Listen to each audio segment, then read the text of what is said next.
Hello, everybody, and welcome back to the GamesDoneQuick Hotfix. Today, we are showcasing a bunch of runs that have been submitted to GDQ through our submission form.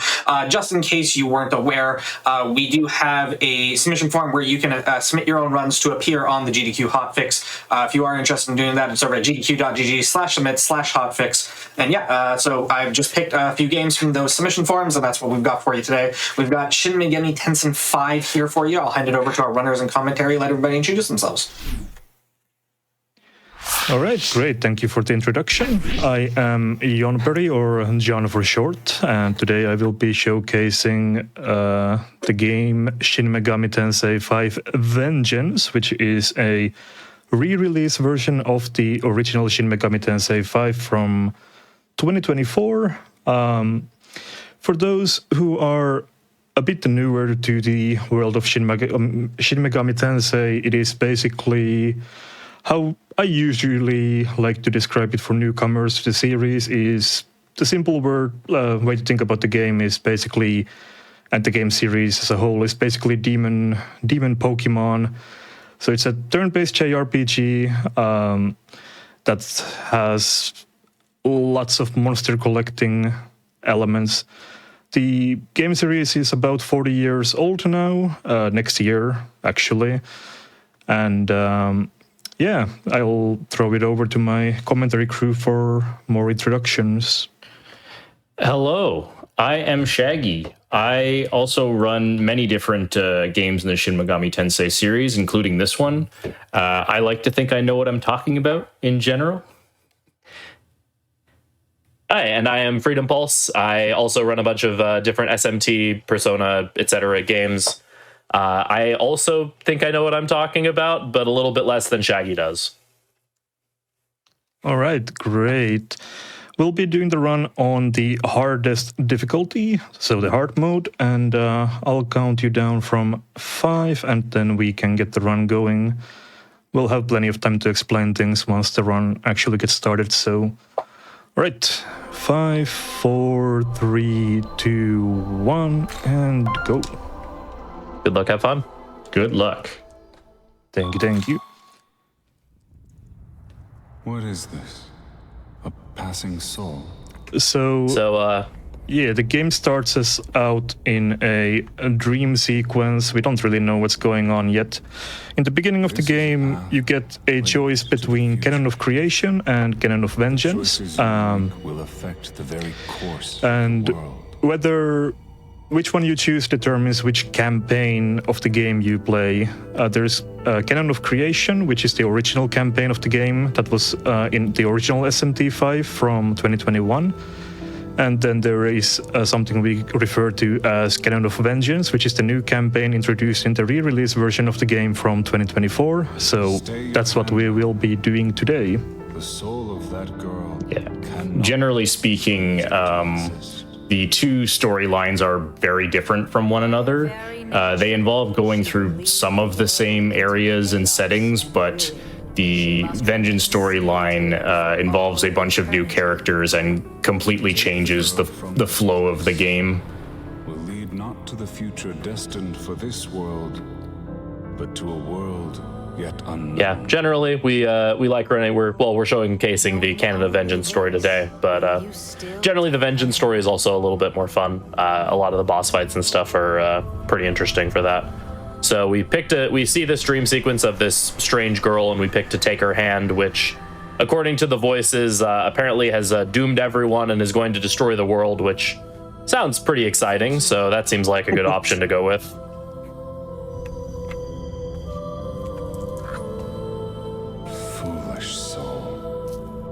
This game generally has skippable cutscenes, so you won't see a lot of the super detailed plot stuff in this game, except for specifically this cutscene, which the devs decided you have to watch the entirety of unless you're doing New Game Plus, in which case you can skip it then. It's a very strange most of the cutscenes we can skip, which is nice for the speedrun, but means every single run of this game starts with this 2 minutes.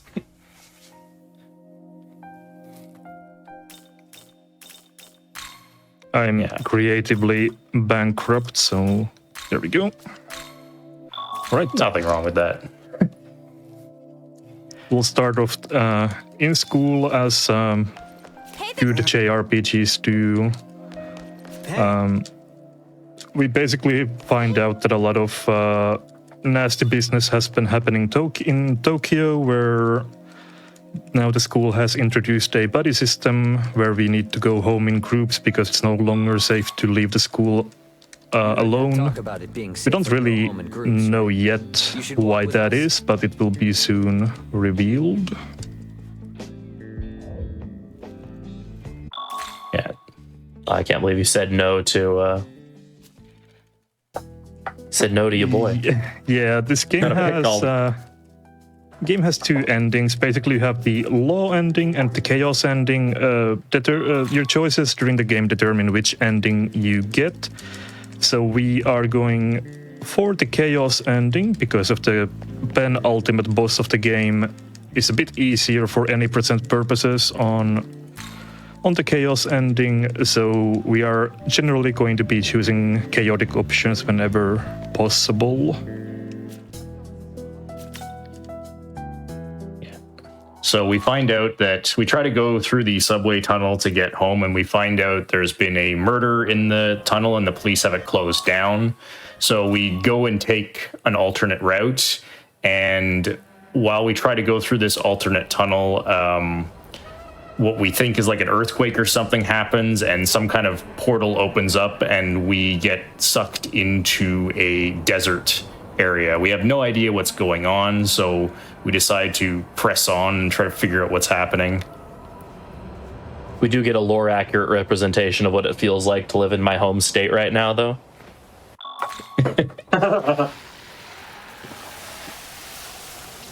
Young man, if you wish. And we get attacked by demons who suddenly swarm us, and suddenly we are rescued by this strange man in like a mech armor suit thing that tells us that if we want to live, we should take his hand. And we suddenly have like a cool magical girl transformation, and now we're all like pretty and fabulous, and we have magical powers. Yeah. So we have become what's known as a Nahabino. We don't really know what this means yet, but it's kind of like a demigod type being. And thankfully we have a lightsaber and can actually fight this demon here. So the tutorial introduces us to this game's main combat system, which is the press turn system. So depending on the number of characters you have in your party, you'll get a certain number of press turns that determine how many actions you can take. Certain actions like striking an enemy weakness will not consume a full press turn, but instead it will start flashing and allow you to use it again. So under optimal circumstances, you can double the number of actions you can get per turn. This is obviously very important, and we need to try to exploit it as much as possible. You can also lose press turns if certain things happen. Like, for example, if you try to attack and miss, instead of consuming just one press turn, you will actually lose two. The same is true if you hit something that the enemy nullifies. And if you hit something that they either reflect or drain, you will lose all of your press turns, no matter how many you have. All of this applies to the enemies as well. So manipulating them into hitting your nullification shields and not exploiting your weaknesses is incredibly important. Yeah, so here we see the Tokyo Tower in the distance, which lets us know that this is indeed Tokyo, but it's not really sure why it has turned into this deserted landscape. So we'll just try to make a sense of our surroundings. Yeah, we seem to be in a place called the Netherworld as well, according to the voice of the person who is now in our head, who calls himself Aogami. That we were pulled into the Netherworld somehow, which is the domain of demons. Here we're introduced to our shopkeeper for the game. This is Gustav. We'll be seeing a decent bit of him for a while throughout the run. He's a very excitable fella. Some very funny voice lines that will appear quite frequently. Yeah, he wants us to find his lost minions, these guys called Mimen. This one you're forced to find and bring back to him. It is the only one we will bother to do because it's not worth going out of your way to find these guys. Yeah, every Meman you find... Right. Yeah, collecting Meman lets you unlock certain prices at the intervals of 5. These can range from some valuable items to some demon essences, which we'll talk about a bit later. But for speedrun purposes, we don't really need any of that. They're more trouble than they're worth for our purposes. And here we'll have an introduction on how to recruit allies in this game. Like I mentioned earlier, this is a monster collector. Monster collector type of game. Instead of throwing Pokeballs, we have to negotiate with demons. They usually ask for money or items, and if you fulfill their requests and select the correct dialogue options, which are in some part RNG, they will join your party like so. Now we have a Pixie. Yeah, the recruits in this game are weighted, where generally there are answers that will typically give you better responses than others. So like we have a list of a bunch of the possible questions that demons can ask. But it is still, at the end of the day, random. You can have a response give you a positive outcome 9 times in a row, and then suddenly one time it will make the demon mad at you and they'll try to kill you instead, which is all sorts of fun. But we're going to be doing a couple of recruits throughout this run. That the Pixie there is given to you for free as an introduction to mechanic. But here we're going to be recruiting this demon here. This is Preda. Preda has access to some ice magic that's useful, as well as a cool ability called Bestial Bite that we'll see a little bit later. There we saw something called an innate ability activate. Pixie in this game has an ability that will occasionally fix one negotiation error once per conversation. So the Pixie jumped in to like calm the Preda down when he was going to attack us. Unfortunately, it didn't help in that instance, but sometimes that can be pretty useful. We're also going to recruit this slime over here. This slime is mostly for fusion fodder, which is another mechanic that we'll get into a little bit later on. Yeah, overall, recruiting in SMT speedruns is not something we want to do very often because of how random it is. So we're going to try to do a bunch of recruits early on to then just build the rest of our fusion chain off of. Yeah. Luckily, this game also has the function to save anywhere, so if we do happen to get mauled by a encounter early on, it's not going to be too much of a disaster. Yeah, as long as you play safe and save a lot, you're generally okay. Gonna get a forced encounter with a bunch of Predas here. This is the first instance where you're gonna see John use auto battle, and you can see auto battle is very fast in this game if you set things up correctly. Some of these fights are gonna be kind of hard to follow because they're going so fast. We will try to explain to you what's going on. That one is very simply just attack the Predas and they die. That's not hard.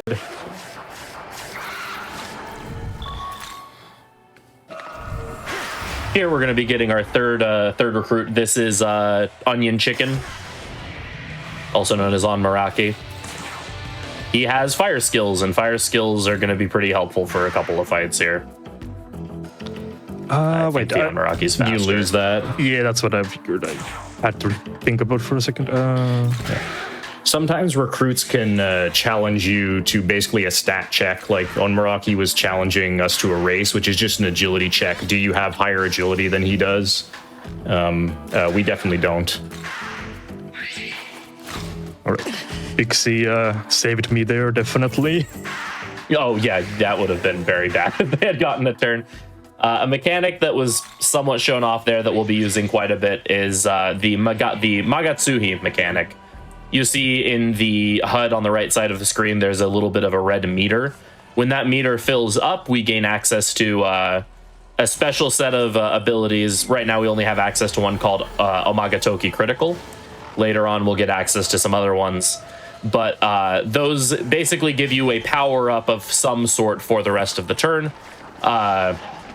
there, the demons will basically only ever use, aside from a couple of bosses, will only ever use the critical ability. And what that does is it guarantees that every single attack for the remainder of that turn, including magic, which normally cannot crit, will be a critical hit. So that would have been very destructive, because critical hits, as I maybe mentioned earlier, also count towards generating extra press turns in addition to hitting weakness. So I think I forgot to explain that in my press turn explanation, but yes, critical hits and weaknesses don't consume a full press turn whenever you get them. So having every attack you do crit is incredibly strong. To answer a question in chat, you cannot give fatal amounts of HP in this game during recruits. You will always stop at 1 HP. And then if they ask for HP after that, then you are unable to give it to them. Yeah. So there we were introduced to the world of shadows. That is sort of our hub for powering up the main character and for fusing later on. So there we're introduced to essences and apotheosis, which basically just you can teach your main character and your demons skills from other demons. So we grabbed a couple of skills on MC. We grabbed the Bestial Bite ability that we mentioned earlier, which is a physical attack ability that is enhanced when it's a critical hit. We also grabbed a passive called Rooted Soul that just gives us a flat, I believe, 20 HP and MP. 30. It's 30. 30. And then also grabbed the Fire Spell Agi, which we used there for that fight.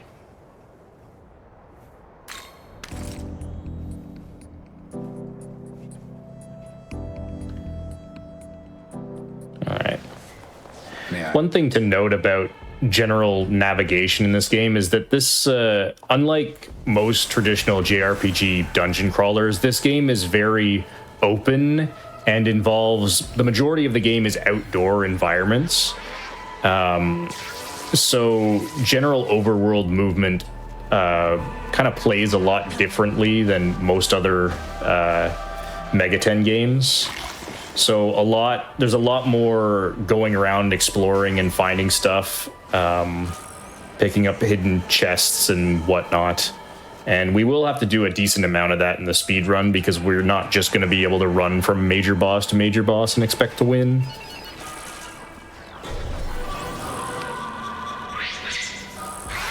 Speaking of major bosses, it is at about this point that the Canon of Vengeance and Canon of Creation routes start to diverge. At this point, if you were playing Creation, it would have looked identical to this up until about this cutscene, where in Canon of Vengeance, we get an additional boss fight here.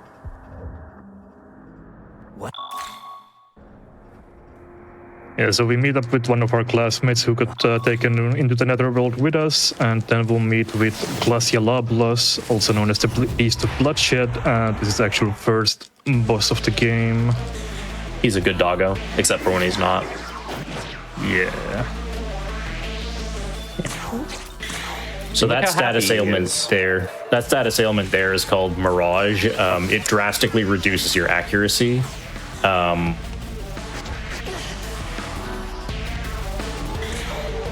So we'll want to cure that, get Pixie to cure that.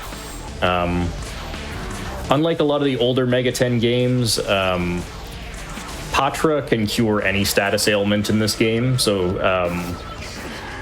managing negative status is actually quite a bit easier than you might be used to. And here we're going to use our critical, so you see every attack we're going to launch as a critical hit here. Which pairs really well with the Bestial Bite ability, which does significantly more damage on critical hits, which is very nice for this fight. And there's Glacia down.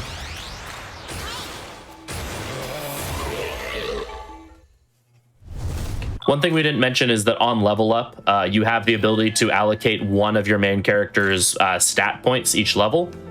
The other stat points that get assigned are fixed every level up, and they're basically designed to keep all of your MC's stats roughly equal. You get one assigned stat point, and for the beginning part of this run, we're going to be going all into strength, which increases the power of your physical attacks. There's a boss coming up in a little bit that is weak to physical, that is weak to physical damage, and so having the strength build MC is going to be helpful for that.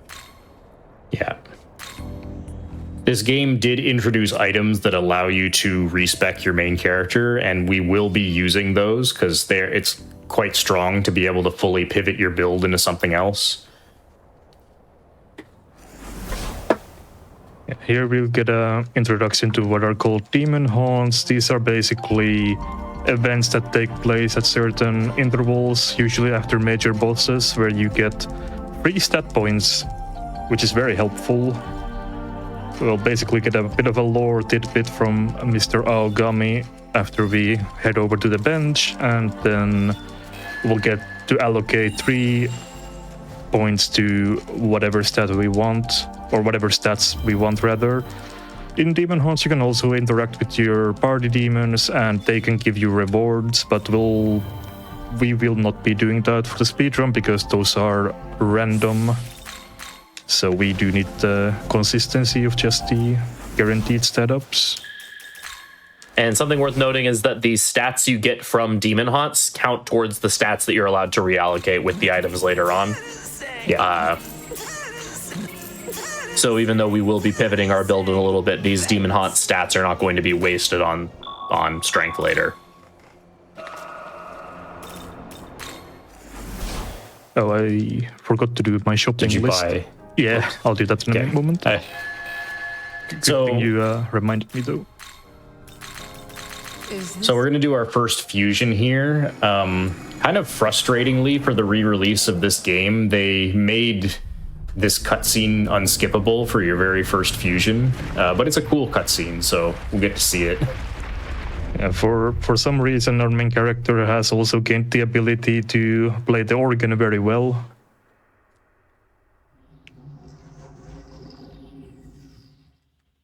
Yeah, so this is Demon Fusion, like we mentioned. You take 2 demons of different, or you take 2 demons, you fuse them together, and you get a third one. The result is based on the demon family that each of the 2 belong to.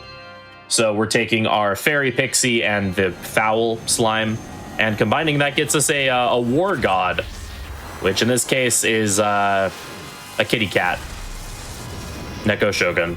Very intimidating kitty cat. You can tell he's a war god. Oh yeah. Neko Shogun naturally learns all 3 of the debuffs, which makes him a very powerful support character. Oh, yeah, do we are running on hard mode. Do we want to talk about like the differences between hard mode and say normal mode? Yeah, sure. So hard mode, you take I think it's 30% more damage. You deal 30% less damage. I think your accuracy is dropped by about 5%. The enemy's accuracy is increased by, I think it's 10%. I don't remember the rest of the numbers, but like instant kills are more likely to hit you and less likely to hit enemies. Ailments are more likely to hit you and less likely to hit enemies. Your ability to run from fights is drastically decreased. And I think I got everything. I believe so. Sounded about right to me, yeah. So a bunch of small things that makes the gameplay a bit more difficult, but yeah, it's a lot of small changes rather than a couple of big changes like some of the older games did. Yeah, and thankfully none of the changes are like super severe. Some earlier games, it's like, oh, hard mode, you like take double damage and critical hits against you do an additional 1.5 damage, and yeah, you are completely incapable of running from battles ever, and stuff like that. Thankfully, triple shot prices and other garbage. Yeah, thankfully none of that is present here. Shot prices are all the same. It's just a couple of small modifiers that just make you have to just play a little bit more strategically, especially with just how Vengeance kind of rebalanced the original game. A lot of the hard mode changes are pretty nice. See, and there we got Mandrake, which is the easiest recruit in the game. Difficulty does not change experience rates in this game. Yeah, EXP and money gain is the exact same in this as it is in normal mode. The easier difficulties do increase the amount of EXP that you gain. Like safety difficulty, you get like some ridiculous, like, is it like 6 times, 10 times? Do you? Are you thinking of Nocturne's Merciful? Because I don't think Safety Nocturne's does that in this Merciful game. is 3 times. I think Safety gives a modifier too, though. But Does it? I I don't think it does. Oh, I could be wrong then. But These enemies are called Mitamas. These are basically rare enemies that have random weaknesses. By using a spyglass, we can check the weakness, and they give good rewards. There's 4 different types. The red ones give grimoires, which are basically rare candies for our demons that make them level up. And then the yellow one we killed earlier gives you expensive items that you can sell for money. There's some RNG to what items they can give you, so our money routing is gonna be a bit fluctuating. I actually forgot to check what we got, but hopefully we got something good. You can just pick up the safety money anyway if you want to. Yeah, I Pick up the gold definitely will, card. but it's still nice to know.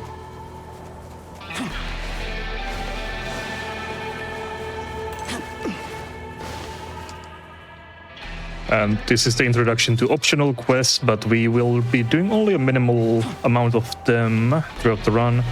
Also, these things I have been collecting are called glory apples. They give you, at this point, a 50 flat glory, which are used to learn miracles.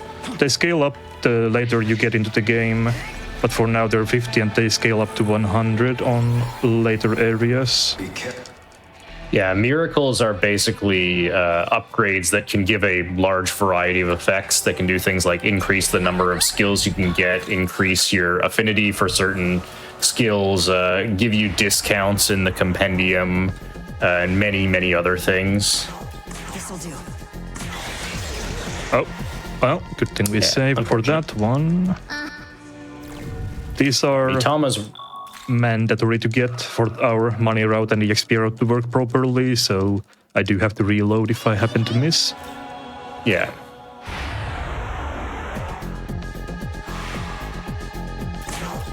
Here. thankfully, the ability to Hindsight. save everywhere makes this game very marathon safe, which is nice. Yeah. Nice safety Secunda there. Yeah, in hindsight, I should have been doing that the first go around, but better late than never. So, buffs and debuffs in this game. Anyone who's familiar with SMT will know that buffs and debuffs are generally very powerful in these games. They're divided in this game into 3 sets. You have Tarukaja or Taru, which is attack. So Tarukaja raises attack, Tarunda lowers attack. Raku, so Rakukaja raises defense, Rakunda lowers defense. And then there you saw Secunda, which that paired with its opposite Tsukukaja is a accuracy and evasion buff. So the Tsukukaja there was to, or the Secunda there was to lower the Mitama's evasion to hopefully not miss it that time. I can't remember if we talked about abscesses yet, but there are these kind of giant red flower things that you just saw John destroy there that are called abscesses. Destroying them unlocks new miracles for you to be able to buy. In general, we won't be doing very many, but most of the ones in this early first area contain basically mission critical miracles. Like that one has a miracle that lets you change your main character's resistances using essences, which is absolutely vital to the run and can't be skipped. Otherwise, you're allowed to just ignore them if you want to. Yeah, here basically Aogami, we see something happening in Tokyo Tower, and basically our Amanosaku, who's our demon navigator, tells us there's a demon who breeds a lot of poison. So that's where our second boss fight will be once we get there. So that's our current goal. But before that, we do have to take care of one more abscess, which is right around the corner. Also, we just finished recruiting another cat to our party, which means no more recruits for the rest of the run. We are free. Yeah. Yeah, that was Ket Shi or Kate Sith, depending on which pronunciation you prefer. It's, again, just solely for fusion fodder. Ket Shi is a beast family demon, and so that will just opens up the variety of demon families that we can fuse into. So this Sudama Abscess, Sudama likes to use wind or force magic, and our main character here, along with a couple of our party members, are currently weak to force. So we'll be using these items, force dampeners. And what dampeners do, because I don't think we've talked about them yet, is they give your party immunity to one instance of one type of damage for the next turn. So there we use a force dampener. It makes our party immune to force damage, which again in this game, nulling an attack also eats an additional press turn in addition to the regular press turn that is expended by taking an action. So very, very useful to not only keep ourselves safe, but also make it so enemies just don't get actions. Yeah, dampeners are very powerful items, especially if you have a good idea of what the enemy is going to use. You can only hold 3 of them at a time, so it's not something you can just spam every single turn in a long boss fight, though. Yeah, so here we're going to have the first, what I consider to be the first actual difficult boss fight. But we need to do some prep work for that. Buying some dampeners. Yeah, dampeners are reined in pretty heavily by the fact that you can only ever have 3 at a time. Yeah. So you can't just throw them all the time and be completely safe. Is this demon? Here we're going to be fusing a pig. A very This good piggy pig. is, yeah, very good pig. Is this And an angel.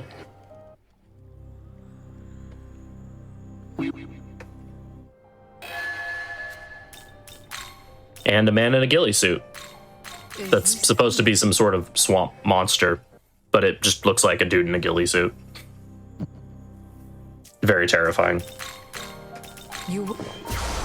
We're also going to be learning some offensive miracles. Fell Swoop makes it so every time you hit an enemy's weakness, you generate a little bit of that Magatsuhi meter that we mentioned before.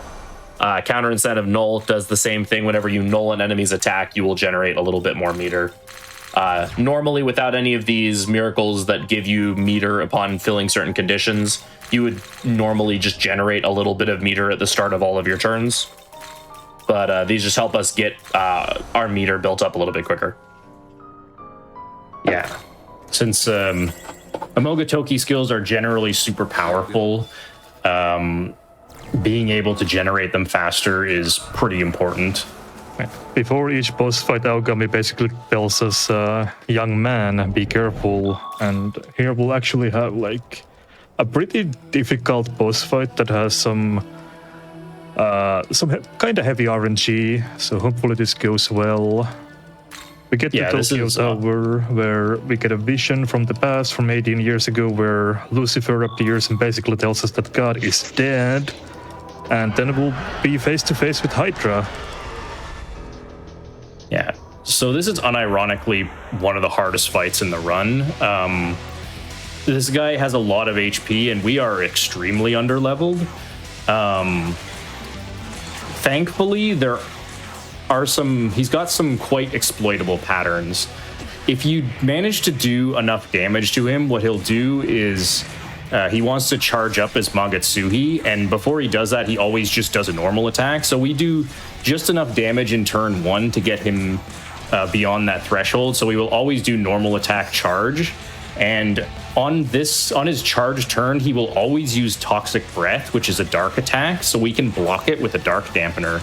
Now our next goal is we want to do basically the same thing again. We want to do enough damage to him that he gets past the HP threshold where he wants to charge for a second time. So he again just does a normal attack and then charges. And again, he's always going to use Toxic Breath on the next turn, so we will just put up a Dark Dampener and continue to pummel him while keeping ourselves healed.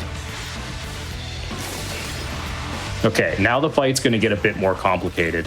Now we want to push him into Phase 2. In Phase 2, he starts to get a lot more random. We may or may not be able to push him this turn. Okay, we did push him. So he usually opens his first turn with Frenzy, which is a multi-target physical skill. We don't have physical dampeners. What we really don't want to see is for him to crit and not miss. Okay, he didn't miss, but he also didn't crit. So now we're going to try to stay healed up, and we're going to try to swap in Yoko. And next turn, we're going to go for the kill. We're going to put up a fire dampener here, because while he's not guaranteed to use fire breath, he is very likely to do so. Excellent. Okay, there we go. Perfect. So now we're going to use our Mogotoki critical that we've built up, and we're going to... Yoko can throw ice gems. She's able to use items. We might not be able to kill this turn. If we can't, we're going to want to use another fire dampener. Okay. Or you can just you can YOLO it as well. That is also an option. All right, that's. I thought I had enough damage there, but apparently I didn't. I should have played safe. But no harm done. Yeah, he didn't fire breath, so it wouldn't have mattered anyway. But yeah, fire breath is very dangerous if you don't have a fire dampener up, especially because we've got fire weaknesses in the party. Yeah, fire breath is a random targeting skill, and it can hit each target up to 2 times. So like a double hit on fire breath will, even without weakness, risks just killing people. And then with a weakness, it will absolutely just start deleting your party members. Here we get access to the return pillar. This is a item that whenever we can use it to just warp back to whatever the last of these save point fonts that we've interacted with. Which will be very nice to cut back on backtracking. Defeating Hydra gives us a lot more options on where to go on the map and explore. He basically opens up another part of the sectioned map. So we have a lot of area to explore. We'll be doing some collecting for resources, but then we'll move on pretty quickly. Yeah. So this type of Mitama here is by far the most important type of Mitama. They drop Gospels. Each Gospel you use gives your main character a level up. And since fusions in this game are limited by the main character's level, giving your main character a level effectively gives your entire party a level, because you can just fuse new stuff at higher level.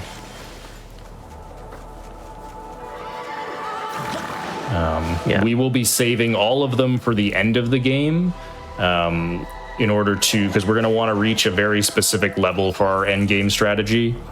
Yeah, since they give you a flat level, they have more value in the late game when levels need more EXP. Also, one thing we haven't talked about yet are these Magatsu rails, but these are basically just shortcuts that let you go from point A to point B quickly. Yeah, they're kind of cool. They have a cool animation associated with them, which of course we skip because it's slow. But it is worth noting, Atlas, the developers of SMT, are owned by Sega. So of course we have our blue protagonist catching a ride on some grind rails. Here.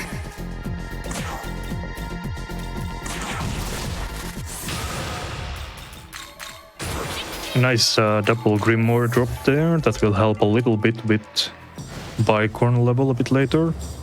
Oh yeah, true. And here we'll have some jank parkour. There's a lot of sections in this game where you can do this kind of jank movement that is not... Oh. Oops. Or can you? You can also bonk your head on the ceiling and fall. But there's these sections that you can do a lot of this vertical movement that is very unintended. But let's see if I can do it. Okay, there we go. One obligatory bonk in the head for the road, and then we can go. I was quite a long, when I realized winding you could use road. that window frame for that jump. I was always using like a jutting up piece of terrain to do that, but that looks a lot easier actually. That's because you're copying me, and I actually prefer the jutting out piece of terrain over that windowsill. But that's to each their own.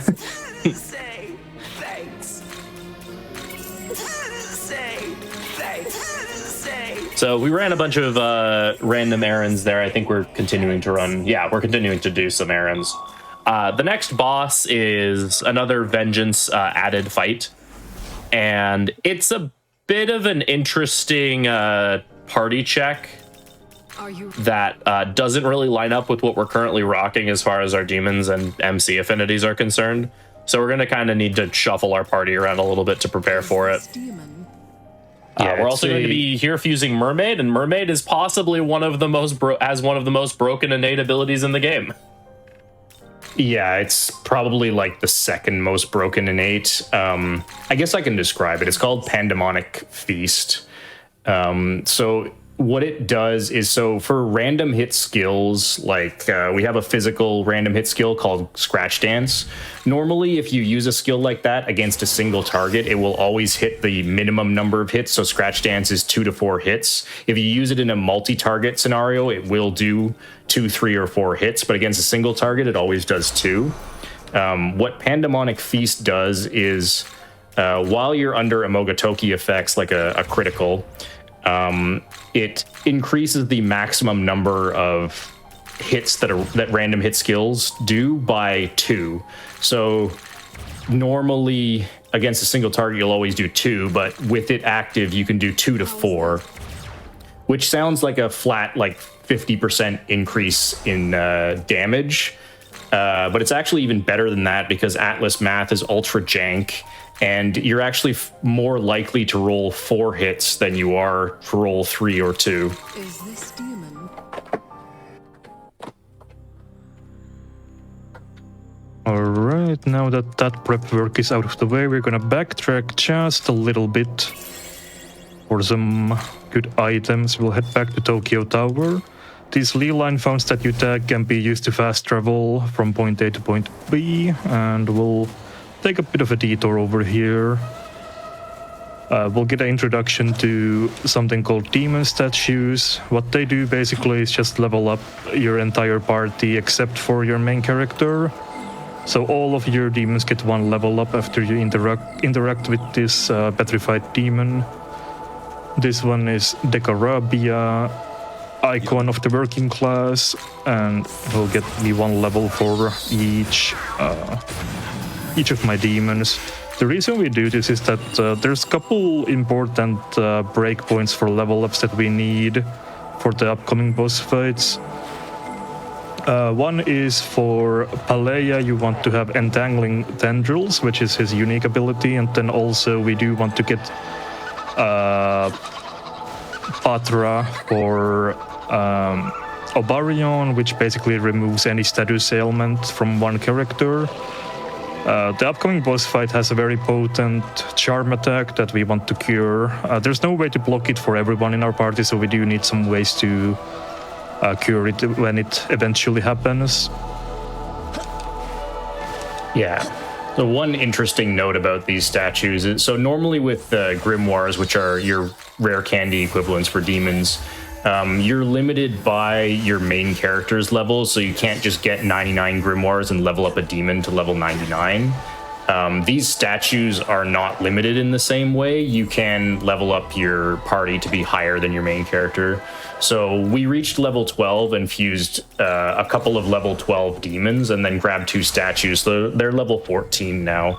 So it's a fairly decent power spike.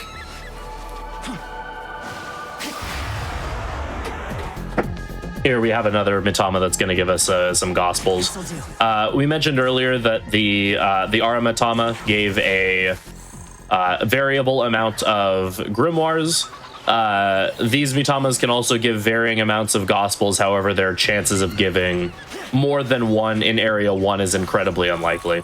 But later on in the game, when we're in later areas where the odds are increased, it's one of those things that'll be nice to look out for, just to see if we can get some additional free level ups that will just make a bit of a grind we have to do later more lenient. All right, and we're ready for the next boss now. So we'll get introduced to one of the main villains of the Canon of Vengeance route. Her name is Nama. She's a member of the Kadishtu. Kadishtu are, well, we don't know too much about them at this point, but they're basically evil and want to do bad things. That's all we really know.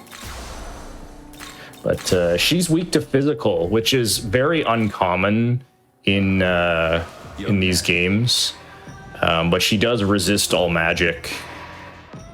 So she kind of defines our early game route, because she's a pretty challenging boss, and since she's weak to physical, she kind of pushes us into a strength build.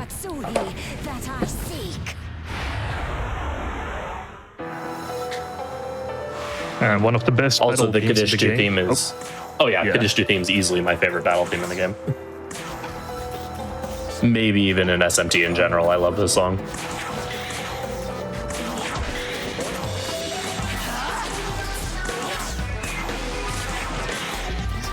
So she'll open with her nasty charm attack, Capitulate to Pleasure.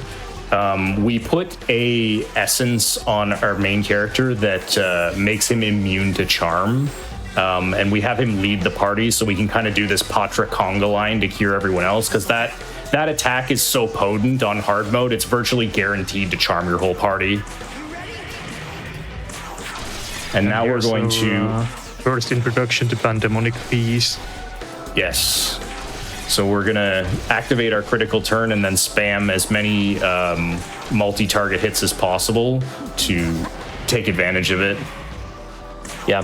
Something also we did before using the like during our first setup turn is we used an ability called Charge on the main character. Charge increases the power of your next physical attack by 1.8 times.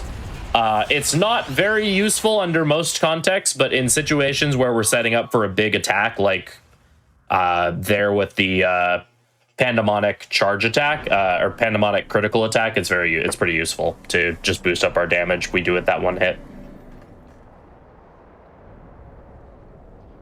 Yeah.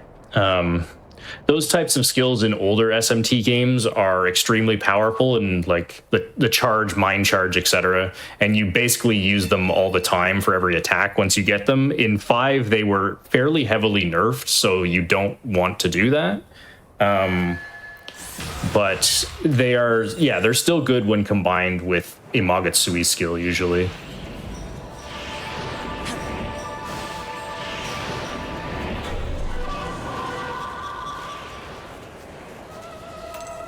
That was a really clean Nama fight, so... Yeah. Yeah. You will need some bar though, John. Yep, I will. There's a few orbs here and one more near the Baihu spawn, so I'm fine. Is that going to be enough? Yeah, maybe it is. It is. There's like 4 orbs, I believe. But yeah, for the upcoming boss fight, we want to manage our Magatsui bar in a way where we'll have close to full. Not quite full, but close to that's full. enough. Oh, yeah, that's enough.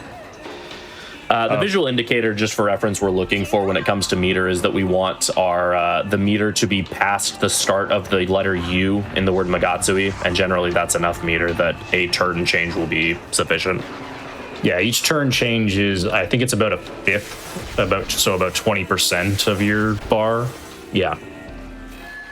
Yeah, there's some RNG to bar building, which is very annoying when routing this game, but in general, you have some leeway with it, usually.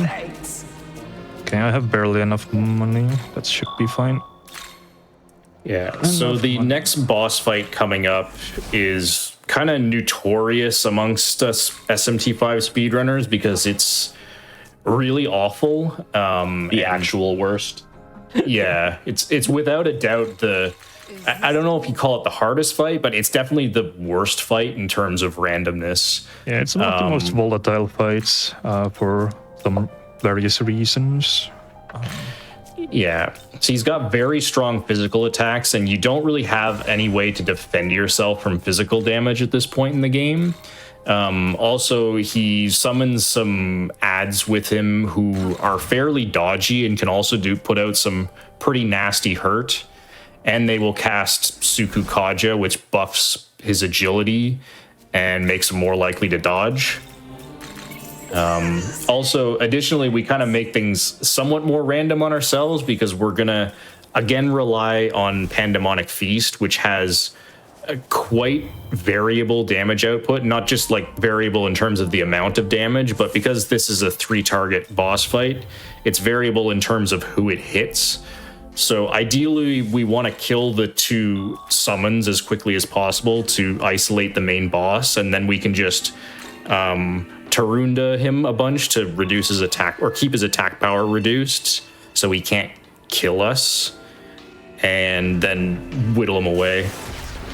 One thing I don't think we mentioned is that If your main character dies in this game, you game over immediately, even if the entire rest of your party is still alive.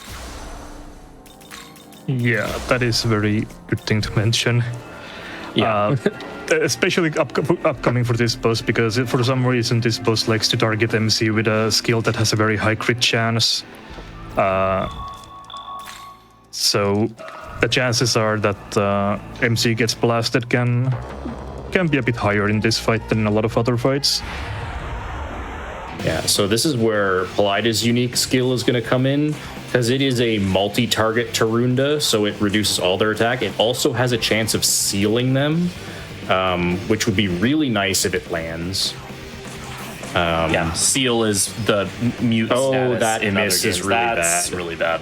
That's bad news. Yeah. Where it just disables the ability to use magic, or so if use we were skills to in land, general. that'd be helpful. Oh yeah, skills in general. So So now we have to improv just a little Yeah. bit to try to fix this, but Yeah, I'm gonna stall Yeah, one so- turn and hope for the best. Hopefully MC doesn't get... yeah, that's the correct play in my opinion. Yes. yeah, as long as Graham Slice doesn't smack him in the face, you should be fine. So if we survive this turn, if everyone survives this turn, we should be fine. All right, didn't Graham get Slice hit him in the face, but didn't crit. Yeah.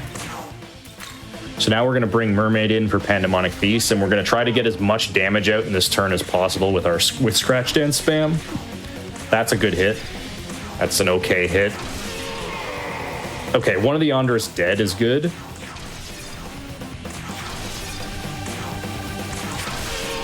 Okay, killing both the Andras is really good. Yeah. Now basically we just want to take our time and play as safe as possible and get him down here. We'll bring back Yoko for more Tarunda to debuff his attack. I still don't want to attack him because he has a stack of a Sukukacha up, which raises his evasion. Okay, now we Yeah. can start actually fighting him. Yeah, now the fight should be basically won as long as you keep the Tarundas up and keep MC on full HP. There we go. There we go. So scary first turn aside, that was a good Eligor fight. Yeah. Anytime you don't die is a good Eligor fight.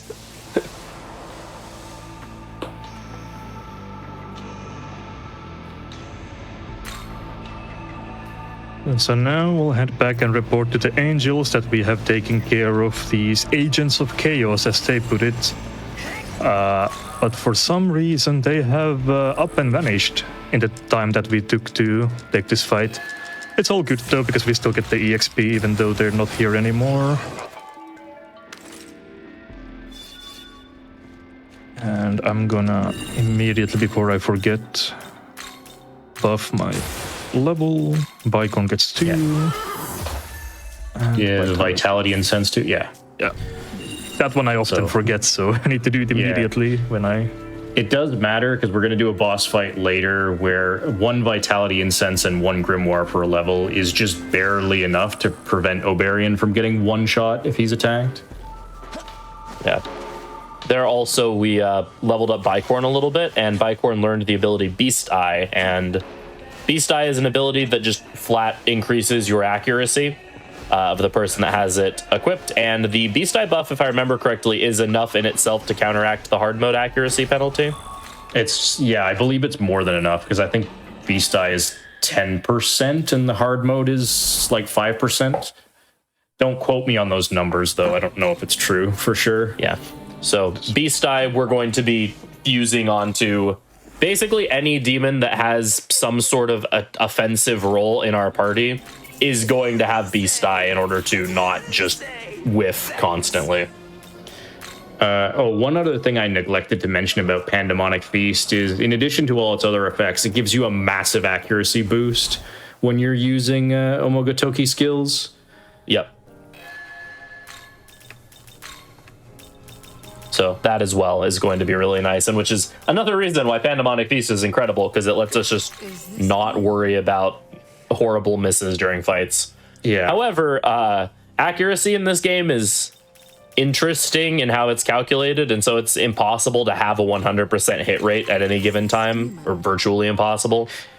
So even with all this stuff we're doing to try to guarantee that we don't miss, sometimes the game is just like, you have a 99% chance to hit. That basically means you're just going to whiff like twice. Yeah, as you approach 100% accuracy, you get greatly diminishing returns on any accuracy buffs.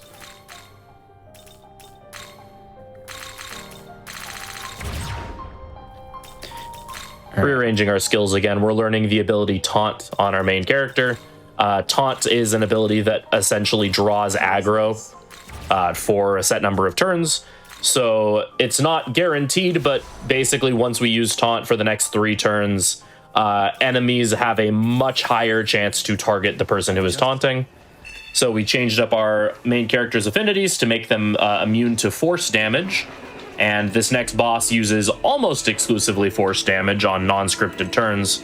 So that basically means we can just have our MC tank any hits from the boss and protect our demons and also end their turn sooner. Yeah.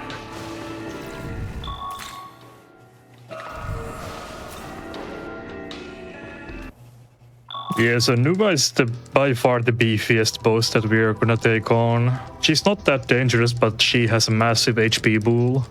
My name is Nua. Yeah. Thankfully, we only have to reduce half of her displayed HP. Anyone who played, especially the vanilla game, where level scaling and such was a lot more severe, and so you just generally did less damage, will probably knows the fear of hitting Nua the first time and seeing her HP bar like not move at all, only to get halfway through the fight and then for it to actually end. So. But Nua opens the fight always by using Mazio, so we put up an elect dampener there to protect that. And now this will be just more of the standard buff, debuff, put up a taunt with MC because most of her attacks are force element, so that will hopefully wall off our party. Taunt does have a failure chance, where enemies will just opt to ignore taunt. And so if that happens, then we can start seeing some of our demons dying, but hopefully she just focuses MC. Anytime she charges her Magatsuhi, she's going to use an ability called Sacrifice of Clay, which is just an area of effect force skill. Which you didn't force damper. Oh, whoops. Yeah, or that's Which we would normally force dampen, but yeah, that's completely forgot. Slipped my mind. So we'll just. You can see how much she uses force, though. Yeah, okay, there. Yeah. Completely slipped my mind. All right, let's try that again.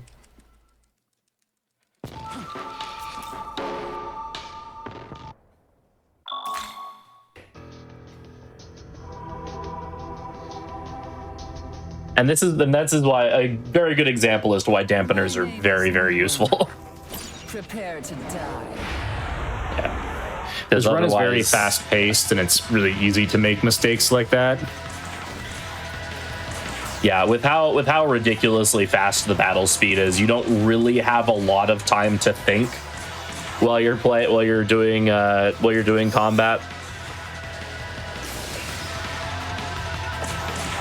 So sometimes it's very easy to be like, oh, okay, I'm in attacking mode, and then you just blank on dampener. I'm pretty sure that's something that all of us have done at least once, if not more.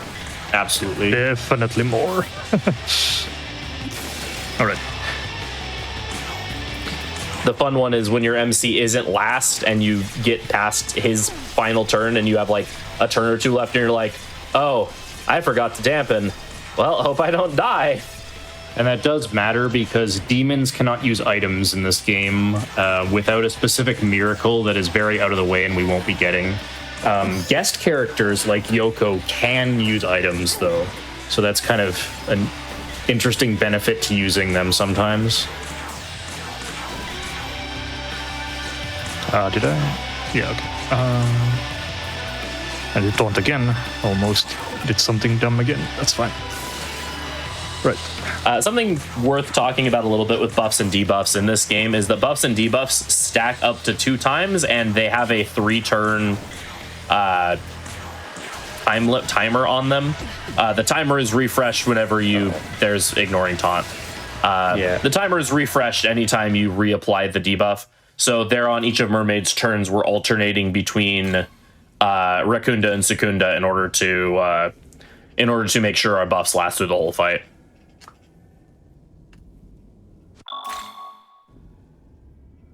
All right, that is the first area taken down.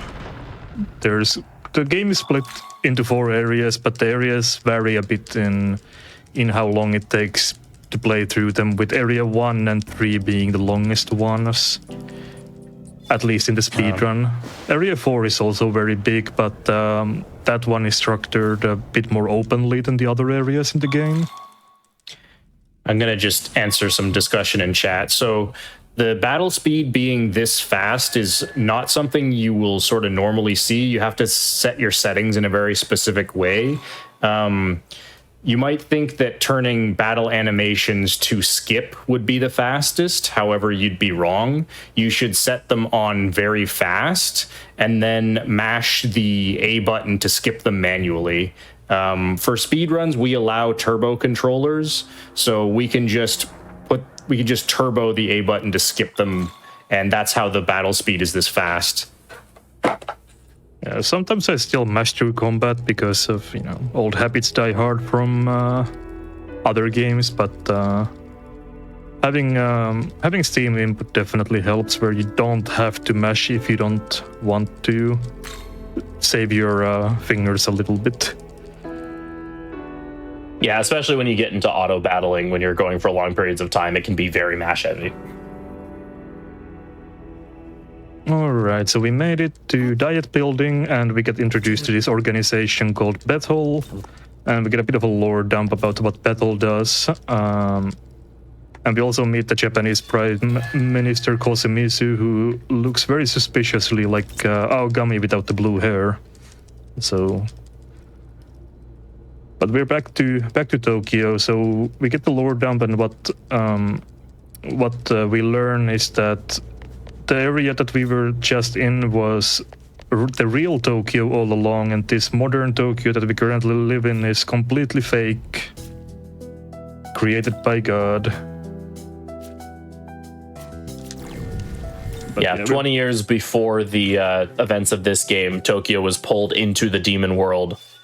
And then was recreated by God in order to replace the life that had been lost by the world being, by the city getting pulled into the demon world.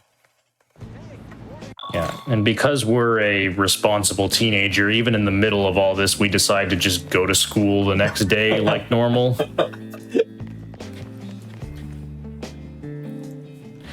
Very typical JRPG stuff.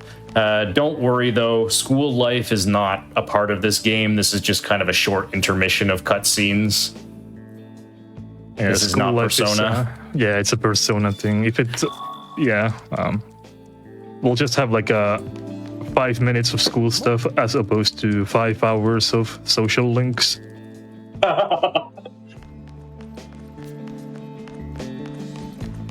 So we are coming up on that 1 hour mark. Whenever you're good for a break, let me know. Now would be a pretty good timing. I'll just choose the chaotic option in this dialogue, and then you can take us on to the break. Perfect, sounds good. Actually, I chose the wrong one, but that's fine. That'll be fine. We have some leeway. All right, we can take a break here. All right, perfect. So yeah, during these longer runs, we like to take a break about every hour or so everybody can get up, stretch, get some water, anything y'all need to do. So we're going to take a quick break. Just a quick reminder before we do go to that break. Back to Black is going to be this Thursday, February 5th, going through February 8th. It's a 4-day speedrun marathon featuring Black speedrunners benefiting Race Forward. You can use !schedule in Twitch chat to check out the event, or visit gdq.gg/BAF to learn more. We're going to be right back in just a few minutes with more run.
Hello, everybody, and welcome back to the Games Done Quick Hotfix. Today we are showcasing a bunch of games that have been submitted to the GP Hotfix through our forum. We're in the middle of an SMT5 run. I'll hand it right back over to you whenever you're ready, if you just want to give a quick 3, 2, 1 countdown. All right. 3, 2, 1, and let's continue. All right. So, on the way out after the school day, we'll get stopped by Thao over here, who tells us that she wants to talk to us about a certain issue that has come up.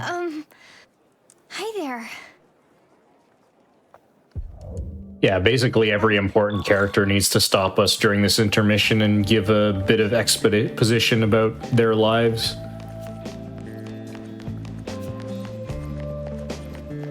Hello. Yeah, luckily, this is pretty much the extent of it. The school section is pretty much over now. Yeah, it's really quite short compared to a lot of other games. There's an optional quest that you can do for a limited time in the school that just gives you more lore about the game and the world, but we are not into that, so we'll just go to the dorm roof real quick. And then we actually have another boss fight coming up right after. Thanks for coming. It's parts of the run really do feel like a boss rush once the run gets going. Tao here talks to us about some bullying that's going on in the school, which is a pretty significant subplot in the original SMT5, or in the Canon of Creation route. In the Canon of Vengeance route, it's not really that important. It gets resolved within like 10 minutes. Yeah, Yes. it's very much one of those things that like they had to, throw it in there because everything hasn't gone completely off the rails yet from events in the Canon of Creation yet, but they will very quickly go the rest of the way off the rails upon this day. So Yeah, starting right now, actually. We fought Nama before, and suddenly they have appeared in real Tokyo. So it's basically a rematch with Nama, but also Glacia Labolas is here. So we'll have she's to just fight taking both her of them. dog out for a walk. There's nothing wrong with that. Yeah, ignore the blood all over the floor. Nothing happened. So this fight is pretty dangerous. Each of them gets 2 press turns, so they get a total of 4. And they can do some nasty stuff. The basic strategy we're going to use here is abusing Pandemonic Feast with Scratch Dance. We need to summon Apsaris in here because she's immune to Charm. We had to take the Charm immunity off of the main character for Eligor and Nua, so we need someone else to start the Patra Conga line, so that's Apsaris' job. And now we basically have to stall and play defensively until we can get our next Magatsuki turn out. So we're just going to do little bits of chip damage when we have nothing better to do, and otherwise just defend ourselves. Oops. Yeah, that's fine. Yeah, you'll be all right. Yeah. As long as we survive this turn. As long as you can get to your second Amogotoki turn and every one of your demons is still alive, you are generally fine in this fight. It's nice if you can get some charges up too, but you don't necessarily have to. As long as you just get good Scratch Dance hits, which...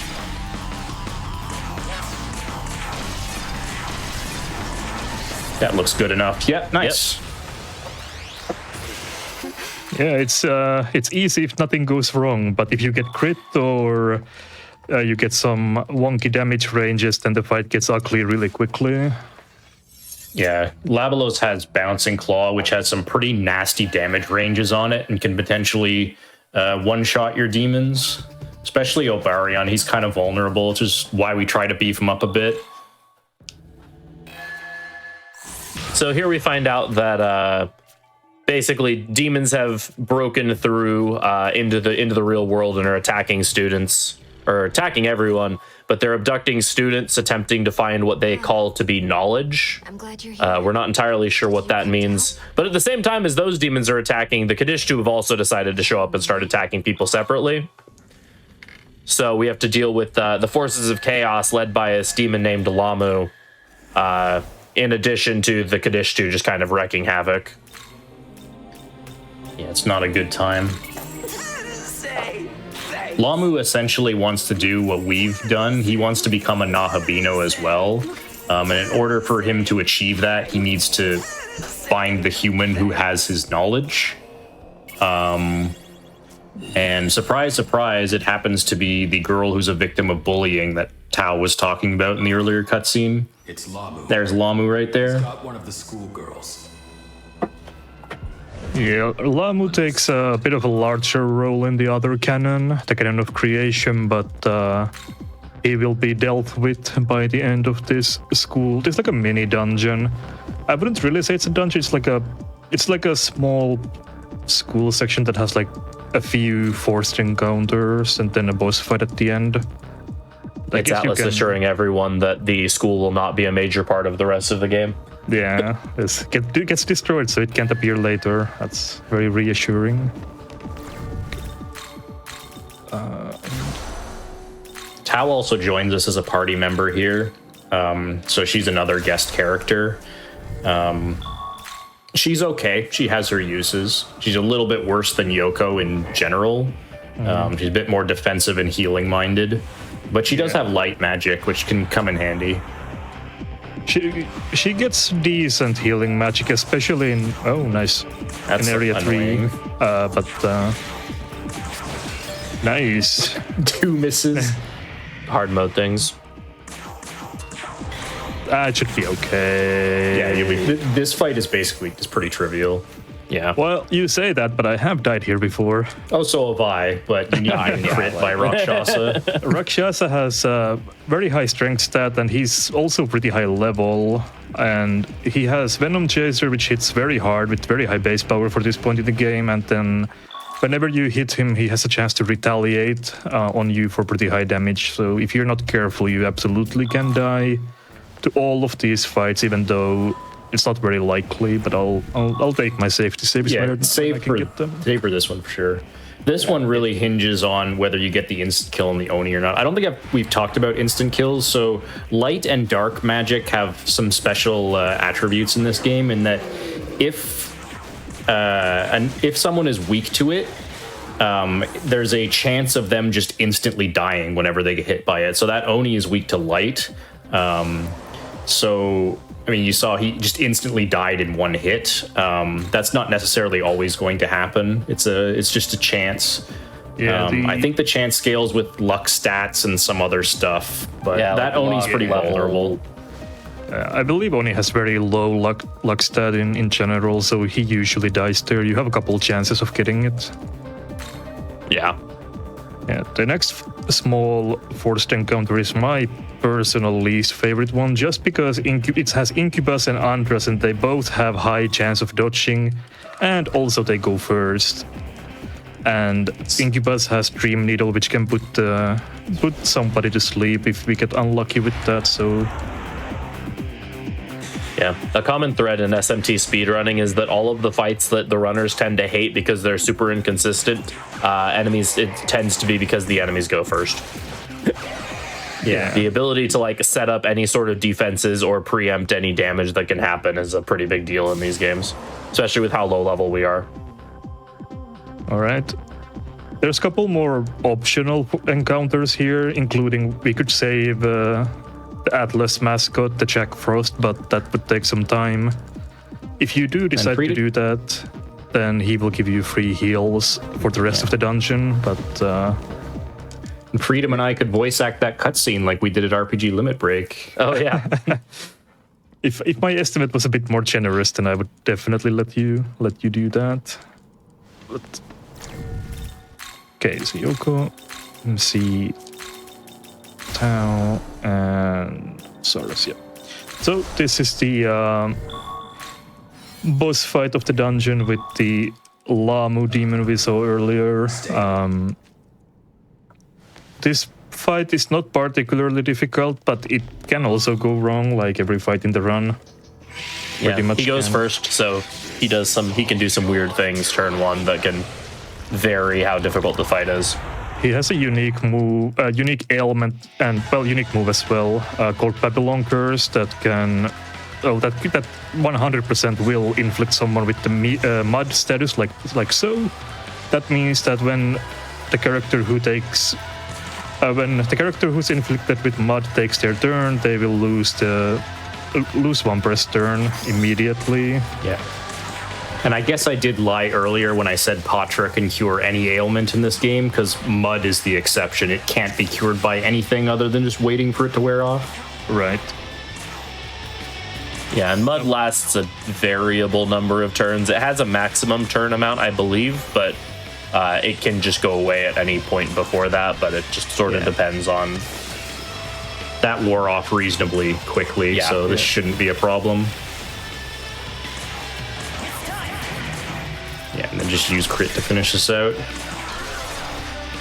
Yeah, so here's where things divert pretty substantially. Oh, that's fine. I'll just do one more Dark Dampener. Okay. Yeah, and one of the things that... Oh, that's rough. That's unlucky. One of the things about auto battle in this game is it attempts to hit the enemy's weakness, but if it doesn't know, if you haven't discovered the enemy's weakness, then it will just use whatever the strongest attack the character has. And in Yoko's case, Madoon is stronger than her other attacks, but Lamu nulls dark, so just slapped straight into a null shield. Yeah, a bit of a mistake there by me, but... Yeah.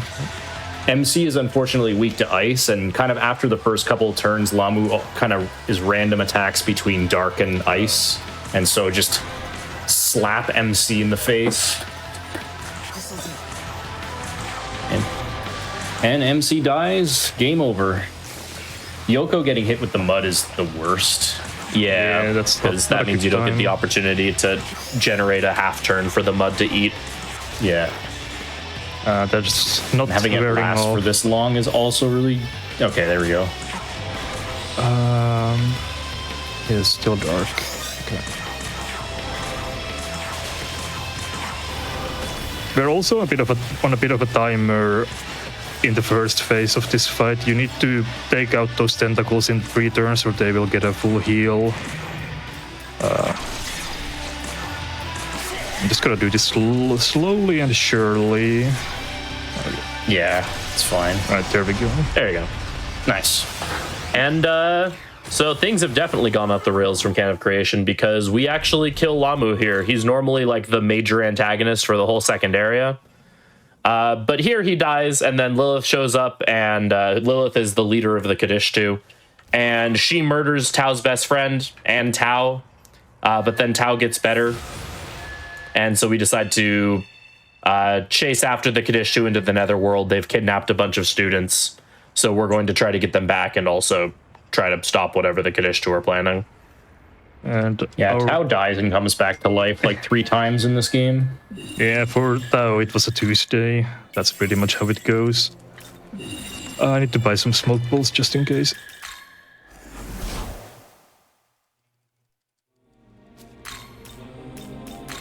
Just in case. Smoke balls let you...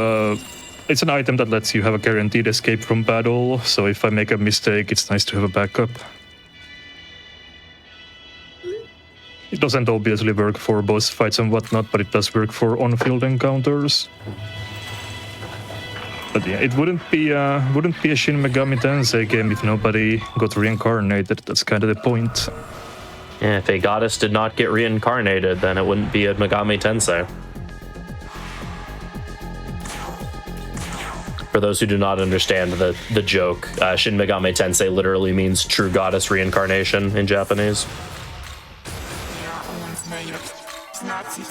So we got to a new area. Instead of brown sand, we have a lot of red sand. And we get this very cool overworld theme.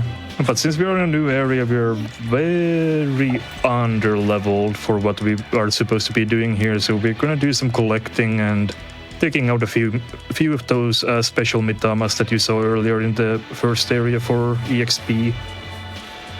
Yeah, mitamas, each new area you go to, the mitamas level up by quite a bit. And so therefore the amount of experience they give you also jumps by a lot. So you kind of, as soon as you enter a new area, you generally want to go around and kill all the Mitamas you can access. Yeah, Mitama EXP has been nerfed pretty heavily from the original version of the game, but it is still quite a lot. Yeah, at this point it gives you basically a full level up, plus all the other benefits that would come with it. Also, these glory crystals level up from giving you 50 glory up to 60. So that's very nice. It helps us afford all the miracles that we need. Also, a bunch of these students from the school got taken into the netherworld, and it's our task to go and save them as well. Well, that's what we are going to be doing for the first section of this area.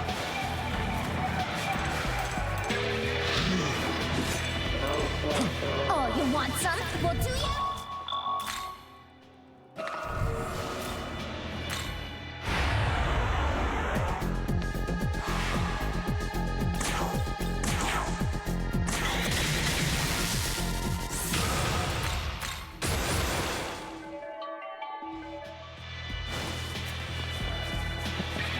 There's overall 4 students that need to be rescued, and we have now rescued 3 of them, when you include this one, so there's 1 more student left to go. Yeah. Before we rescue this student... Oh, go for it. Oh, I think we were going to say the same thing, so go for it. Yeah, before we rescue the final one, I have to go up here and get one of the better skills in the game. We're not going to be giving it to MC yet, but it's called Inflaming Divinity. And what it does, it gives full buffs to one character in your party, so it's very helpful to have. Also, hi Mothman. Yeah. Mothman! Inflaming Divinity is a unique skill that only the main character can use. But we'll be seeing it, I guess, halfway through Area 3.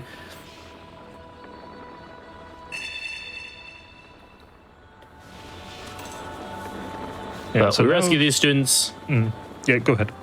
Oh yeah, we rescue these students, and we find out that there's been a few more that have been taken away, but each of the students had mentioned a really creepy demon that demanded to know what it was they hated most about themselves, and then tried to eat whatever the thing was that they said. Which sounds like that's going to be the Kadishtu that we're going to be dealing with for the next chunk of the game.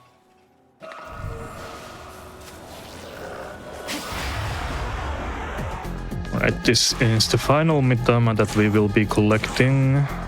And after this, we are level 23, which is what we need for the next set of fusions. Here's Dasai. I don't think we really mentioned Dasai, but he got also dragged into the netherworld with us, and he joined battle. This is the game's introduction to these kind of special quests where you control a demon, and then gather...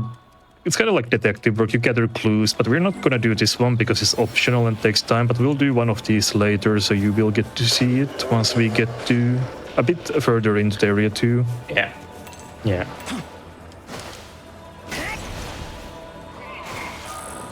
Oh, you want some? Well, do you? Incubus Essence is another one that nulls charm. Since the Kadishtu are the primary villains for this this game, null charm sources are pretty useful. Yeah, there's one more fight where we want that. Hee-ho. Hi Jack Frost. There's a lot of things you can explore over there for essences and whatnot, but we'll be skipping all of that. There is some pretty good stuff there, but we don't really need it. Area 2 is by far the shortest part of the run. It's very streamlined. We barely do any optional stuff over here. Yeah, which is mainly the fault of the final boss of this area being laughably easy. Yeah, we'll talk about that a bit more once we get to that point. Also, Yeah, we got it is a some little cool, hilarious that we... Oh. Sorry, we got some cool lore about Yoko hating cars for some reason. Oh. Yes. Glanced over that. And now we're Yoko gonna, generally doesn't like very many things. yeah, she's not the happiest camper. We also tell or teach Amanosago about the miracles of shipping containers, so we get some very cool character interactions in this section. Also, we'll meet Yuzuru over here, and his pet dog Hayataro has gotten injured, so we're just gonna give him a couple things. First off, we're gonna give him 2 lifestone chains and a chakra drop, and that gets us the level up we need for level 24, and also 5 force gems right before a boss that is weak to force. So very convenient. Yeah, very handy. Gems are items that deal strong single target damage of their particular element. They're really hard to come by this early in the game. So the fact that this quest gives you 5 force gems is kind of insane. Never mind. We did not get level 24. No, you don't. I'm thinking of Yeah, you don't get old level version 24. of the road that needed 24, I think. Yeah, we're 24 for Copa. I can't remember what we fused Yeah, that's a back very then, old but- route, what we planned. For some reason, I remember that now. But yeah, But level now, 23 is enough.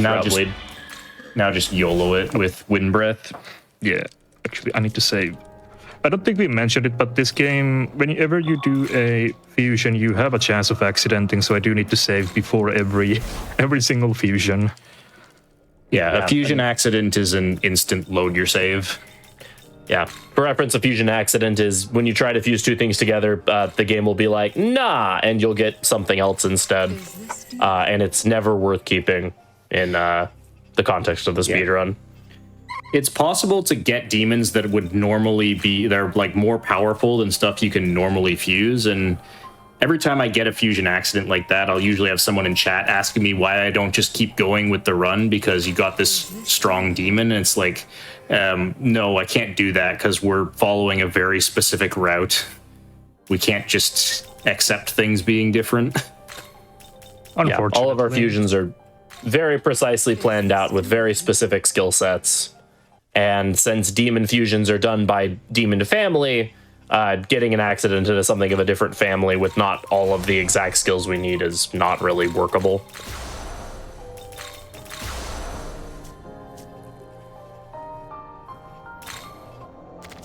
Okay, and then a demon haunt.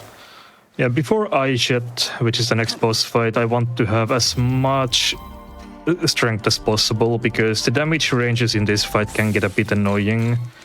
So all this stats will help us to reach our damage threshold for the upcoming fight. Also, I'll take some extra safety money from here. Yeah, it's fine. So there's a partner spot right outside this boss fight that has 2 physical dampeners in it. Physical dampeners are, I mean, they null a physical attack. They're really hard to come by. And this next boss here has really powerful and scary physical skills. We basically need to make these fizz dampeners count because we cannot just survive her attacks normally. Yeah, so this is Aisha. This is the second Kadishtu. She hits very hard with physical damage. That's basically her thing. So we're just gonna be using our fizz dampeners immediately for this fight. So we're gonna get a few debuffs on, get a charge up, and now this turn we're gonna go for our big Magatsui. So Wind Breath is also a random target skill, so it's buffed by Pandemonic Feast. So we really want to see 4 hits. We saw... Oh, Feng Huang did good. Oh, no. Getting only 2 hits on the Scratch Dance really sucks.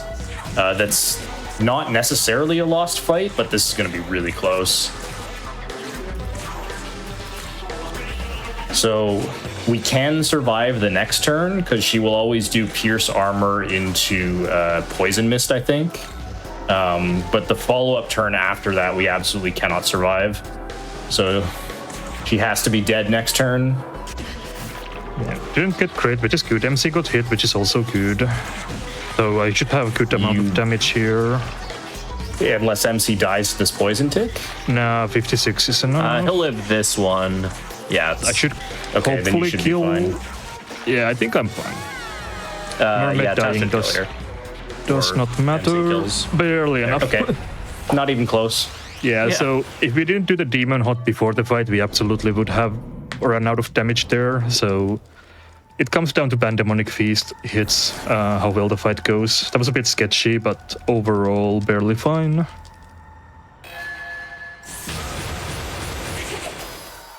I need this. You can take that, yeah.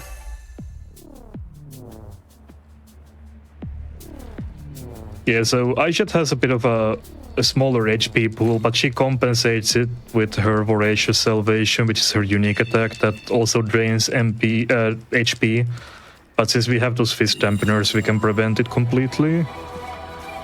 Yeah. Yeah, and I believe Voracious Salvation, that said attack, also does more damage if you're ailmented, so it would absolutely just kill you. Yeah. She was going to use it on the next turn, which is why I said she has to die here or we're screwed. Yeah, the Kadish do have all of their... keep pressing wrong things. But the Kadish do have... all of them have basically a mechanic where they do a certain thing every 3 turns. For Nama, it's Capitulate to Pleasure, which is the charm attack that we mentioned and you saw earlier in those 2 fights. And for Aishat, it's Voracious Salvation. And for the next couple of fights, it's something else, because we still need to fight the Kadish 2 a few more times this run. But for now, they're dealt with and we get a bit of a break from them. For quite a while, actually. Yeah, counter to Nama, where we sort of fought Nama multiple times throughout the area. Aishat is actually kind of a one and done as far as actually doing battle with her. Yeah, the final fight of this area is kind of tied to her, but we will not be actually fighting her specifically. But Yeah. Fortuna.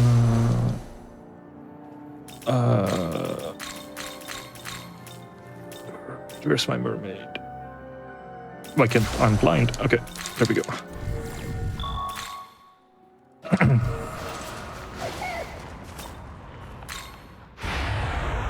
So here's another Kushi Mitama, which is the most valuable type of Mitama there is. So absolutely want to take care of that. Did not see if we got the double drop or not, but It was a single. yeah, never lucky. I can't remember Yeah. if we can play explain partner spots or not, but there's a bunch of these kind of spots around the area where your partner, Amanazako in this case, can find either items or enemies. Some of them are fixed. They always have the same contents, like that one that has Kushi-Mitama. And some of them have random contents. We ignore all of the random ones. They're not worth going for. Yeah, so now Amanozako leaves us again. She just comes and goes as she pleases, randomly shows up and then leaves. I do want these orbs though for the next upcoming fight. Hello, Mothman! Mothman.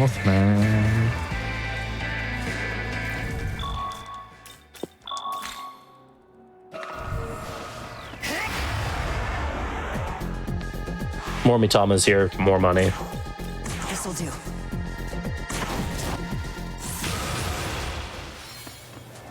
Alright, Bar is looking quite good, and here's another instance of janky parkour, but this one is intended, though you can tell that the developers had the idea that this is something you should be able to do. Not 100% sold on that being intended, but yeah, maybe. It looks intended. Yeah, it's just weird enough that I could go either way on it. And since we get to this clearing, we are approaching another boss fight, so it certainly does feel like a boss rush sometimes. Yeah. And also, Here we're going using the Testament item here, which is the respec item we mentioned some time ago. So, Strength build has served its purpose. We're going all in on magic now. Now that we have access to magic multi-target hits that can make use of Pandemonic Feast. Yeah, exactly. Yeah, plus, like, there's not going to be any more phase weak bosses for the rest of the game, so having access to an array of elements instead is just way more beneficial. Yeah. We're also going to stock up on all of our dampeners, because as we established before, being able to just null an attack in a turn is really useful, especially when you know what the enemy's going to do. I keep hitting the wrong thing. It's fine. All right. Gonna do some fusions for the upcoming boss fight. Don't forget to register Mermaid into the compendium. Yeah, so what registering a demon does is... so you can buy demons back that you've had before for some amount of money. They're automatically registered as like whatever you found them or fused them as. So that's what you would buy them back as. If you want that to change, you then register them, and so then you will buy them back in the whatever form you registered them in. So we register Mermaid there just so when we're gonna fuse her away, then buy her back, and so she's still higher level.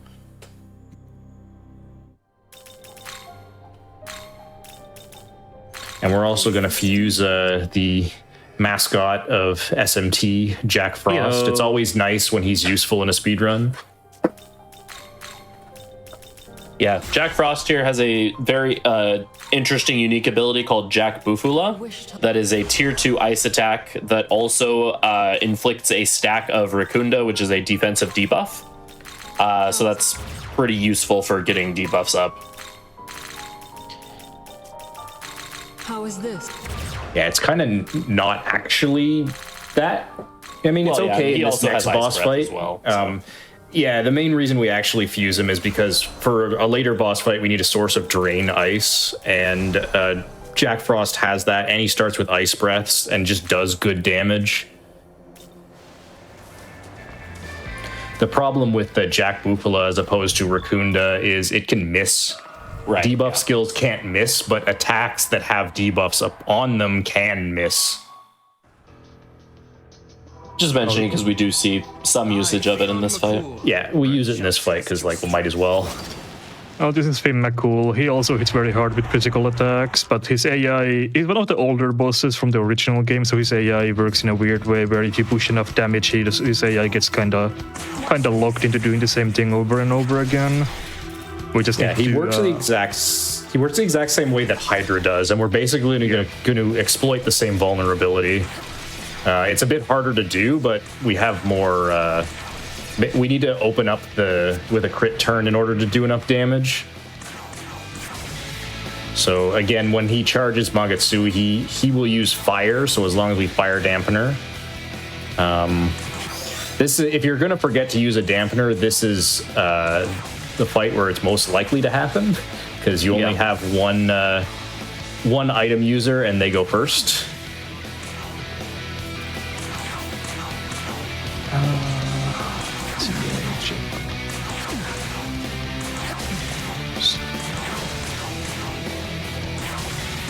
And hopefully I did enough damage. I think I did. Yeah, it should be fine. The other thing he can do that's really annoying is crit the normal attack that he does before charging his Magasui, because that will just straight up kill your demons. Yeah, there's some backups that we can do if this fight doesn't go perfectly, but there's no need for those today. Alright, yeah, you should be able to just kill him with this critical turn. Yeah. Yep, there he goes. Well, you can see our build philosophy for Nahobino is basically max out one stat. That's our complexity of our build. Basically strength, then magic, and then later vitality. When in the late game, our main character will not be in the damage dealing role anymore. But not very generally in a lot builds, of generally in a lot of Mega 10 games, min-maxing tends to just be the way to go. Yeah, there are a couple exceptions to that, but in general, that's often the case. So now we have a bit of a movement section. We find out from Finn that a lot of the students who got taken into the Netherworld have taken shelter somewhere that is known as the Fairy Village. And we're gonna be heading over there right now. But first we're gonna be dodging this Gumbanda. If you get hit by him, you're gonna die. He hits very hard. He's an optional boss in this game, but he just patrols the area. Yeah, there's a couple of these bigger enemies. We saw one earlier that are just like way higher level than you, that are sort of meant to be like bosses you come back and fight later. Yeah, they're called punishing foes. We saw the Oyamatsumi, the big rock dude in the first area. You can see him at like level 8 or something, and he's like mid-40s or something, so you have like no chance of actually fighting them when you meet them for the first time. So we'll head over here, and for the sake of safety, and so we don't have to fight Fionn again, I'm gonna do a safety save here, because this section has a couple tricky dodges, because this area is kinda narrow, and a lot of enemies appear here. Those were good spawns though. Yeah, the enemies can spawn in slightly varying locations and with slightly different facing angles, so whenever they aggro you can be different, so it can be pretty tricky to get through them in narrow spaces.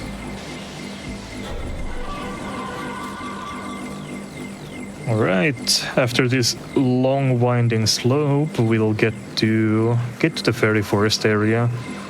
If you jump from this ledge, there's a NPC here that is impressed by your jumping skills and tells you that you can have this revival bead, but that's a waste of time, so we'll just not do that. As much as we like Koropokur, it's not something we want to do.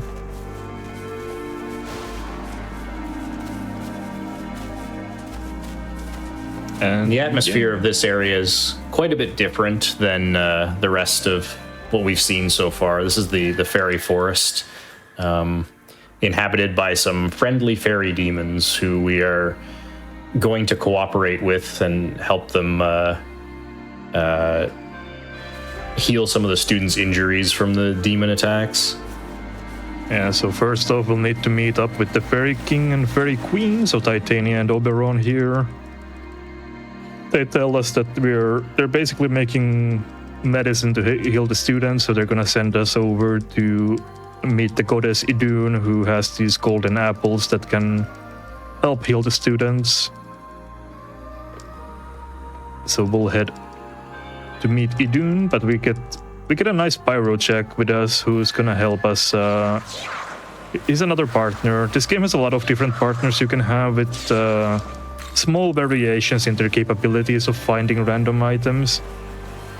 Some partners are basically more inclined to fight random, because you can, if you open a random partner spot, you can find a random encounter in it, so you might have to fight if you don't know what is in the partner spot. So some partners are a bit more likely to find those, some are a bit more likely to find gems and stuff like that, but since we open only the mandatory ones, which we know what's in them, it's not really that important for the speedrun. We meet Idun.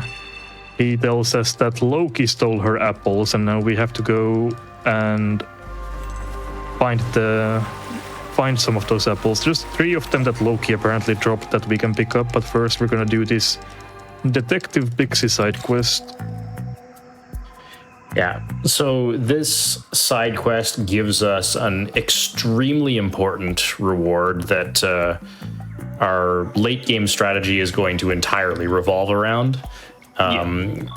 It's a fairly short quest. It's just go talk to 4 different demons and then figure out basically these demons found this kind of, I forget what they call it, some kind of apple, special apple, and it went missing. So Pixie here assumes that someone stole it, so we're investigating who could have stolen it. Yeah, the game gives you some hints, like these Agathians always lie apparently, and this unicorn has a very important testimony that we would need to pay attention to. So there's a riddle. You can solve this with logic if you just think about it, but since we know we know who the culprit is. We don't really need to over Culprit's always the same, so we don't have to actually read any of this. And then one more. We're gonna dive bomb these Hee-Ho brothers. Dive.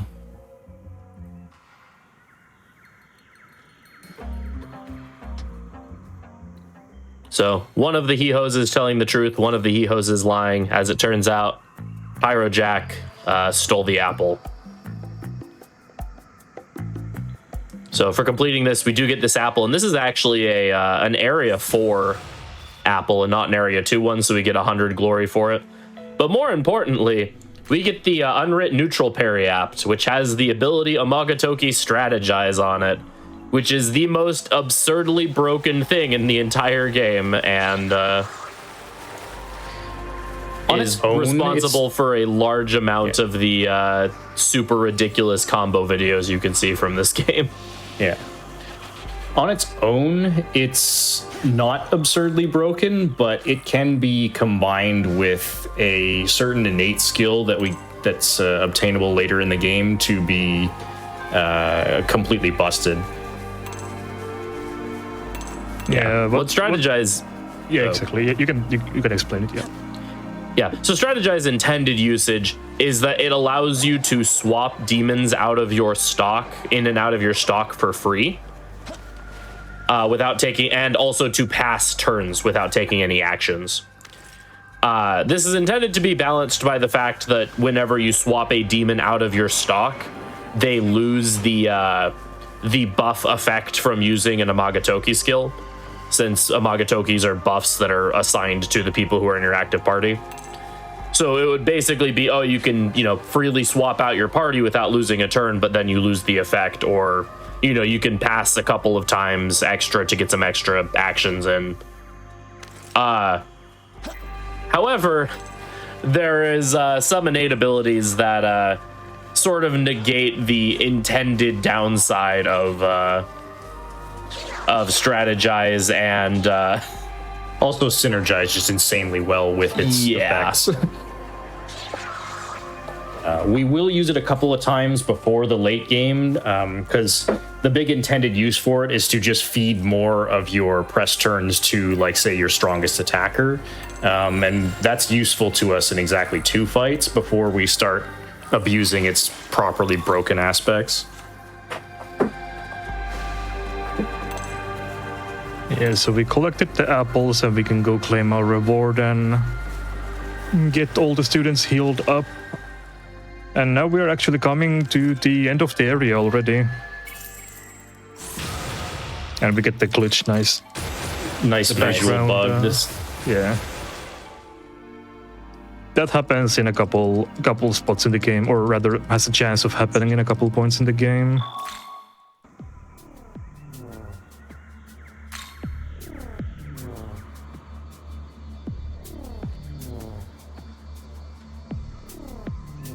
So here, the entire time, among the people who were kidnapped by the Kadishtu, Yuzuru's sister, Miyazu, who was the green scarf girl we've seen a couple of times, was one of them. And we found out here that Miyazu has been captured by the Kadishtu, and Yuzuru is requesting our help in rescuing her.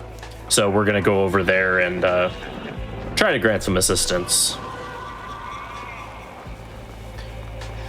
Yeah, and so we're at the final boss of Area 2. Like John said earlier, this is by far the shortest of the 4 areas. And hilariously, in the Canon of Creation, and, well, vanilla game especially, but still true in Canon of Creation. Don't forget the magic mirror. Yep. Okay. I just tagged this first. Yep. Oh, I see. You do it differently than I do. Okay. The boss of Area 2, at that point, was Super Lamu. And he was easily one of the hardest bosses in the game. Same is not necessarily true for the boss of Area 2 in Canon of Vengeance. Yeah, so the funny thing about this fight is if you do it kind of legitimately, it's actually a somewhat difficult fight and very unique. It just has a it's got a cheese strat that's kind of really obvious, and like I figured it out in my casual playthrough, and I'm not the only one who did. But basically, he goes first, and he summons an ad with him who uses basically a taunt skill like what we were using against Nua, except his taunt is super powerful in that it makes you physically unable to target the main boss. So Yuzuru the boss here, is Yuzuru, by the way. Boss is Yuzuru, yeah. But the problem is, if you've got a party member who drains ice in your party, Yuzuru always starts by throwing an ice shard, and that will cancel his entire turn immediately. And so Hayataro never gets to use his super taunt skill. And so the intended mechanic of the fight of not being able to hit Yuzuru and having to kill Hayataro first just doesn't work. We're able to just freely hit him. And then after that, he always uses a light shard on turn 2, so we can just put up a magic mirror, which does the same thing. And in the end, we can finish the fight without seeing the intended mechanics at all. Yeah, on his third turn, he does an ice attack again, which we still have Jack Frost in our party. What does it look like to you?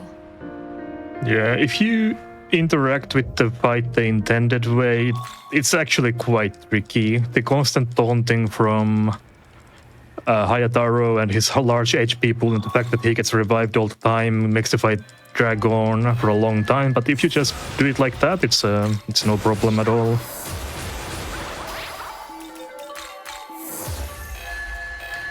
Very important there that we get rid of Zio on Poltergeist. This is for auto battle purposes later. Yeah, auto battle works in some really jank ways in that it doesn't like using random target skills, even though they are strong. It seems to perceive them as weak. So it would use Zio over Shockbound in a single target situation. The reason why we took Zio in the first place is because otherwise we wouldn't have had enough MP for Fion if we were only using Shockbound.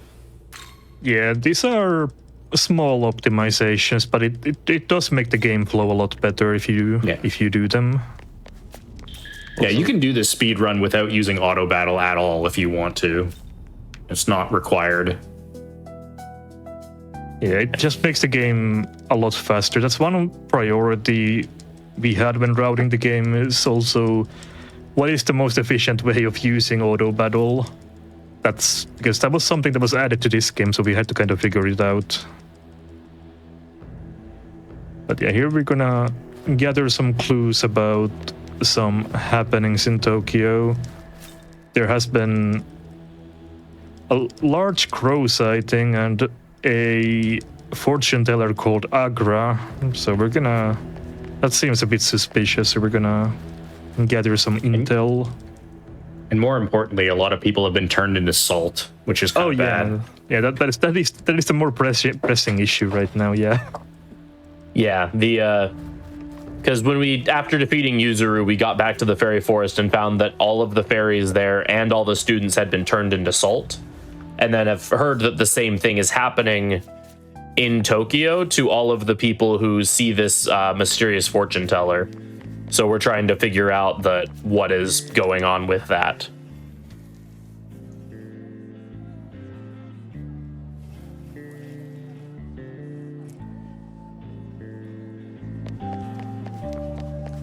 So more running back and forth between stuff in Tokyo. Thankfully, this section is shorter than the school section in terms of like intermediate portions of the game. Yeah, we'll just do a couple of these exposition dumps and then we'll head to bed.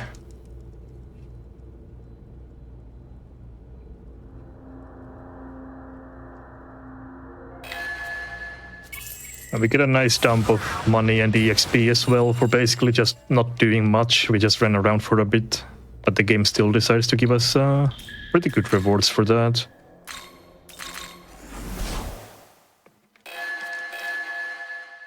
So you see there that Tao and Yoko left the party.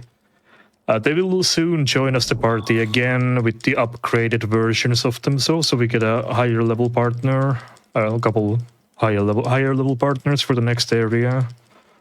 However, all of Yoko's Yeah, we're not immediately heading to the next area, though. We're still gonna do a couple things in the earlier area before heading there, but yeah. Yeah, all of Yoko's abilities have been upgraded from tier 2 to tier 3, with the exception of Mudun, because Mudun and Haman are kind of weird in that they are in themselves kind of tier 1.5 and tier 2.5 abilities.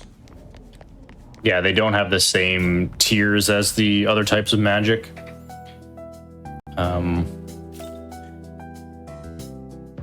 Tao also gets Mahama upgraded to Mahama Own, and she gets some other stuff too. I can't quite remember.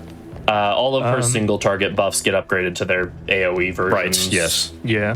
And then her healing gets upgraded a little bit. A little bit later, yeah, she gets Mediarama a bit later, but for now she doesn't have that yet. But she has Diorama though, yeah, I believe. Yeah. So this is where Canon of Vengeance completely branches off from Canon of Creation. This area was added specifically for the Vengeance release and is only visited in the Canon of Vengeance, which we will explore in a moment. But because we have our upgraded party members, we're actually going to run back to Shinjuku and do a couple of abscesses really quick that we want to get the skills from that are faster to do now that our party members are stronger. Yeah. These both these abscesses have important miracles that we'll need later, but we don't need them right now. Actually, I think this one has the skill slot, I believe. This has Art of Essences. The other one, or this has Art of skill slots. Essences. The other one has skill slots. Yeah, and both of those are actually important right now. So never mind. So Yeah, here need them you right will now. you will get an introduction to strategize. Yeah. So typically passing your turn would do the same thing as hitting weakness. It would make it flash, but with strategize active, it actually doesn't consume it at all. It just does. Let's sure. I don't have the. Yeah, it's fine. So what you can do with it is you can give 4 full press turns to one character if you want. So giving those to your strongest attacker is pretty good.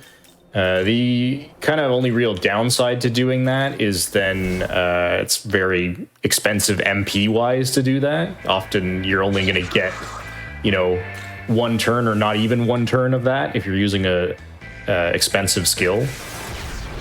So like Tao ran out of MP there.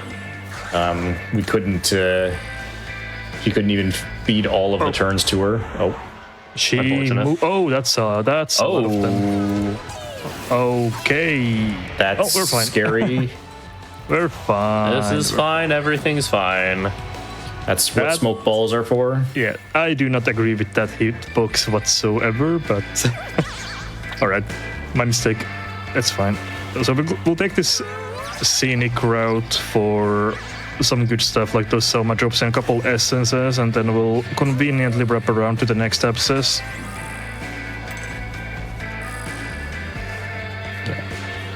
Also, we get another New Testament tablet here that we'll be using much later in the run to respec again. Yeah, so this will be the last abscess that we'll actually do in the run. Yeah, which might seem surprising, but you need Yoko instead of Tao. Yeah. Making sure I have everything. Okay.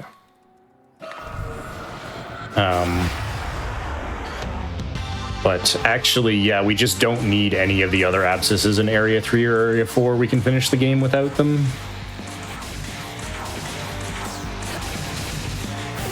So this fight can potentially be dangerous. Yeah. Yeah, you're probably not going to kill here. You might want to heal. I should have done something different. It's fine. Yeah, either full YOLO that or you'd have to heal. Yeah. You barely have the damage range for that. I was a bit optimistic. But you would have died to poison if you tried to YOLO it, so... Yeah, I should have used a Beast Dampener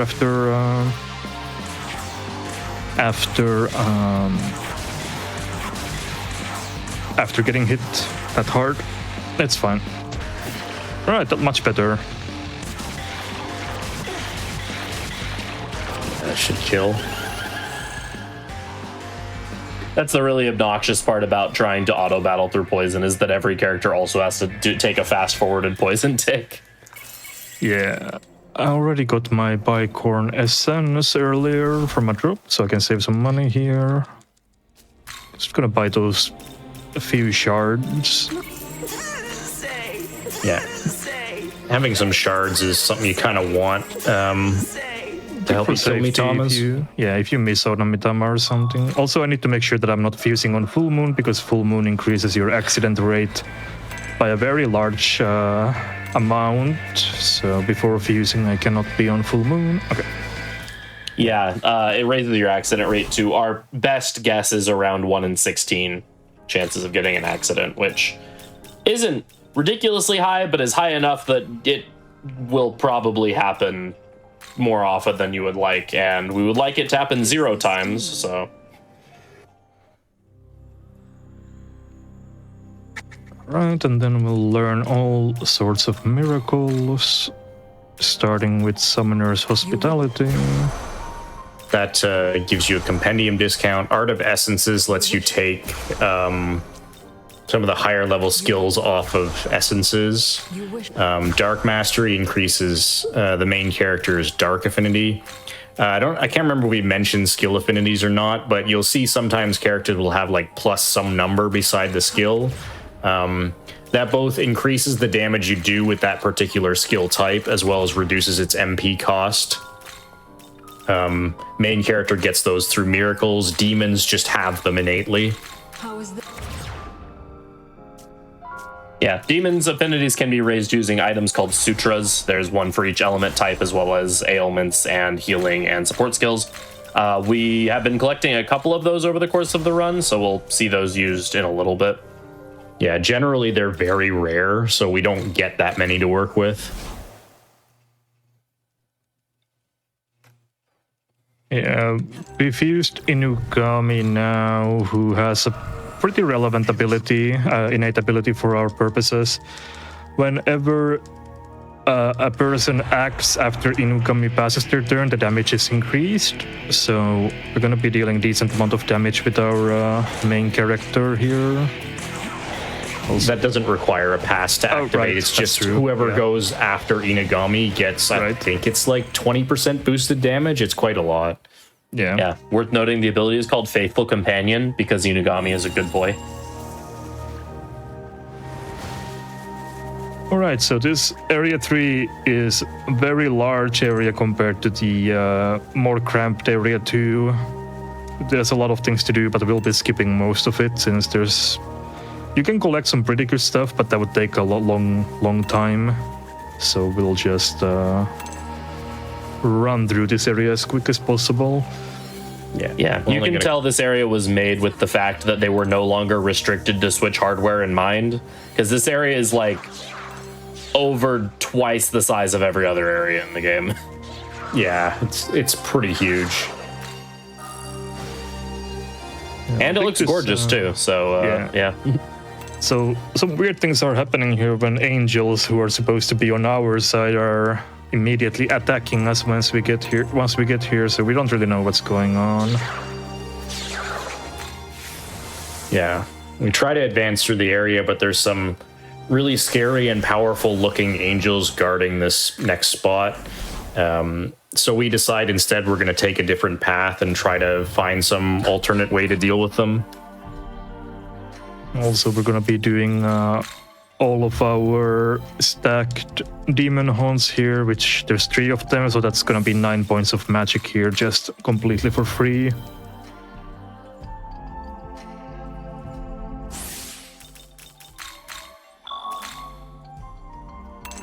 And then we'll head on deeper to the area 3.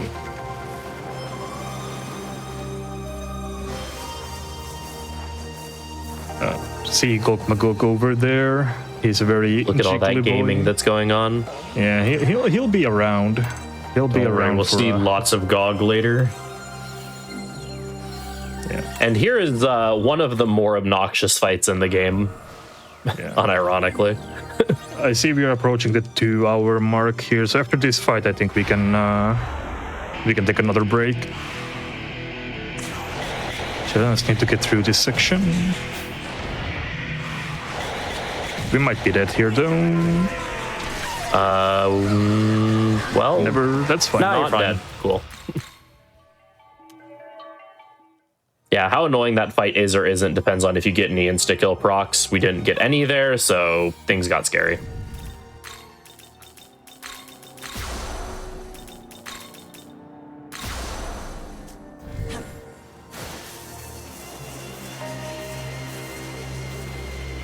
Okay, we can go a little longer then. Right. So we'll do some. So we're going to do a little collecting. bit more before the break. So here we'll pick up a Battle Sutra. I don't think we mentioned Sutras yet, but Sutras basically increase the skill potential of one of our demons by 1 stage, and Battle Sutras raise the physical affinity, and since late game we will be heavily going towards physical damage, we'll be collecting all of the Battle Sutras that are readily available to us. Which there are, I believe there are 4 in the game you can pick up, but we're only going to pick up 3 or 2. Which is it? I don't remember. I honestly can't remember. I'm pretty sure. I think it's 3 because it must be 3, right? 3. Yeah, I It think- is 3. Yeah. Because it gets gogged to 8. Yeah, I don't remember where one of them is, but I'm sure they'll remember it later. That's fine. Hi, Mara. Bye, Mara. Yeah. Mara is there. We don't want anything to do with him. He's pretty high level and hits very hard. Getting caught by him almost certainly means death. He has a very good.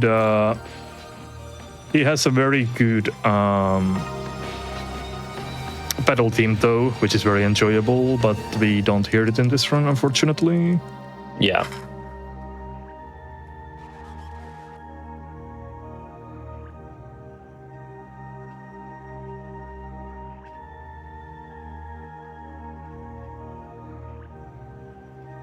We see more angels around, and since we are in a new area, we are still very under leveled. We're only level 31 when a lot of enemies in this area start being in the mid 40s or level 40 and whatnot, so we're kinda need to collect some more Mitamas. We get a very big influx of EXP in a little bit, but before that we can also take a few of these Mitamas to help out with that. Whenever you're ready for that break, we can go for it. Alright, now would be a good time for that. Okay. Perfect. Yeah, so like earlier, during these longer runs, we like to take breaks every hour, so somebody get up, stretch, get some water, anything y'all need to do. Just a quick reminder for you all, if you are interested in what's coming up on the Hotfix, or if you're interested in running something, you can always check out this week's schedule and submit your runs over at gdq.gg/hotfix. We're going to take a quick break. We'll be back in just a few minutes here, everyone.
Hello, everybody, and welcome back to the GamesDoneQuick Hotfix. Today, we have a showcase of a bunch of games that speedrunners have submitted through our submission form, and we're in the middle of an SMT5 run. I'll hand it right back over to you whenever you're ready.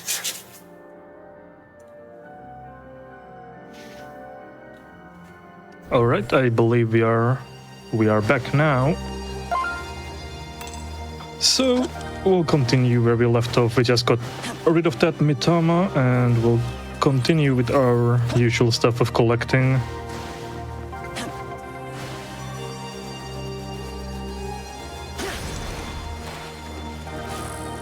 So the Mitama partner spots in this area work a bit differently from the other partner spots in the game, where the Mitama partner spots are guaranteed to be Mitamas, but the Mitamas you get are actually random in this area compared to how the partner spots work in the first two areas.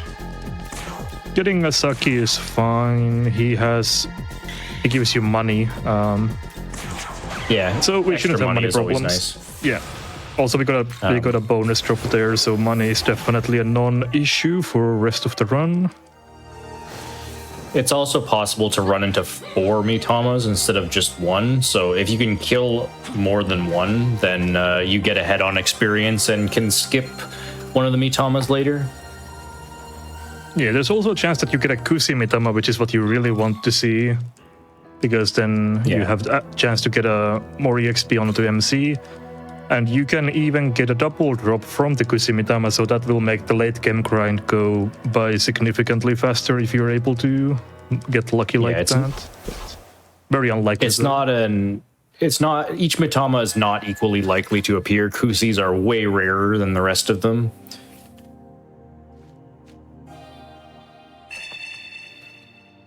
So there we meet up with Nua and Yakumo. We didn't really talk about Yakumo before. Basically, he's Nua's partner in fighting both the angels and the demons. And they're investigating this area just like we are, and they tell us that if we want to access the area that's being guarded by those cherubs, that the best way to do it is to cause such a high level security problem that the cherubs have to leave their post to check it out. So we're now going to look for a group of angels that's large enough to that killing all of them will cause them to summon reinforcements. Schneck. Here we're going to talk to this friendly Sneck here, and he's going to give us he's going to teach us how to dance. That's right. Yeah, we'll learn the wiggle from this guy. Yeah, it's one of the better Makatsui skills in the game, especially when you pair it with Pandemonic Feast. It basically lets your multi-target hits always hit the maximum amount, so it's very good. With Pandemonic Feast, it increases your hits, and then you always get the guaranteed amount with the dance, so they have a very good synergy going there. Yeah. All right. So here's this group of angels. So this doesn't look like a group of angels, it's just one. But the way this fight will work, so Vengeance introduced the possibility of follow-up encounters, which just means after you win an encounter, some more enemies can show up. And this fight has 3 follow-ups. One cool thing is that if you use a Mogatoki skill and then get a follow-up, it will carry over into the next encounter. So we use Strategize here, and as of right now, the main character is by far our strongest damage dealer. So we're basically just passing all of our turns to him. We will have to restore. Oh, a miss is really bad. That's very uncommon. Even is really, really unfortunate. Yeah, because we give terrible. MC Beast Eye and 2 Sukukajas. So that doesn't necessarily end the fight, but that's going to slow things down a huge amount. Oh boy. That's especially frustrating. I'm glad at least you picked up the extra fizz dampeners. Yeah, you can use another one here if you want. Or light. Hopefully get a multi-hit kill or dark kill here. Hope he does a light attack. That is not a light attack. Not a but light attack. it might still be recoverable though if I can survive. Yes. I need to. Good insta kill. Luck. Summon a random demon into that slot, maybe, so if you get your bar back. Maybe. I'm kind of hoping that I just survive here. Let's see if I can. Yeah, because if you just live here, you could even stall another turn. Because you gotta deal with the next wave, right? That's what I'm thinking. That I kind of. So I'm thinking you survive. stall your bar back. Yeah, that's what I'm planning. All right. Now I need to have strategize active again. Yeah. And hopefully without Inagami's bonus damage, you might not be able to full kill.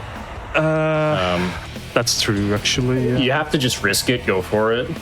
8 hits should be enough. I just hope I don't miss here. Can I? Wait, I can't even use that. No, just you don't. going for it. You have to risk it. Well, that helps if I can get. Well, that definitely helps. Yeah. I think it should be fine. Yeah, there we go. All right. There. All right. Scary but good recovery. Yeah, so these give you a ludicrous amount of EXP. The follow-ups increase the multiplier, which applies to the amount of EXP you get, so you basically get double EXP from doing that fight.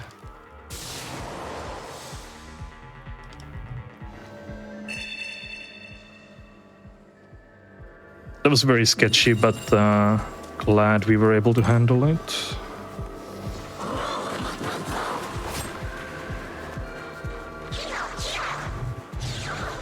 Yeah, so now that we have slaughtered an entire army of angels, now they're going to send the cherubs over to try to deal with whatever is going on over here, which is our perfect opportunity to sneak deeper into the area.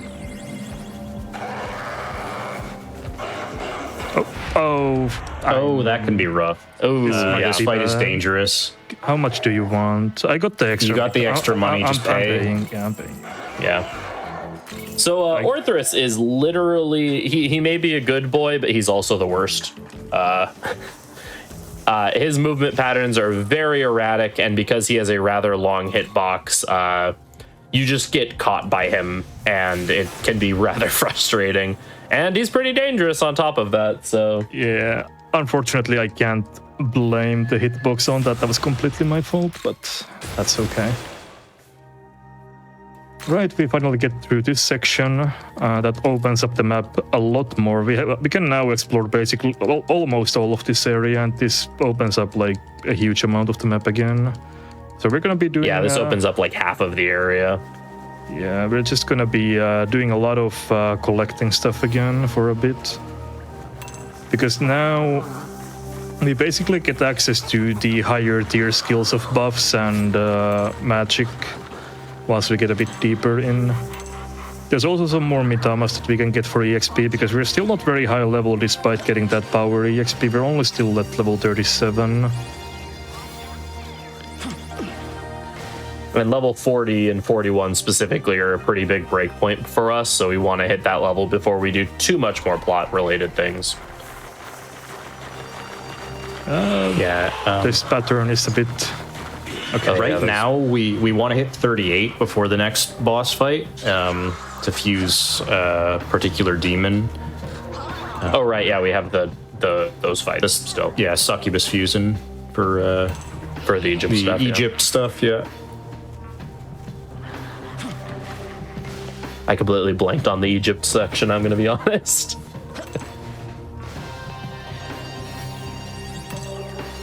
Yeah, there's some interesting design choices in this area where they make this wide open new area and then force you to leave it for several main plot story points. Two of the major bosses of this section in the game take place outside of Shinjuku. Yeah, so we're going to get here, and then the game is going to be like, hey, you should go back to do some other stuff in Tokyo, and then we would do that, and then we'd come back and do like one or two plot triggers, and then it'd be like, hey, you should go back to Tokyo again. But the game doesn't actually stop you from just continuing to explore the area. So we're going to get all of the goodies that we care about before we... or most of the goodies that we care about. There's a few things that are faster to grab on revisits, but we're going to grab most of the stuff we care about now.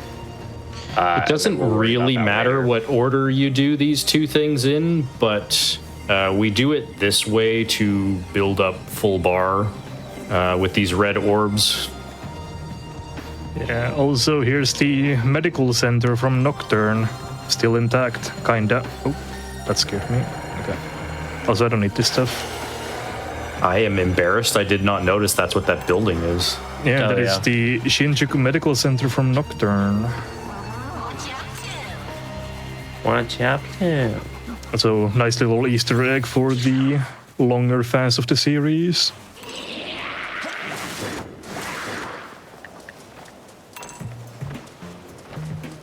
Nocturne being by far the most recognizable game from the series. Oops. Yeah.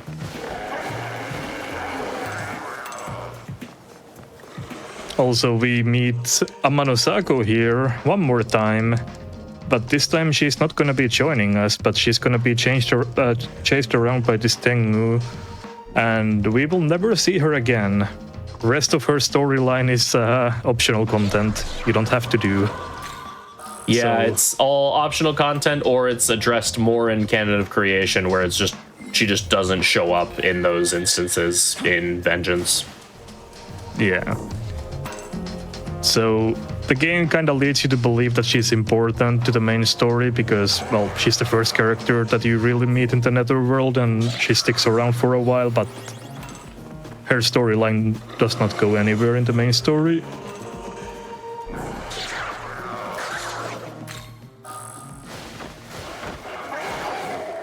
Picking up a couple of strength incenses.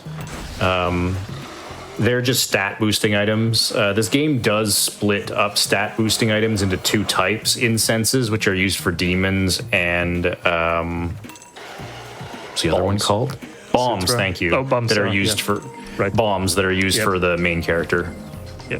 I'm gonna save here just in case because this flying girl is gonna attack us.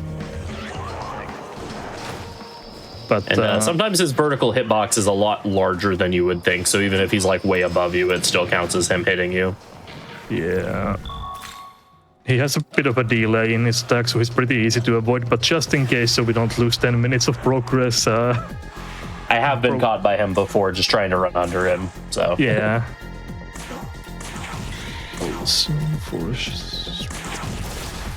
So do we get a double drop? We do not. That is unfortunate. In Area 3 you already have a decent chance of getting a double drop. I think it's Not roughly like, 50-50. Something like that. Maybe a bit less. I think it might be a bit less, but it's not. It's pretty good chance. Yeah. Yeah.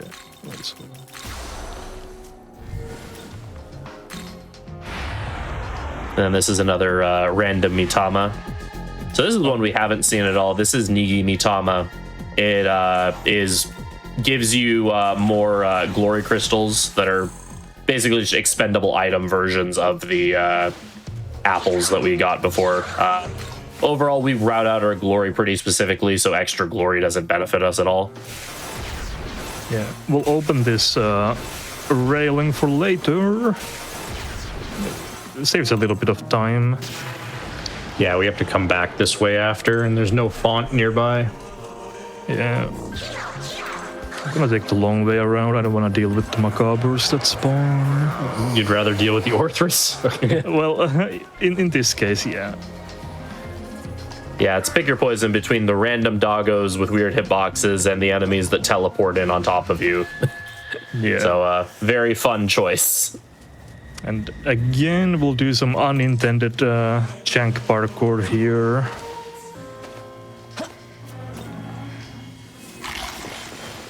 Compared to typical JRPGs, this game actually has a lot of dynamic movement in way the maps are routed out. Oh dear.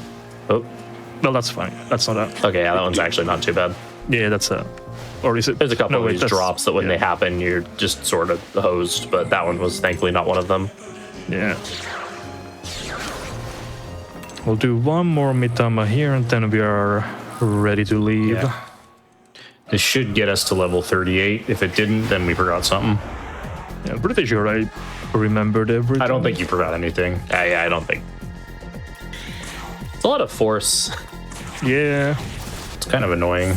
The RNG in this game, in Atlas games in general, is weirdly sticky sometimes. And so for some reason it feels like Mitamas just tend to have the same weaknesses as each other. I have zero evidence to back up this claim, but that's after years of... after over half a decade of speedrunning this series, that's certainly how it feels. I agree as well. I experienced the same thing. There we go. What am I buying? Sutunishi. I have one apparently. Okay, cool. Yeah, probably a Icon. gift. Yeah, and then Osuchi. So Yeah, we'll certain do- essences you can buy some from a features, shop, yeah. which is nice. Yeah, we didn't touch on that earlier, but it's quite nice. Yeah, You can't especially buy nice because all you can essences. buy... Yeah, you can't buy all of them, but you can buy Bicorn's Essence, which, as we mentioned before, Beast Eye, the ability that boosts your accuracy by a decent bit, is purchasable. So we buy a lot of Bicorn Essence. Yeah, I think we buy like 3 or maybe 4 of them. I can't quite remember. Or maybe. Is this demon? And then we use one that we pick up on the road as well. Yeah.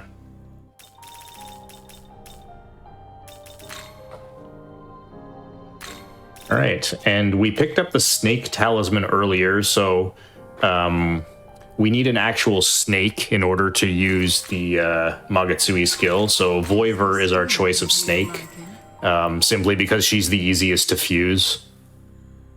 Yep, that's a snake. Lilam with check Frosty Nogami Ice Breaths. Is this demon?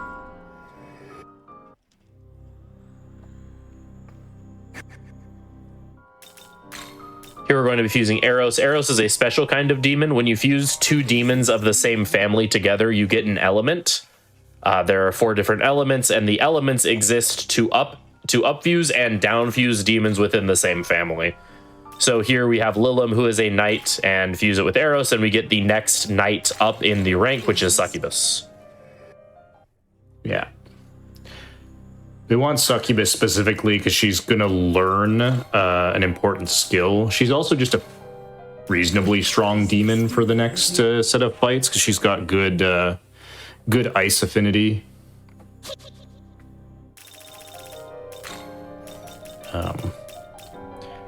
We are also going to do the last little bit of prep for a special fusion that we're going to be doing after the next boss fight that we really want to do, but we need to be level 40 to do it. Yeah, Alice is an incredibly powerful demon. She was incredible in Vanilla, and then they buffed her in Vengeance for some reason. This. Yeah. So we will be making a decent bit of use out of Alice once we can actually fuse her.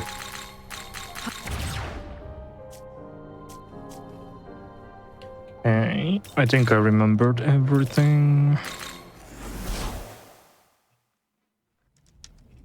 Alright, so like we mentioned, now it's time to leave the Netherworld again. And we find out that Yuzuru's sister has been kidnapped by a demon known as Konosu, who is part of Bethel, Egypt. So we're gonna be paying them a visit and kinda ask what's going on.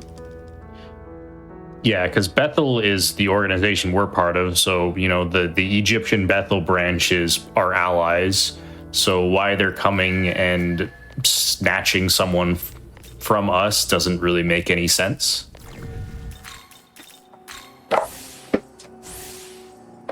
Here we're using those ice sutras to pump up Succubus's ice affinity again. Every stack of affinity raises damage and lowers MP cost.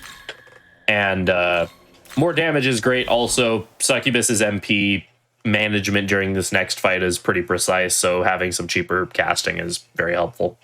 Yeah, she's got a good MP pool, but we're pretty demanding of it because we want her using Materu Kaja, which is the multi-target attack buff, so buff our entire party's attack, and we want her using Ice Breath, which is a fairly expensive attack.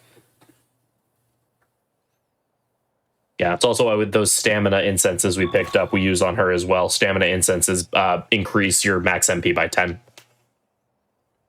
Yeah, it helps a little bit for the upcoming fight, but it's not that important outside of it, but we don't have a better use for that, so...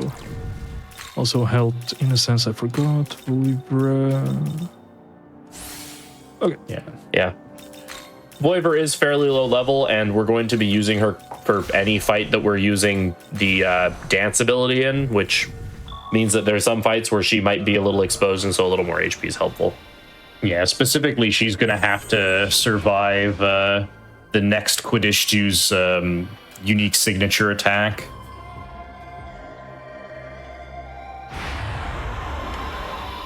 So here, rather than actually talking to the Egyptian branch, Dazai decides that we're just going to fight them instead. So...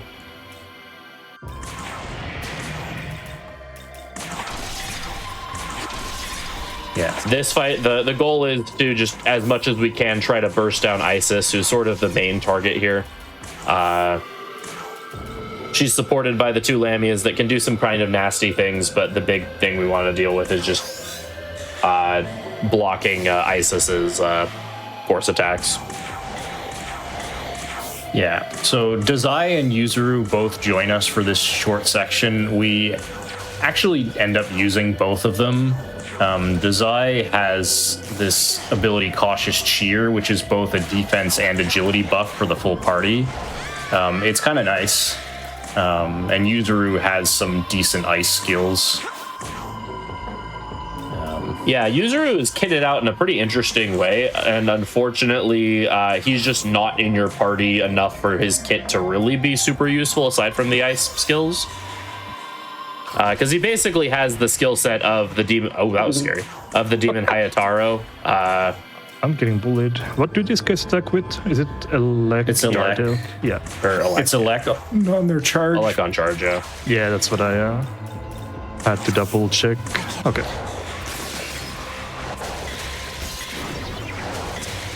All right. That was a very, very sketchy fight. All right. All right. Now for the actual boss fight of this area.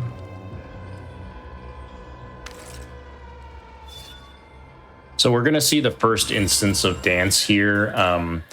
What Dance does is guarantees that any multi-target skill you use will always hit its maximum amount, which doesn't really sound that good, except for the fact that if you use it against a single target,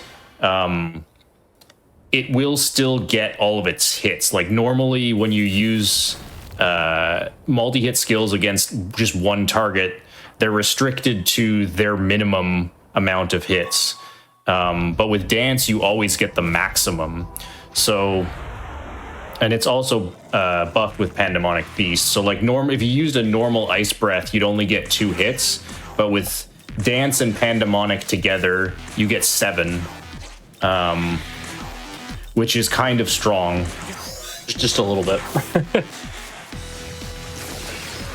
So we're going to set up some debuffs, then Voiver's going to cast Dance. And we'll switch her out to Yuzuru because she doesn't have any purpose once she's used her Magasui skill. And then everybody's going to go ham with Ice Breath. And see how many hits how many times it hits. Thankfully, Yuzuru can use items so he can help protect us. Kansu has some really weird elements to his AI. If nobody in your party is immune to light, then what he gets locked into doing is alternating between fire and light attacks every turn, which, considering dampeners exist, as long as you don't have anybody who knows fire or light in your party, then he will alternate between fire and light attacks. So we specifically set up our party to make sure that nobody nulls either of those two things. Because if you let him use any of his nasty physical skills, he'll destroy you. Yeah, he has an ability called Karnak, and that fizz skill is very, very powerful. But if he's just stuck doing the same thing over and over again, he goes down very quickly, as you can see. Yeah. Yeah, so that's a very good battle theme, dancing crazy murder, but you only hear it for this fight in this route, so sadly we don't hear it anymore. Only there for a couple minutes, but At least this fight is long. So Hey, we got the glitch again. bit. Yeah. So here we find out that Miyazu is actually the knowledge of Kansu, so they could merge to become a Nahobino, but they don't want to do that. However, she actually asked to be captured by Bethel, Egypt, because of how weakened Bethel, Japan is because of everything that's been happening.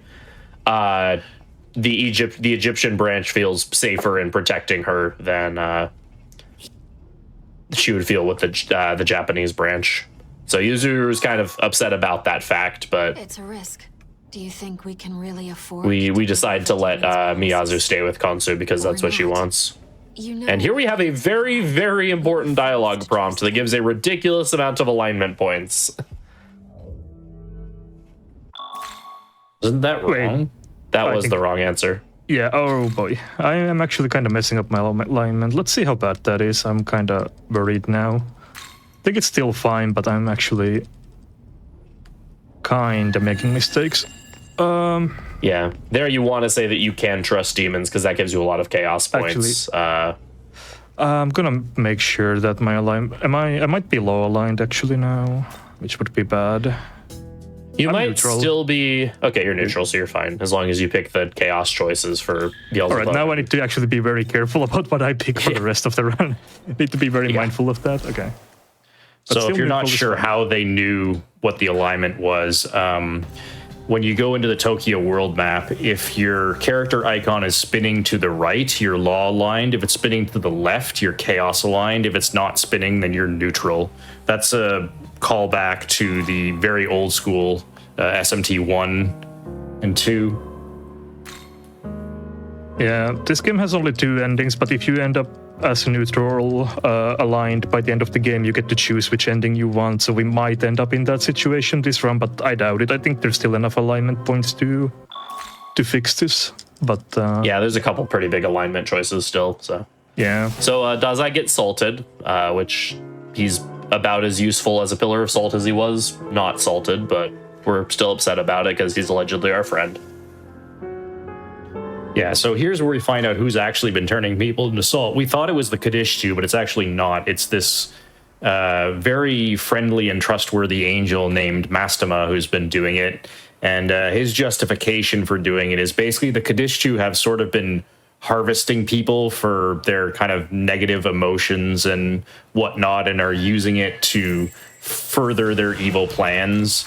And so what Mastema has been doing is basically identifying who the Kadishtu are targeting for that and turning them into salt, which, you know, typical law line demon stuff. If someone's being abused and exploited for nefarious evil, just kill them so they can't do that. And here is Alice, one of the better demons in the game. At least for this level range. Yeah. So Alice has a couple of things going for her that make her really powerful. Her unique skill, Die For Me, is a multi-hit dark skill that hits a pretty large number of times and does good damage. She also naturally learns the ability Dark Pleroma. We didn't really talk about Pleromas earlier. Basically, Pleromas are a passive ability that when you have it on your character, like here MC has Elect Pleroma, attacks of that element are boosted by a certain percentage. I think is it 20 in this game? I think it's 20, yeah. 20 or 25, I can't remember. Yeah, so all attacks of that element are boosted by 25%, which stacks multiplicatively with other modifiers. So you can rack up a lot of extra damage with stuff like Pleromas and such. And so Alice having access to to that, in addition to having a very, very strong unique skill, makes her very useful, especially since a couple things coming up are going to be weak to dark damage. Yeah. Normally, there are no generic multi-hit dark or light skills. Alice has the only multi-hit dark skill in the entire game. So if we wanted to abuse our pandemonic strategy against something that's weak to dark, Alice is our only option, which allows us to do something that we're actually going to do next. We're going to go out of our way and do a side quest now. Obviously, you generally avoid doing side quests in speedruns because they're slow, but this particular side quest is going to give us a quite strong demon. But in order to get that demon to join us, we have to beat them first. And this would absolutely not be possible without Alice at this level. Yeah, the original version of this game had a couple of demons that you could only access via paid DLC. And those demons were incredibly strong because they were literally pay-to-win demons.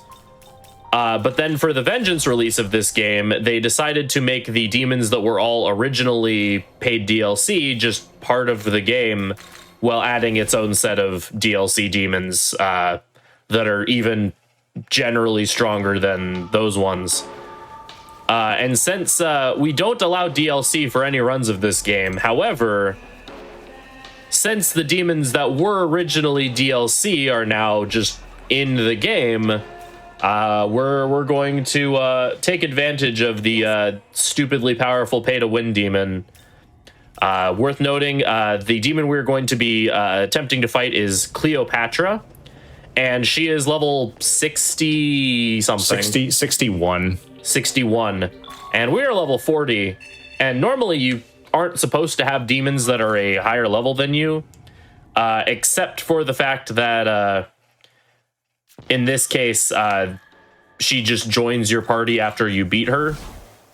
So you can just summon her. And so we're level 40, and we're going to have a level 61 demon that also is kitted out to be pay-to-win levels of powerful. Yeah. And this is all possible because Alice is very strong, and she's weak to dark.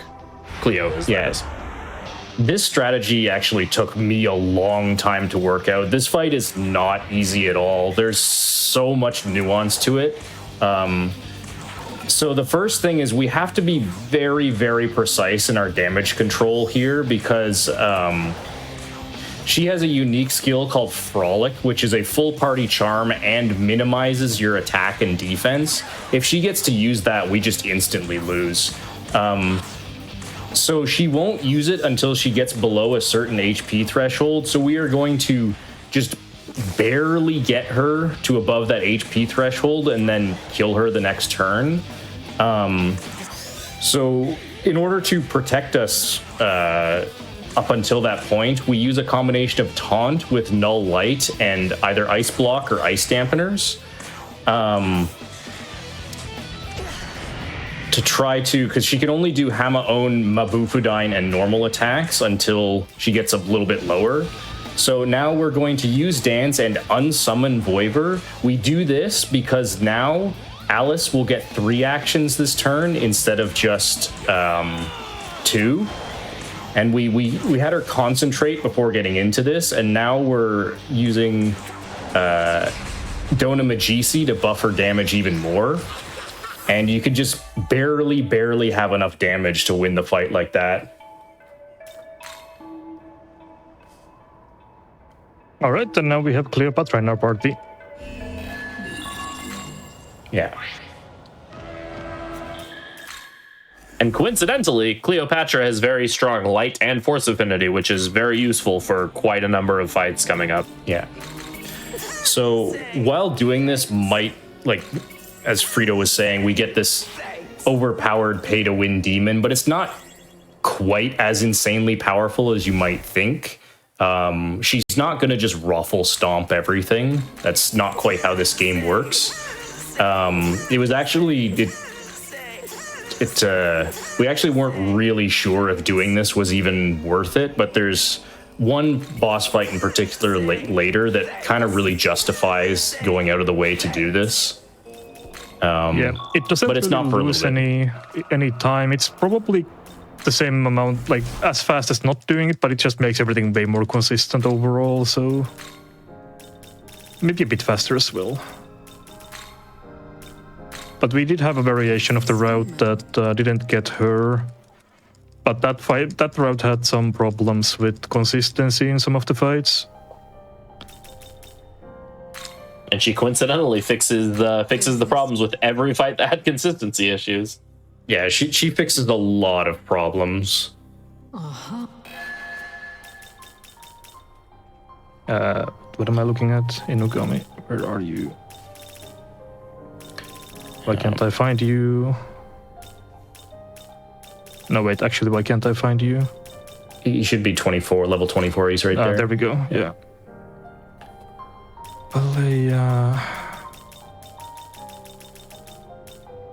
Yeah, I have enough money, good. Only Tetrakarn. Is this demon? So we're doing Tetrakarn is one of a set of abilities that we just refer to as Karns that gives one party member a repel physical shield for that turn. And the other version is Makara Karn, which is magic. We used a magic mirror earlier. This is just mirrors in ability form.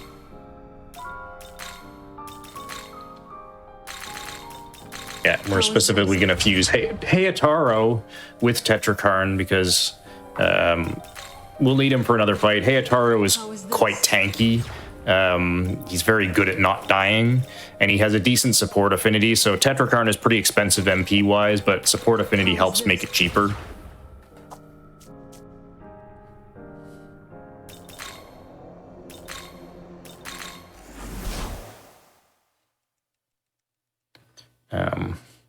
We're going to go pick up one statue here. So remember I said that statues can level up your demons even if they are higher level than MC.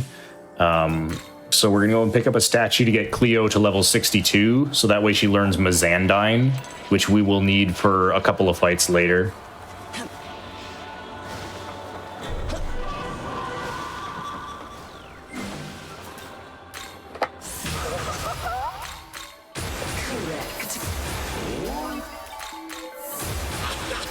Dancing monkey. All right, and now we are ready for the next fight. So we'll head back to Tokyo again.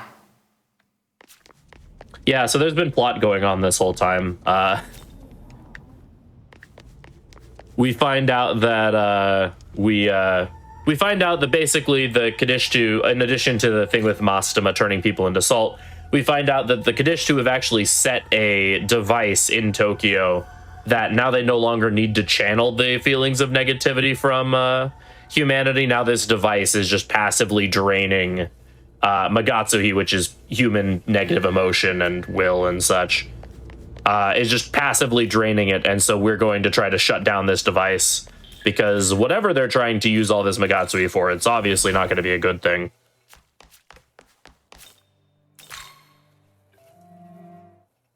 Back to our usual hangout spot at top of the dorm roof.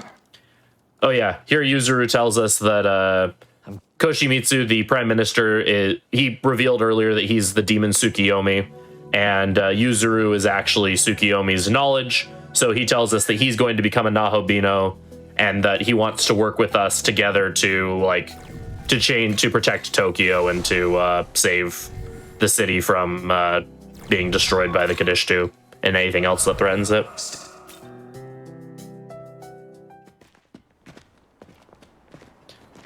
But here on our way to actually stop the device, we find Yakumo and Nuwa, who want to use the device to lure in the Kadishtu, and so they don't want us to shut it down.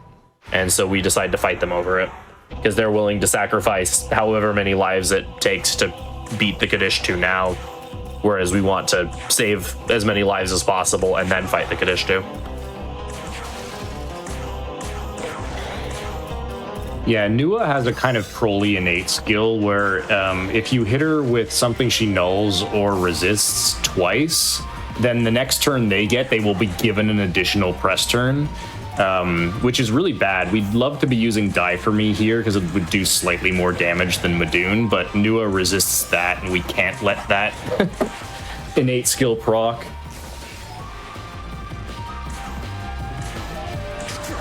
But otherwise, we're basically going to be hitting Yakumo and using here's our first use of inflame, or not, it's not our first use.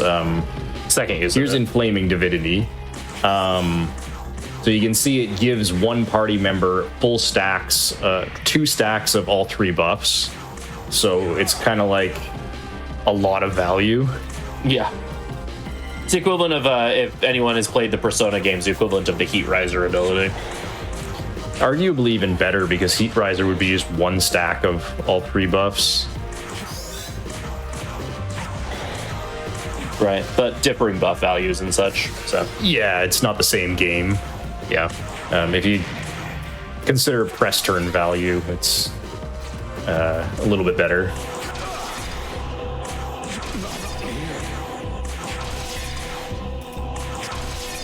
So once we kill Yakumo, this fight is fairly easy. Nua can't really do very much on her own.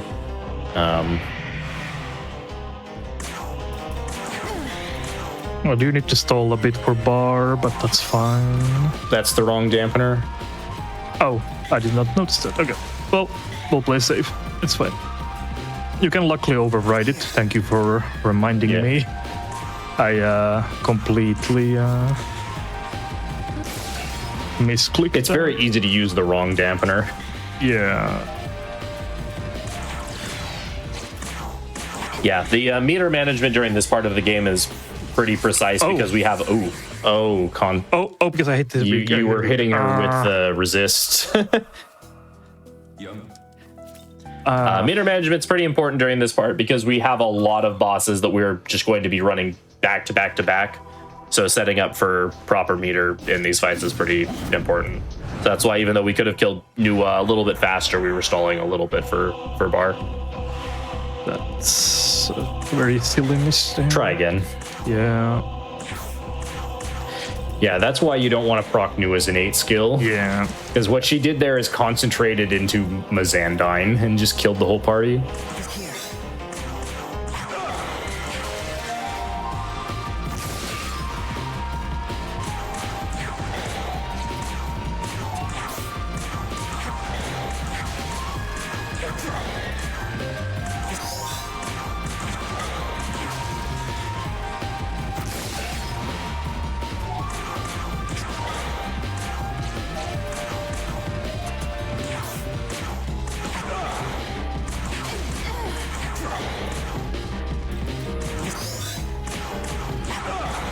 There is some variability in this fight because Cleopatra is just spamming Ice Breath, which deals variable damage, and hopefully we can just kill Yakumo here. That would be nice. That's kind of... I think I can. It's kind of... Okay. It's going to be very close. Okay. Yeah, that was very risky, but paid off. Yeah. Right now I'm gonna be very mindful of not doing the wrong thing. Yeah,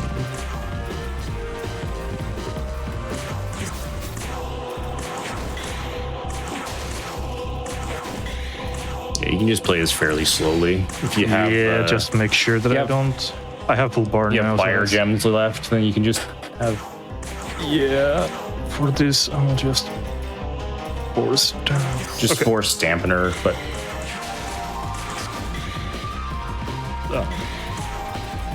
Yeah, I should be using my fire. I actually don't have any You got fire. any fire gems left? One. You got one, yeah. Should be able to finish here. Yeah. All right, thank you. I'm not very good at this fight. I've made mistakes here before. All right. Anyways. Again, it's very easy to make mistakes with the pace of this run, especially more complicated fights like this one.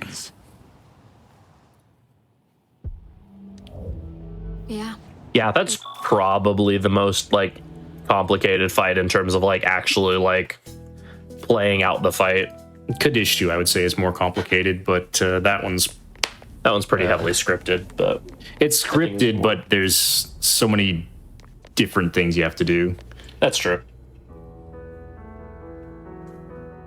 And there's also some variability on the damage range, whether Yakumo will charge on turn 3 or 4, which makes it a bit, you need to kind of be mindful of that when you're playing. But okay. Yeah, Now their that AI we are, forces the charge when they dip below certain HP thresholds, and so depending on who and how often Cleo is hitting people with her ice breath, depends on when they actually do their charge. Yeah. Well, time for the next boss fight immediately after. We're just gonna need to get there because clearing that section now gives us even more access to the final part of this area. Yeah, so we find out that the Kadishtu are hiding out or are planning something at like the Shinjuku Government Plaza. And so we're going to head them off there because that seems to be where they're focusing their efforts now that they've captured enough Magatsui to do whatever their plan is.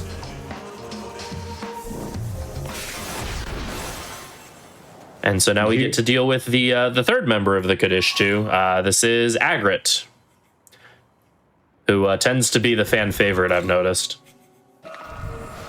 Yeah, so we have this kind of like fog maze-like section where Agrit will, or a phantom of Agrit will spawn and try to attack us. If you get into combat with her, she just spams her unique skill. You're very likely to die. She pops up randomly, so you have to kind of be careful as you run through this area. That is like the second Aramitama spawn that I've seen in the last like 2 minutes. Yeah, he also spawned near the Oseis earlier, so. Yeah. Young man. It doesn't matter, it was just kind of funny. Yeah. Sometimes enemies can randomly switch themselves out from Mitamas, and you can get those random field Mitamas, but they're never really worth killing unless it's a Kusi Mitama. I apologize. Allow me to make amends. All right, so this is Agrit. Fans of Agrit, enjoy the like 5 seconds that she's going to be on screen. Yeah, this is a 2-turn fight if it goes properly.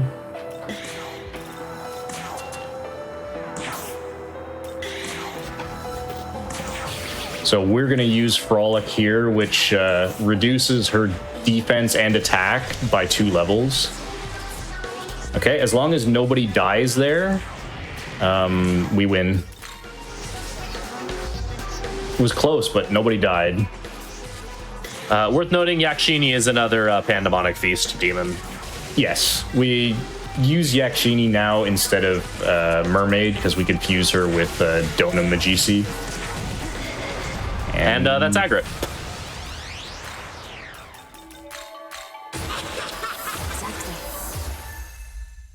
Yeah, when you have a level 60 demon and then abuse the innates, the fight is not that difficult, surprisingly. Yeah.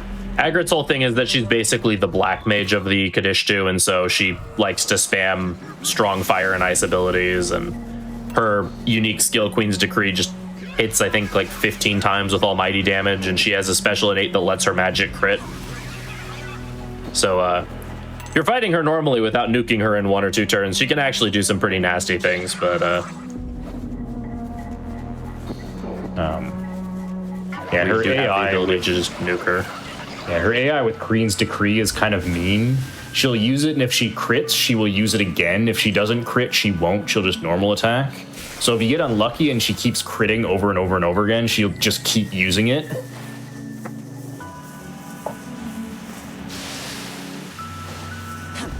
Poison time.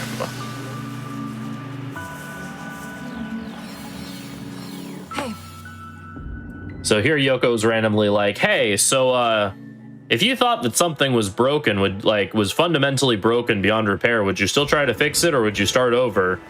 We're like, that's an oddly specific question, but I guess we'll say we'll start over. She's like, oh, okay, cool, sounds good. Good talk. Yeah, so the next boss fight is probably the most difficult fight in the game outside of the final bosses. Yeah, definitely casually, I would say this is the hardest required fight in the game. Yeah. It's also pretty nasty in the speedrun, mainly because there's a fairly high degree of randomness in this strategy. It's even with Cleo, there's still some randomness.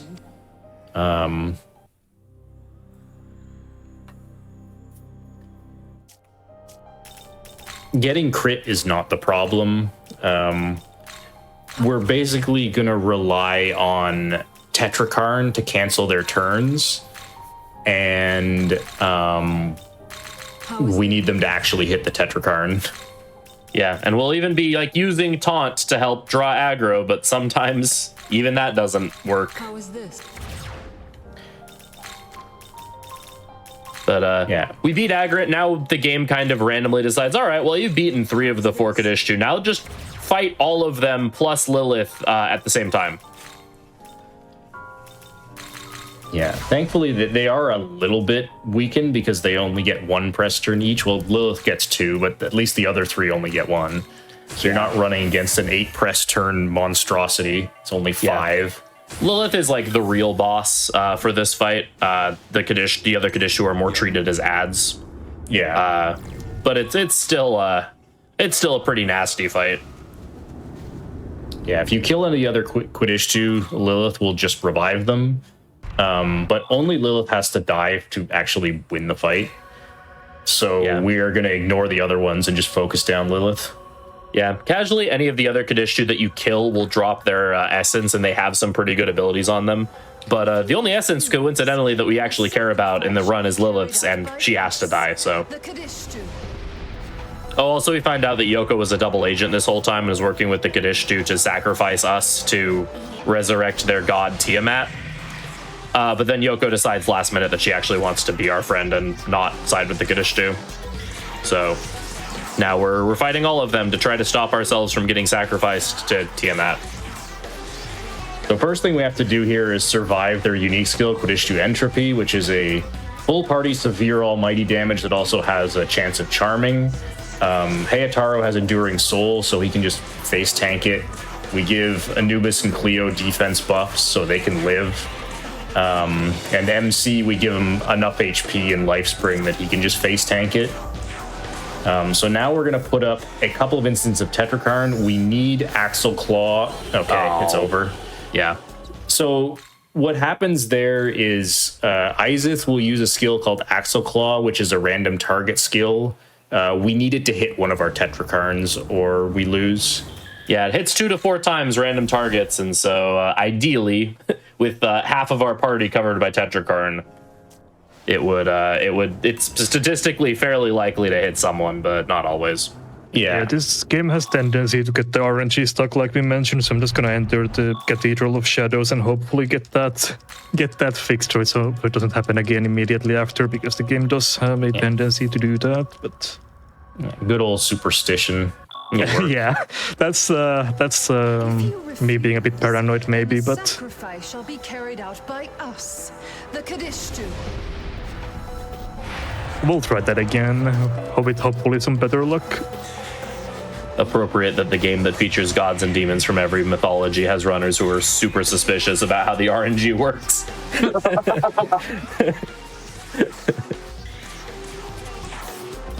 We don't attack on turn 1 because in addition to all the other things Kadishtu Entropy does, it also heals them by a massive amount, so there's no point even hitting them.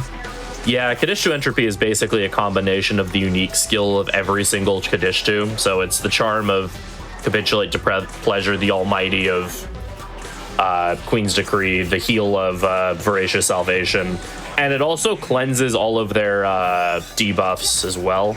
I don't think... Oh my, again. Wow. Well, that was the exact same result, so clearly it did not work. Yeah. It does something from Lilith's skill set. I forget what it is specifically, but... It might. Actually, it can't, no, it doesn't because we Raccoonda, and it doesn't clear that.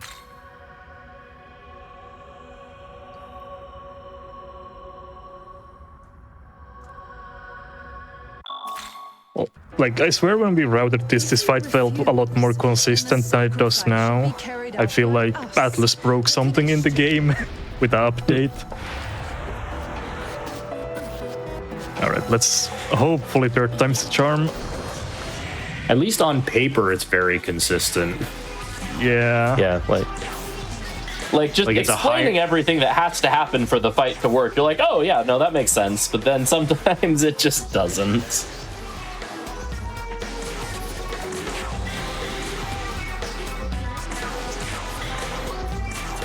Okay, no, you're right. It doesn't cleanse their debuffs.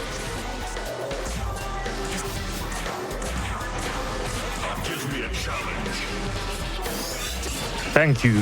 Hey, there we go. The fight's not over yet. We need one more instance. So taunt with MC. So on the third turn, Lilith is always going to normal attack right off the bat. And we need that normal attack to hit MC. Or we need Izeth to ult to hit the Karn. Doesn't actually matter. Nice. Okay, there we go. All right, so that should be a win. So now what we're gonna do is we're gonna strategize and just let Cleo go to town.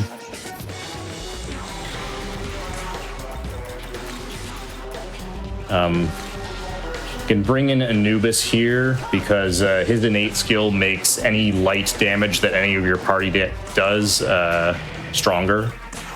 It's not necessary to kill, but you know, let's play it safe. All right. Hey, third time's the charm. Yeah, it wouldn't be a SMT run without that good old marathon luck in the mix.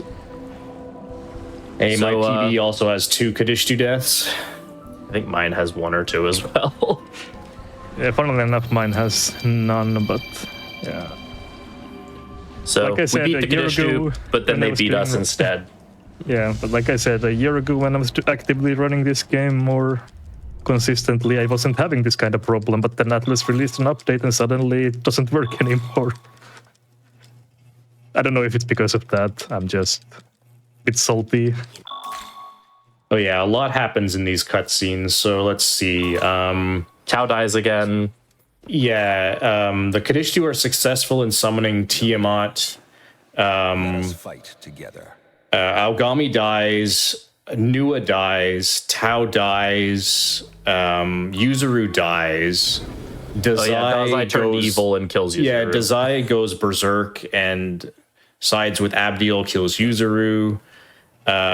We fuse with Tsukiyomi because we lost Aogami, and so we now look different. We're basically a different Nahabino. And yeah, I think that's everything that happens.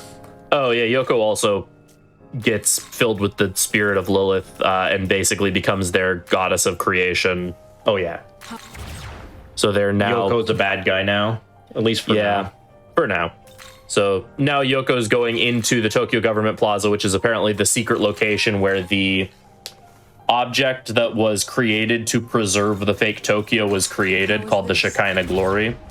Yoko is going there to reclaim her divinity from the Shekinah Glory and destroy it so that she can summon the Throne of Creation.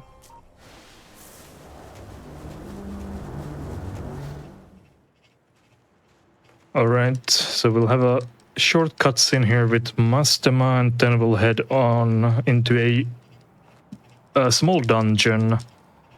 And actually, once we get into the dungeon, I think we can take the final break of the run. Yep, sounds good. So Just gotta at this make point, while we're, Mastema shows up and he's like, hey, you kind of failed. What the heck's up with that? Well, you better not fail this time or else. And we're like, oh, okay.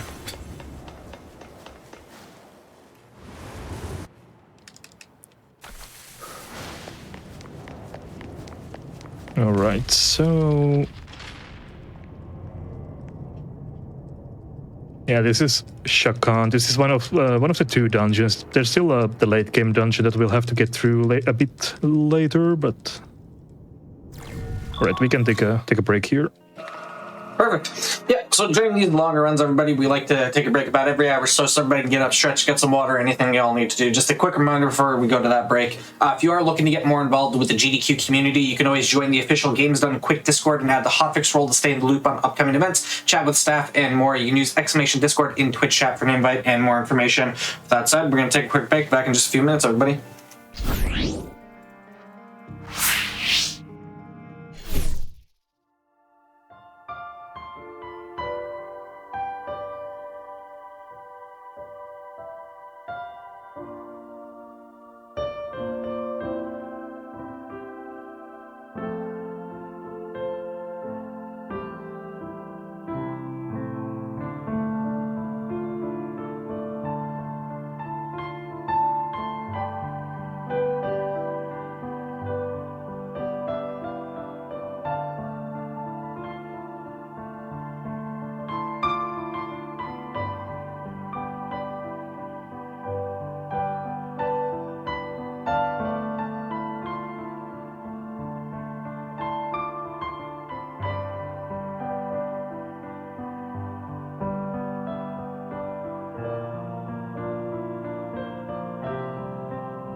Hello, everybody. Welcome back to the Games on Quick Hotfix. Today we are showcasing a bunch of games that have been submitted through our submission forums.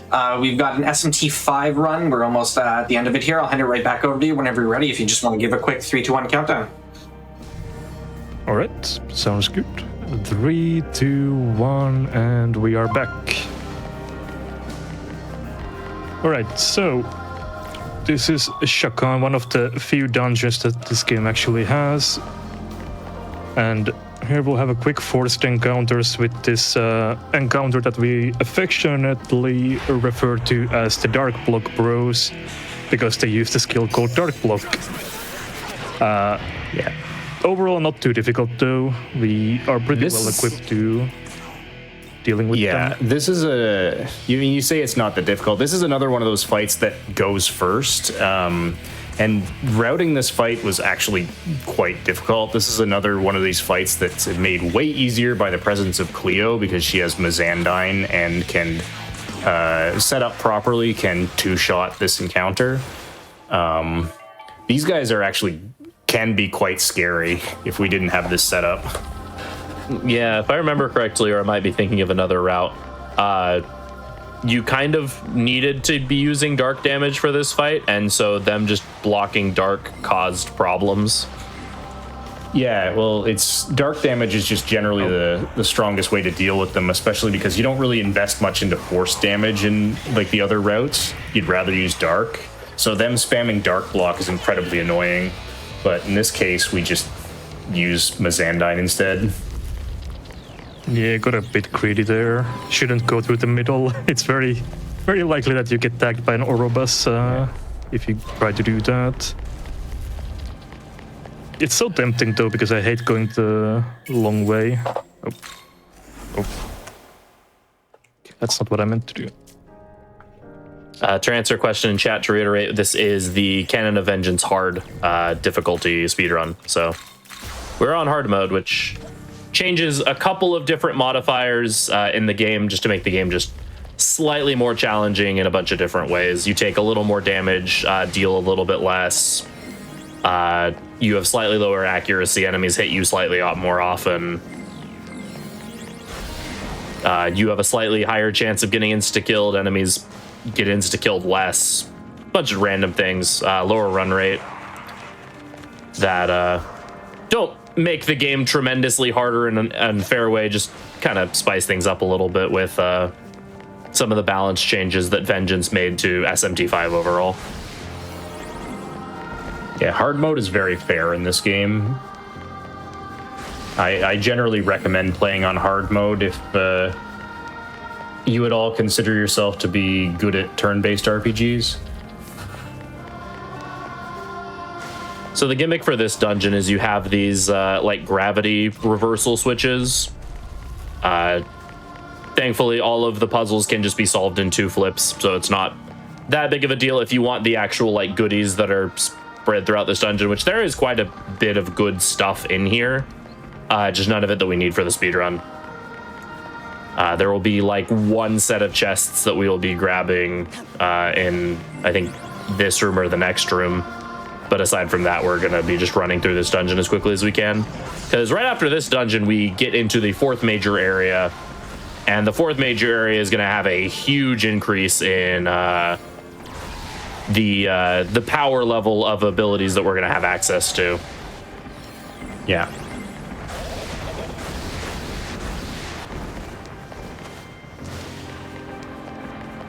Yeah, we just pick up 1 chest in this dungeon, and that's just to get a source of Endure for a little bit of late game safety. Yeah. Young man. Young man.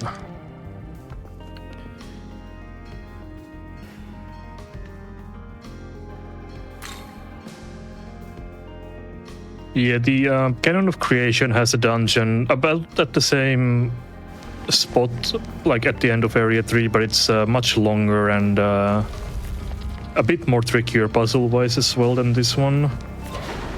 Yeah, it takes probably twice as long to run through. Pretty close. Also, just due to like the fights that you do in Canon of Creation and where the chests are located, you actually do pick up a few more items in that dungeon as opposed to here. But Yeah, it's got more difficult boss fights as well.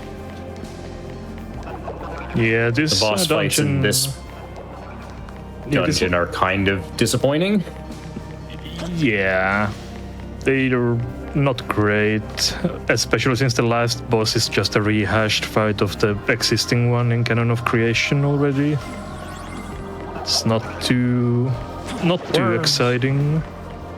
But after this dungeon, we get to the final area where all the actual fun fights are. Although our strategy of choice for those fights is a little bit tedious, but if you haven't seen it, it's kind of if you've never funny to see seen it for the before, first it's time. quite a spectacle. Yeah.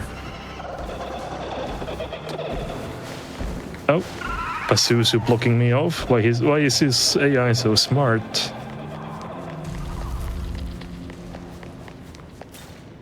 Yeah, this game as a whole isn't really, like, unlike most other SMT games, which tend to be dungeon crawlers first, this game experimented a lot more and put a lot more emphasis on the overworld exploration, and then exploring the worlds, and the dungeons are kind of secondary to that.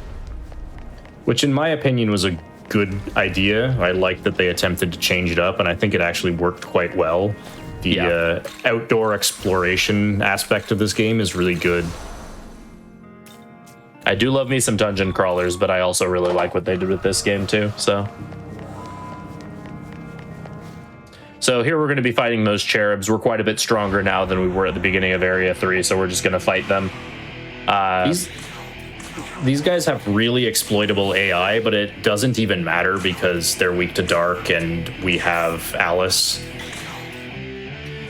Yeah, so their big thing is that they like to concentrate and power up for a really big attack, and then they kind of wait a few turns while they're powering up for the attack again. And if you kill one of them, then the other one will, I believe, start spamming Judgment Light, which is basically the equivalent of Die For Me except Light Element.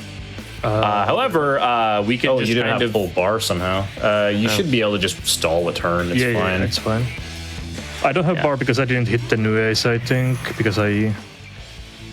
Oh yeah, well, right. It's fine. But we have Dance and we have an Alice, and so they don't get to use Judgment Light or even attack us at all.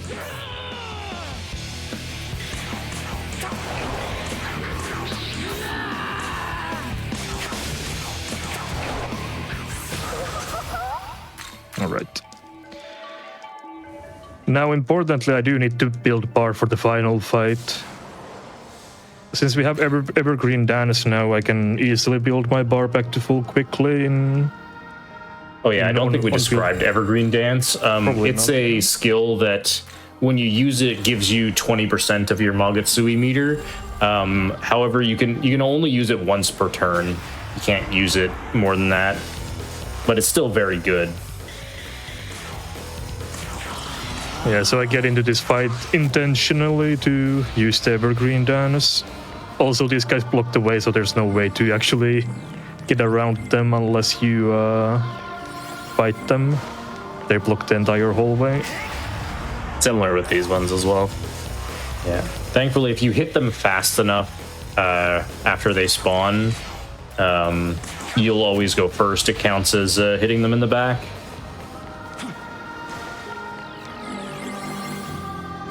And we already have our full meter, so we are set up for the boss of this dungeon. Oh, he split from the group. I'm scared. Gummy worms Yeah, it's a have really weird they got gummy the worms. strats. They're just standing there menacingly.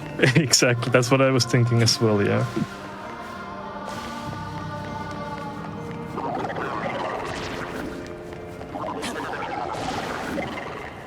The gummy worms have access to tier 3 ice and electric abilities, and so they'd be a little bit painful if we were to get caught by them.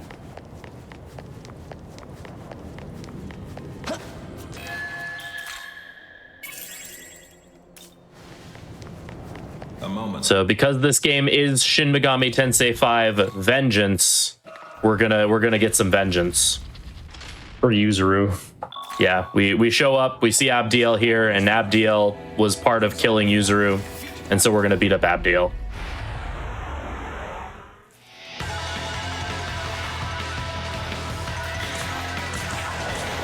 And she is also weak to dark, so she doesn't stand a chance. Yeah, Abdiel has an interesting AI quirk where, because Abdiel just hates the main character with a burning passion, she will focus fire exclusively the main character. And so we can just take advantage of that, either with mirrors or with fizz dampeners. She will do 2 physical attacks, and then she will do a light attack on the whole party. But she will not be alive to do any more than that.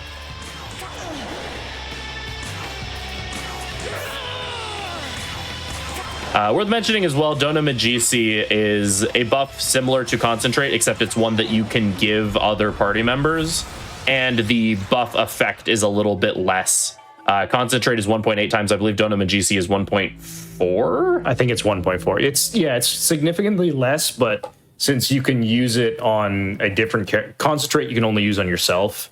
Dona Magisi can be used on anyone else, so you can kind of give your support demons something to do after they've put up the buffs that you need.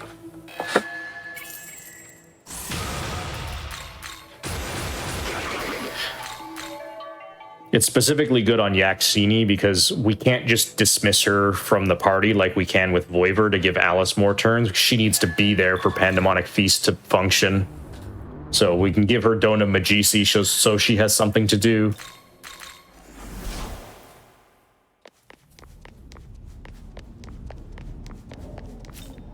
And now that we've beat up Abdiel, we realize that the Shekinah Glory has basically been destroyed / stolen / whatever. And Tiamat is now making their way towards the Throne of Creation with the intent of basically just obliterating our current reality and recreating it. Tiamat was like the primordial chaos in before the bull god appeared and slew her and created the world. So Tiamat wants revenge on the bull god and wants to destroy that world.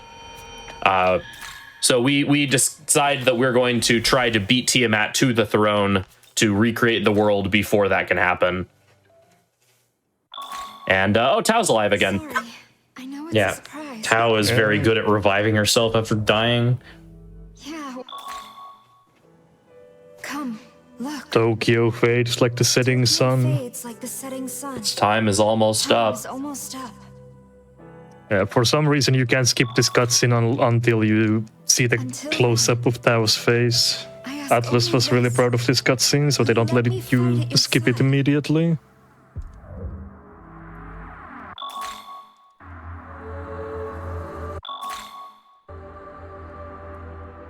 And Tao basically turns into a demon. Yeah, She still joins your party, but mechanically she doesn't work like a guest character anymore. She works like a demon. You can use essences to give her skills now, and she can't use items. Yeah, Tao is normally pretty powerful for this part of the game. However, we have a Cleopatra, and also, spoilers, Tao leaves your party, no matter what route you go. But she leaves your party a little earlier because we're siding against her in the ending split. So we really don't want to invest anything into Tao at this point. Yeah, She so still this, sees some use for this grind, though. That is true, yeah. Area 4 is very open-ended, so you can basically do whatever you want here. You have access to the entire area, you can go wherever you want, do whatever you want, but you're like 10 levels under-leveled, basically no matter what when you get here. There's a couple boss fights that are level 72 that you can go fight immediately, but we are a little bit too weak for that, so we're gonna do some collecting and grinding.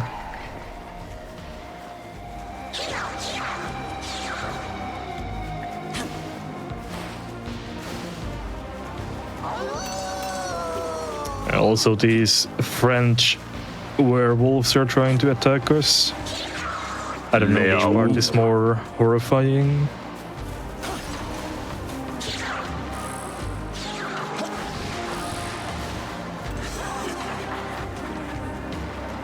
So we're going to be grinding here. There's going to be this Neburos enemy that what they do is they spawn a bunch of Decarabias and then try to run away from you. Because they run away from you, it means you can smack them in the back and get the guaranteed preempt. Yeah. And so because they also spawn a bunch of Decarabias, it means there's a bunch of enemies around to increase the chances of getting follow-ups. And as we saw before, follow-up EXP is very strong. Yeah, so we'll use an attract pipe here, which drastically increases the chance of follow-ups. And like Frito said, we're grinding this specific spot because the more enemies that are directly around you, the more likely you are to get follow-ups. And each follow-up gives you a experience multiplier, and that experience multiplier keeps increasing as you get more follow-ups. So basically, we want to get lucky and see a ton of follow-ups here and then get a ton of experience. Yeah. Our goal is that we want to hit level 62 from... basically, once we finish grinding, we're going to use all of the Gospels we picked up in addition to a few more that are in the area. And we want to hit level 62 after using all of the Gospels. Level 62 is a very important level because there is a demon that is exactly that level that is going to carry us through the rest of the run. So 4 full level ups from that grind there. So I need to reach level 54, so I'm gonna save and I'm gonna reload, and the enemies will respawn. And then we'll do that again.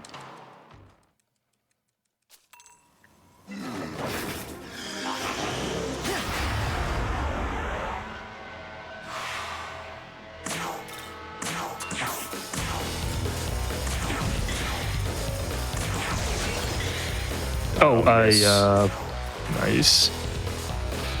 Attack mirror is not a bad call. Oh, Well, that's provided well, they at hit least the you right just thing with saved. Axel Claw. That's fine.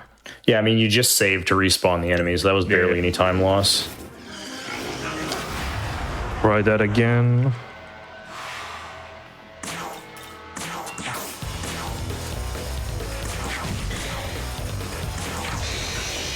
Again? What is wrong with my Tao? She's broken. Okay, that's fine. This time you're fine, though.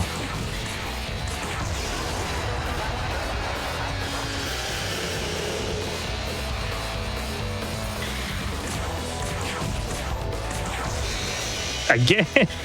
Do I have shock bone? Okay. Yeah, usually I prefer just using Cleo for this, but yeah, I probably shouldn't be using Megidola as much as I am. If you are, then you should throw Yeah, I'd usually throw Inflaming one on Tau. before That's attacking, fair. but Yeah, or an inflaming. that is true. But usually with a chakra pot and whatever other moves you have, just use the chakra pot. Or Yeah, I probably should, but it's fine, I think.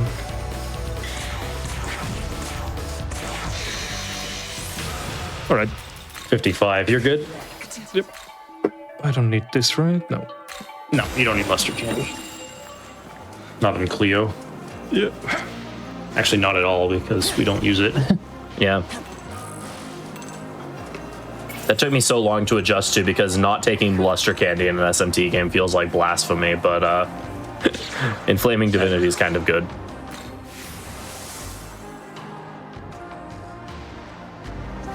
Since I got level 55, I only need one gospel from this. Yeah, at this point, the Kusimitamas are more likely to drop 2 gospels than one. So usually you can reliably get 2, but in this case, we don't even need that. This'll do.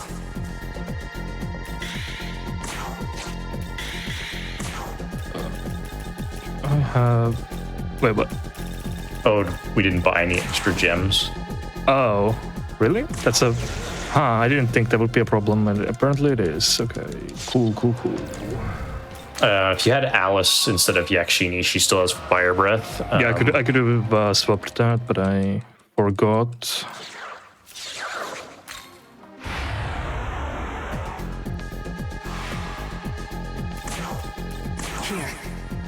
All right, light is Just get get a lot more light. reasonable. yeah, we're a bit better equipped to getting that.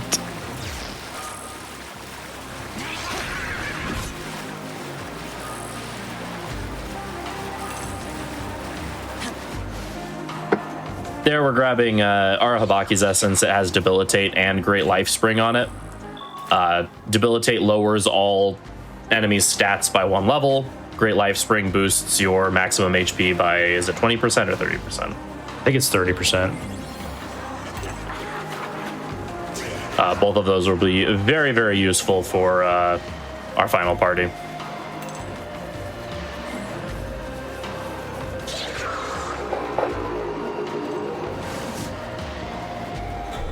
There's also a gospel over here in this partner spot that we can grab really quick to round out our count. Yeah, the only gospel that is randomly buried in the ground in the entire game. Yeah, it's kind of weird. Oh, look out, he's gaming.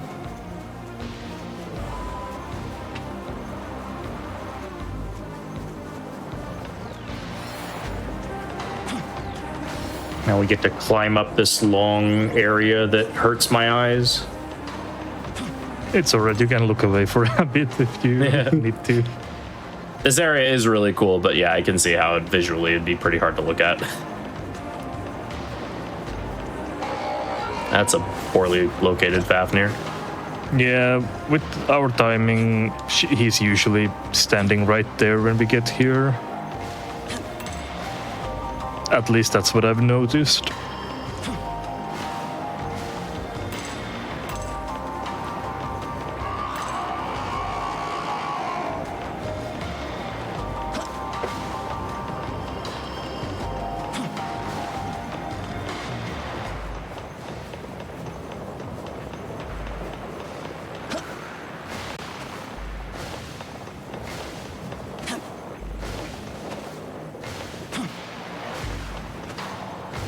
Oh, this is where one of the bosses will be, but we'll not deal with that quite yet. We're not quite ready. Yeah, so what we're doing in this area is we are trying to collect the 3 keys to the Temple of Eternity. We noticed that 2 of the keys are in the same location, which is that area right there. However, we're going to go to the other location first. We're just tagging that font so that we can just teleport over there later. But we're going to run over to where the other boss is, and then we're going to do our menu where we're going to fuse basically our final party. There's one important member of our final party that we won't be fusing yet, but... It's 90% of our final party. Yeah. Also, we meet Yakumo here, and he's kind of sad about Nuva dying, so he's gonna go back to Tokyo, and we'll never see him again. If you go to Tokyo at this point, you can have some more lore about him, but yeah, we ain't doing that.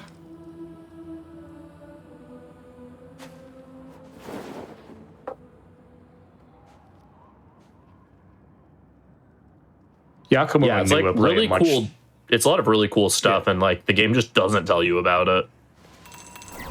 Yeah, so Yakumo they play a much larger role in canon of creation.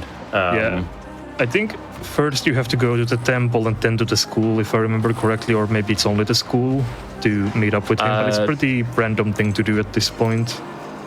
Yeah, and you have to like talk to a bunch of the scientists at the giant building about him, and right. Yeah, that too.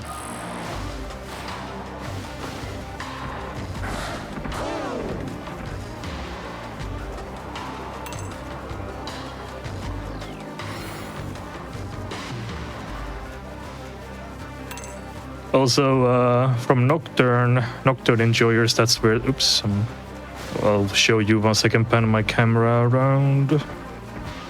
That's the location of Mifunashiro.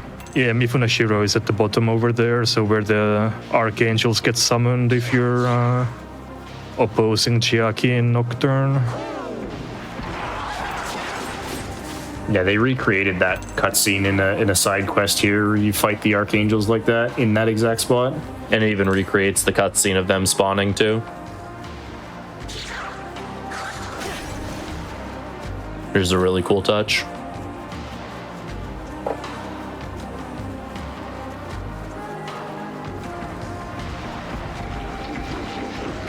Alright, so we'll use our final Testament tablet to respec into Vitality, because MC is gonna take on a support role from here on out.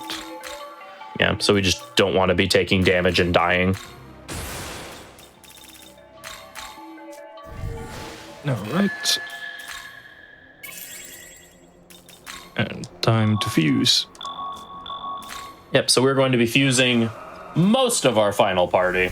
Oh, this was not necessary. Okay.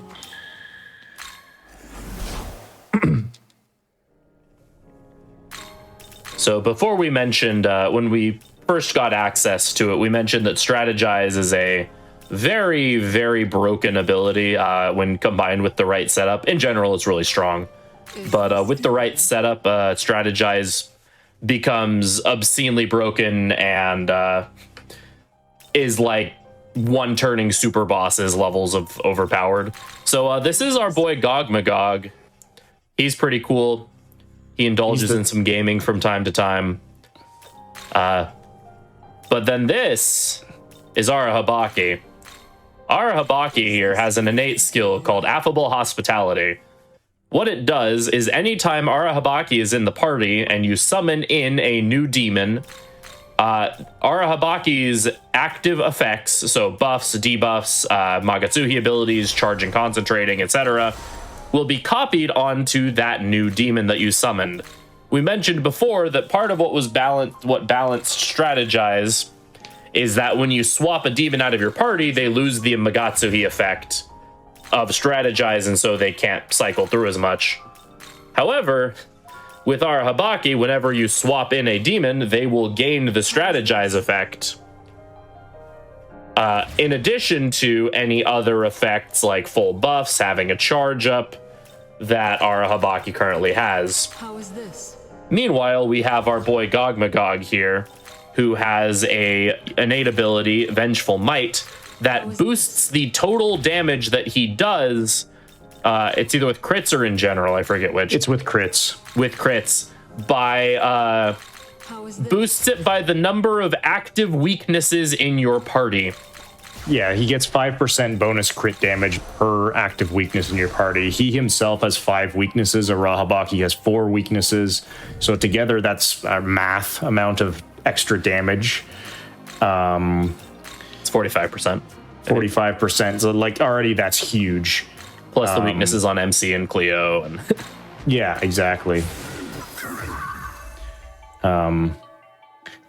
So here's what this strategy is going to look like in practice. We set up full buffs and critical aura on Arahabaki. What critical aura does is it makes your next physical skill always crit and have 100% accuracy. We're then going to activate Strategize and switch Gog Magog out of the party and then back into the party, which will give him full buffs and critical aura. He's then going to attack. We're going to switch him back out of the party and then back in, which gives him critical aura back. He's going to attack again. We're going to repeat this 8 times because we can get that done. So basically we're casting critical aura on Gog for 0 cost is what we're doing. And this is enabled because Strategize lets you swap in and out for free on top of Arahabaki. So this is a strat that we lovingly refer to as Gog Magog Gaming, and it's what every fight for the rest of the game is going to look like with some variation. Yeah, there are some different ways to do this. Currently, we're going to run with the Crit Aura Rampage setup. Because Rampage can benefit from Pandemonic Beast, which you've been using the whole time because it's a multi-target effect. So thankfully, Gog himself is a Jirai, and Jirais can use Strategize, which is pretty convenient. We'll then throw in Yaxini, because she has Pandemonic Feast, and then proceed. Let's go. Yeah, time for some gaming. Yeah, so that did, about 1,100 per hit, and now we're going to be doing that 8 times. Yeah, so you can see we use the critical aura, it goes away, then we switch him out and back in, and he gets it back. We reload our Gog, and then we rampage.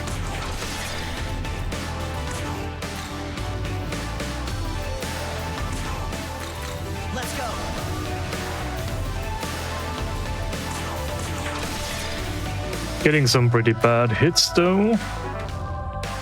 Yeah, you can cut out an attack or two if you can get the 3 or 4 on Pandemonic, but that depends on... It's completely up to luck, so... Theoretically, you can also miss out on the damage range if you only roll to hit every time, but I've yet to see That's that very happen. unlikely in this fight. I've Yeah, only we just ever got a seen that 4 happen there. against Odin and Zeus. Yeah, I've seen it with Odin and Zeus, but... But you're probably going to kill with an attack to spare here. Yeah, there you go. So yeah, welcome to Gog Magog Gaming. This is every boss for the rest of the game. Yeah, that's one of the pitfalls of speedrunning this game, is that Gog Magog Gaming is kind of a pain to execute when you do it for so many fights, but it is definitely funny to see for the first time if you're not familiar. I'm gonna build bar with Evergreen Dance before we head on to the next boss fight.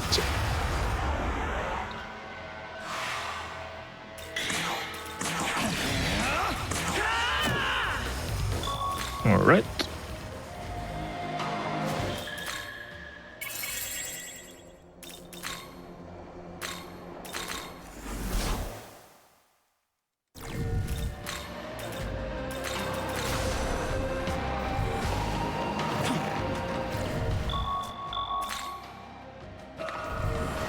Listen. Alright, So up after at the this top here. Yeah, after this alignment choice, I definitely should be on Chaos. Unless I completely botched it. Should be okay. Yeah, it should be fine.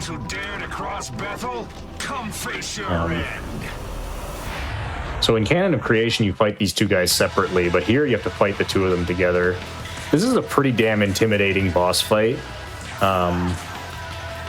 They have a lot of HP to chunk through, but thankfully we also do an absolute ton of damage.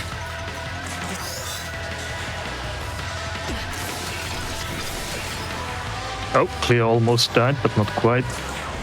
Yeah, that's why we give her Endure. She still would have lived. Right.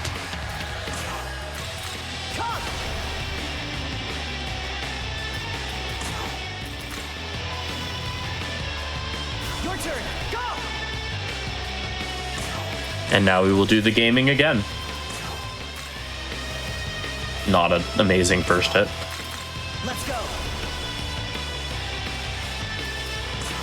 Yeah, so against That's a two little targets, better. you can hit anywhere from 2 to 6 times. So there's a pretty big variability. Variability in damage ranges. So if you get very unlucky in this fight, you can fail to kill them.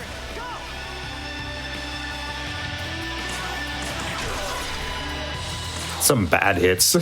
God Yeah. just really does not like Odin specifically, but is, I guess, fine with Zeus.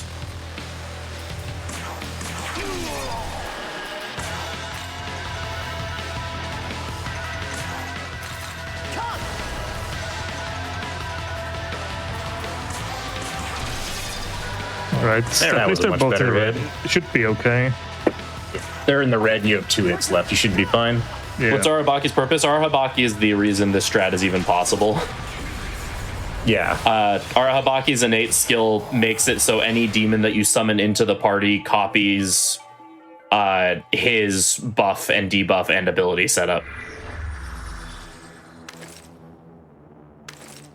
We can switch and attack infinitely because of a special ability called Strategize. Strategize makes passing and swapping demons in and out of your party free actions, which is supposed to be balanced by when you swap things out of your party, they don't have any buffs or debuffs attached to them. But with Arahabaki's ability copying the Strategize effect to the demons that you swap in, you can just take 8 turns on one demon and reload your charge effect every single time as well. In this case, it's critical aura, which guarantees a critical hit and a hit and just hits in general. But same works for charge and Impaler's Animus a little bit later.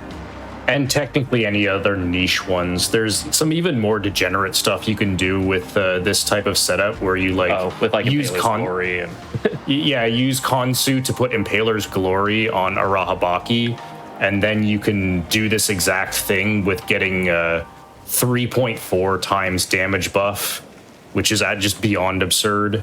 And that can one-turn super bosses like Satan.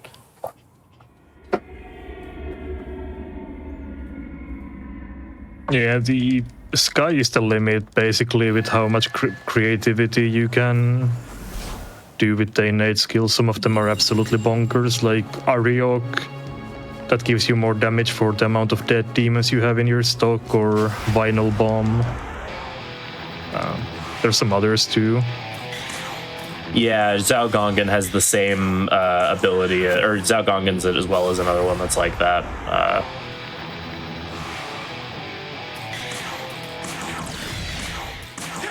Alright. Now that my bar has been built up, I have time to take a nice relaxing stroll through the temple before the final bosses. Yeah, so this is the second of the 2 dungeons through the game. This is Temple of Eternity. Its gimmick is supposed to be this whole time stop mechanic that we're going to see right here, where whenever you walk through these red gates, it stops time, which disables any doors in the area, but also makes it so enemies can't attack you. And then when you walk through the green gates, it re-enables time. Doors work, but enemies are able to aggro onto you. That's what it's supposed to be. We're going to be ignoring pretty much all of the time gates in favor of just dodging the enemies. Yeah, you can use them to make some dodges easier if you're willing to take a little bit of time loss, but you can just worm your way around every single encounter in this place. Yeah, I'll take one more time stopper, and outside of that I'll try to dodge everything if I'm able to do that. Some of the dodges in this dungeon are pretty tricky. Yeah, this dodge here with those 3 Adramalics can be a little bit weird, so that one doesn't take very much time this to do. Time stopper is so close by, you don't even lose any time by using it. It's right there. Yeah, and sometimes those Adramalics just do not cooperate with you, so...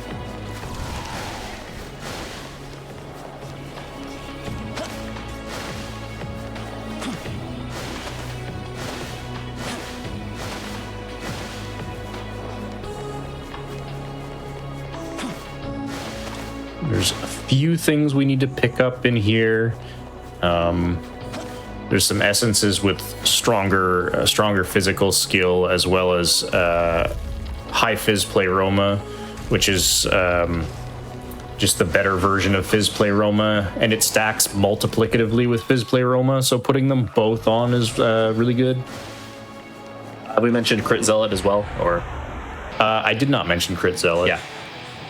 So Crit Zealot is another passive ability that what it does is it boosts the power of critical hits while weakening your non-critical hits.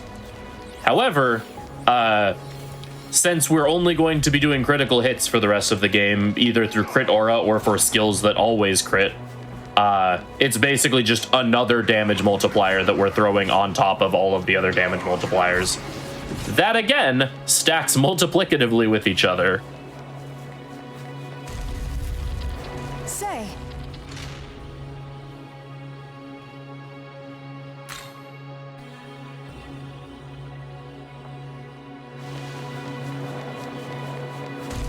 Which is another thing that enables us to jump from, we were doing like 300 damage per hit earlier with some of Alice's like bigger hits, whereas now we're like dealing like very comfortably over 1,000 damage per attack, and it's only going to get higher from here. Yeah, exactly.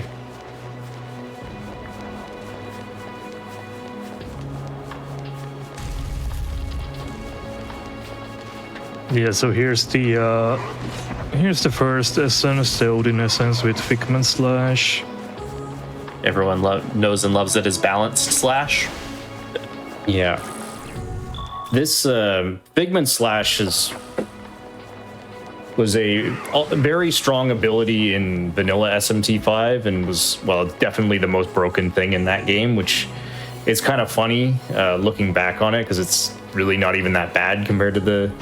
In comparison to everything in this game, it's quite tame. Yeah. But it will still have some use. Basically, it's a skill that has reduced accuracy but 100% critical rate, which is good if we need to. If we can't use crit aura, like for example, if we're fighting something that resists physical, we need to use Impaler's Animus to get Pierce, and then we still have to crit.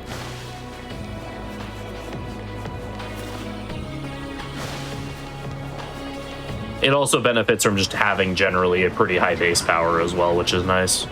Yeah, it's higher base power than all of the severe magic.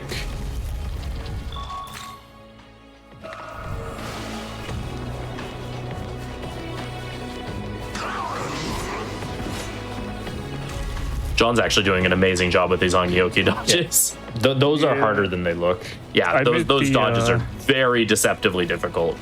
Yeah, I made the executive decision to cut out any Mada dodges from the route because the hitboxes have not been cooperative. Yeah.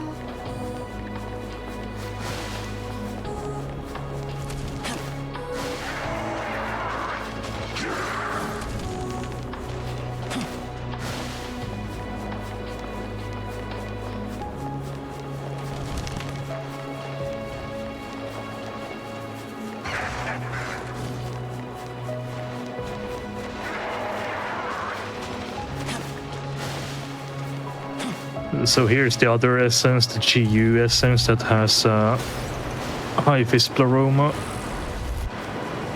Oh, that was almost a mistake. That was close. Yeah, that was playing with your food a little bit. Yeah.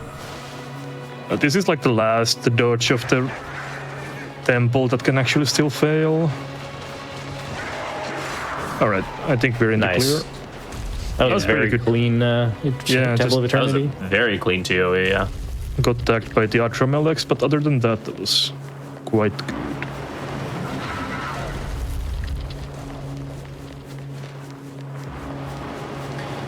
Someday I will get the completely tag-free temple in a run. I've only done it in practice, but... This run became so much more fun in Vengeance because they made Estoma way harder to access, and so we can't get it, or it's a waste of time to get it. In Vanilla 5, you could just Estoma this entire thing, and there were no enemy dodges. They also changed how it works, so it's just not something that we would ever want to use in a speedrun either, since it drains your Magatsui bar when it's active, and we kind of need our bar to one-shot bosses, so... All right. All right, so now we have to fight the leader of the Decepticons, Megatron. I mean, the Archangel Metatron, who is here to test our worthiness to access the throne. Yeah, the only boss in the game without a weakness. Yeah, so he doesn't have a weakness, and Atlas figured that that was going to be a pretty challenging thing to have on a boss. And so to counteract that, he doesn't have that much HP. So he's going to get gogged on very quickly.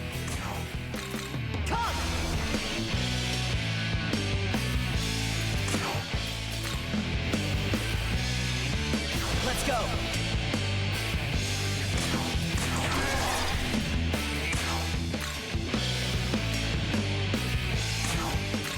Your turn. Go.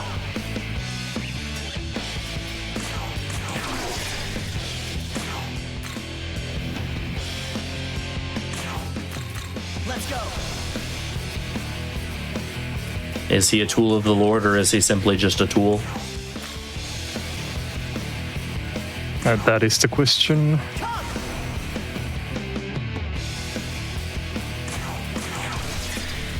Well, finally a good hit. Yeah, there we go. Your turn. Go.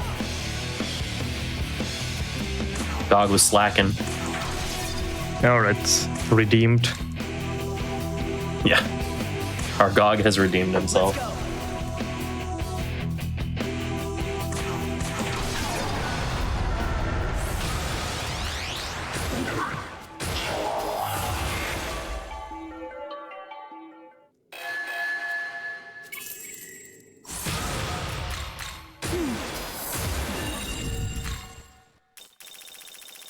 All right, MC's gained a couple of levels over GOG at this point, so we're just going to throw a bunch of Grimoires on him to power him up. He got 0 strength from that. I don't need boom boost. I misclicked this. Yeah, I don't need that. Yeah.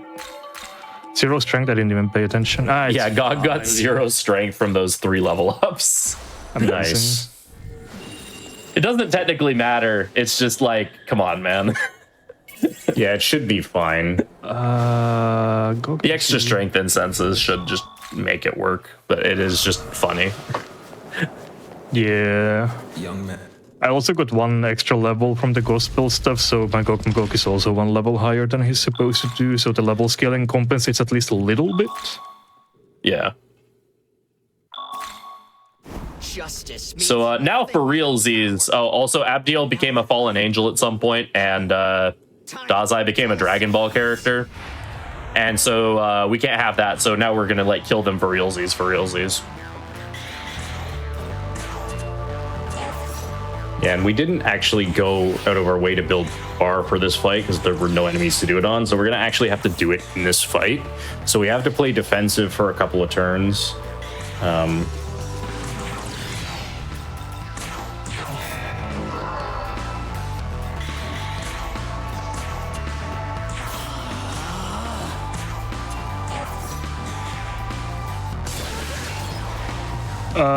Leo. Oh, Leo. That's interesting. That's not supposed to happen. That's bad. Yes. Oh, what am I doing? I should maybe. Can I do this? Or should I just reset? I honestly don't know. It's kind of weird. I can try. Yeah, I was worried when Cleo's Endure was procced on turn 1. I've not seen that happen before. I think it was the Dark Skill proc insta-kill on her. Oh, did you not have Makar Karn on her? Did I not? Did I miss? You put it on our Habaki. Oh, that's why then. Oh, I see. That's the mistake. It might still be fine. I'm getting good hits. Yeah, good hits and you're still fine. Your turn. Okay, that would definitely explain it though, yeah. I was a bit confused why that happened as well, but yeah, alright, they're both already dead. Okay, yeah, you're good. Okay, yeah, you're getting very good hits. Gave ourselves a handicap and we still flexed all over them. That's the disrespect Dazai deserves. Honestly. So yeah, now we've made it to Empyrean, which is the location of the throne. It's kind of a dungeon, but mostly it's just a walk of shame with a couple of fights intermixed into it. There's some more goodies laid throughout here. Some of the strongest abilities in the game are located in the Empyrean.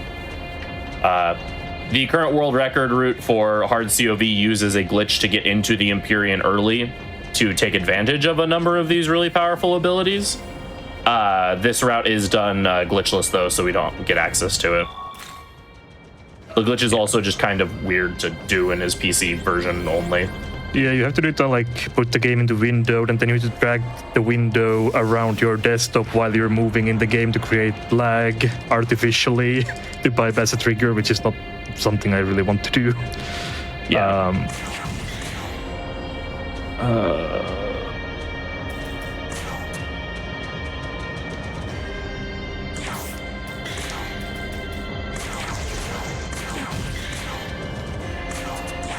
Debilitate them.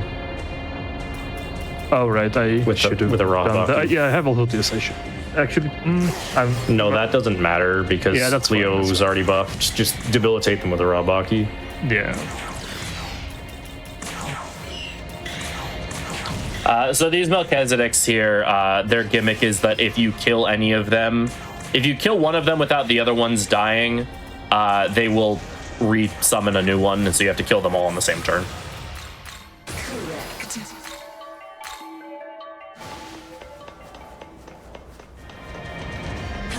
The glitch is harder to explain than it is to do, but it's still kind of weird.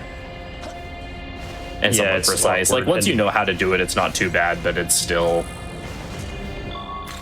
a little awkward.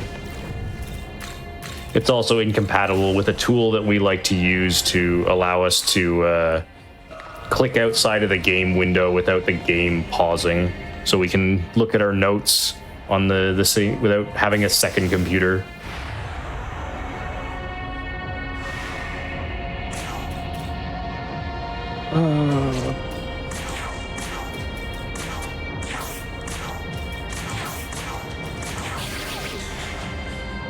So here's Srausha. His gimmick is he likes to spam light skills. He might also heal himself if you don't kill him in a certain amount of time. I might be thinking of a different fight. I don't remember. The only problematic thing this guy can do is put your party to sleep. Yeah. But this we guy just usually dog him. doesn't live that long to do anything like that, though. He's like very squishy.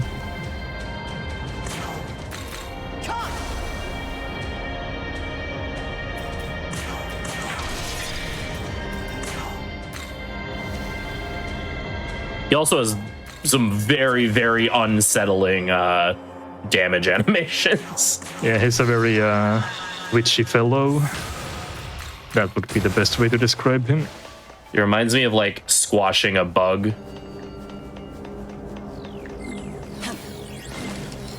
Very, very gross. Yeah, there's one more of these smaller mini bosses left before we get to the final boss gauntlet. But there's basically three bosses left, and then like one mini boss that we're about to do. Yeah. The next fight we're doing is another. A's in chat for the Empyrean theme, by the way. Hey. Yeah, this fight is a bit of a Nocturne reference again. Yeah. In that game, you had the fight. Yeah. Oh. No, you can explain it, yeah. Yeah, so in that game, the ball avatar fight, where you would do a certain amount of damage to her, and then she would summon a special Floros and a special Osei that would then heal her and like provide as like the main support and damage for the boss. This ally lot does the exact same thing. Summons a Floros and an Osei, and they support. But we can GOG, so their lives are forfeit.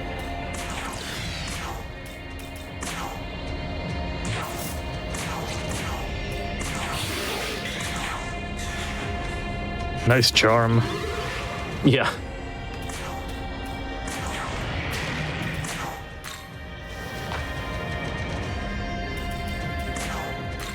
Let's go.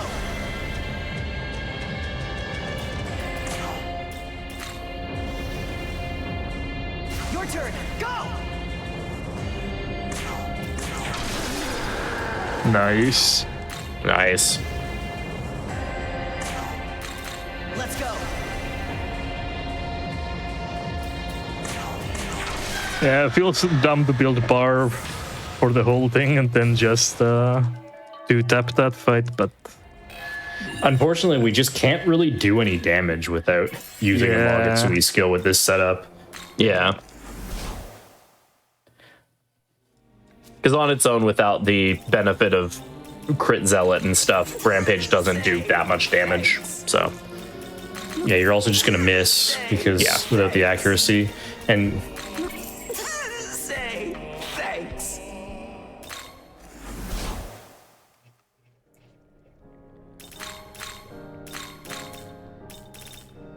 yeah, the placement of that fight being literally right in front of the save point is pretty rude.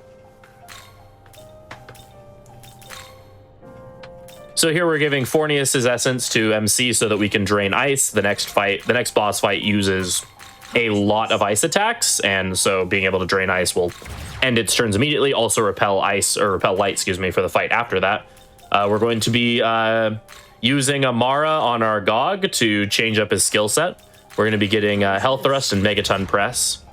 Health Thrust is a physical ability that has the Pierce attribute, so it will ignore any sort of physical resistance. How is this? And then Megaton Press is a strong AoE phys attack. the next boss fight is not going to be anywhere near as simple as the fights we've been doing so far. It's Tiamat. It has a main body that resists everything, and then 3 heads that have various weaknesses. Whenever you kill one of the heads, the main body will use some of its HP to revive the head. So basically the idea of the fight is you continuously kill the heads to force the main body to drain its hit points to keep reviving them until it gets low enough and you finish it off. This is also the ending log, so we'll see if we got the correct ending or not, which I think we did, but yeah. So here we meet up with Yoko, who has also become a goddess of creation and recognizes us and makes one final appeal to us that basically we've seen how messed up the world is, so we should side with her to start everything over. Okay, right, yeah, we got it. So rather than taking Tiamat's original plan, we are actually going to do some sort of creation, I believe. However, then Mastema shows up, and Mastema can control demons for some reason, and so he's really upset that we're siding with the Chaos people. And so now Mastema's brainwashing Tiamat to try to kill us. Also, Tao left our party. Yeah, Tao left our party, and Yoko forces herself into our active party. Also, this battle theme, Battle Primordial Goddess, is amazing as well. I mean, this game doesn't miss with its OST, but this song is noteworthy of also being really, really good.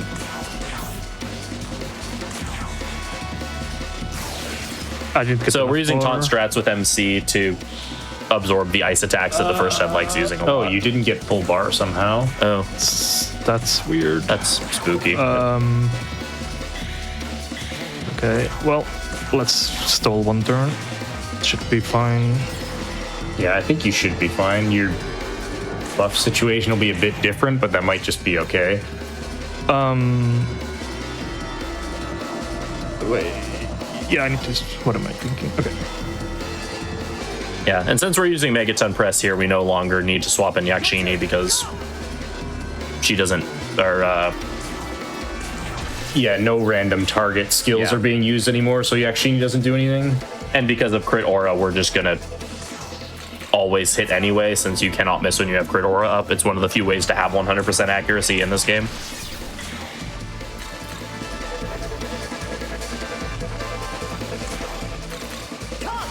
So just one round of Gog Magog Gaming is not enough to defeat Tiamat, so we're going to have to do this and then stall to get full bar back again.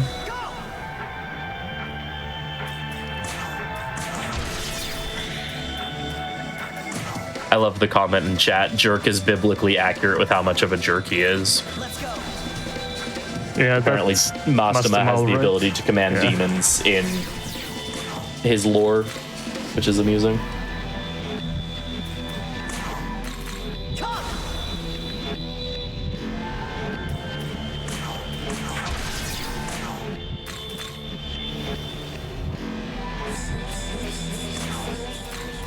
Let's go.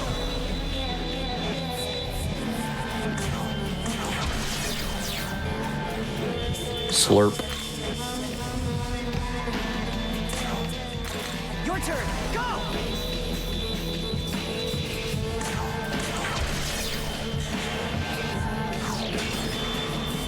You can see how effective Drain Ice plus Taunt is in this fight.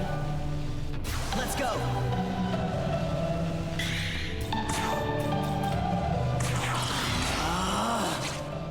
So yeah, our goal now is to build up meter as quickly as possible. On Tiamat's next turn, because of the number of turns that have passed and because of how much damage we've done, she's going to charge for a Magatsui ability called Annihilation Ray, and that is a very strong physical attack to the entire party. And because it's physical, we're going to take some advantage of that.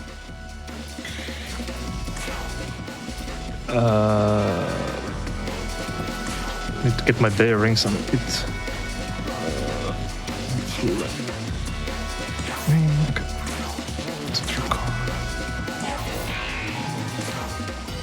I just realized I've been attacking her without being fully buffed, so it's a bit sketchy. Oh. But it should be okay. That should be fine, yeah. I'll just go and build bar after and not bother with the evergreen to make sure I get the kill, but it's fine. Yeah. So here we summon the Pixie. The Pixie was what was enabling us to use Strategize with GOG. It's not a mistake. It's we wanted to swap in another person to repel that with Tetrakarn. And now we shall commence the gogging once more. Or maybe I'm... Once, yeah, you should be fine. Once Tiamat's down to low enough HP that she can no longer drain her health to support her heads, we will use that Megaton, or that Health Thrust ability, excuse me. We'll use the Health Thrust ability on the main body to finish it off. Your turn. Go.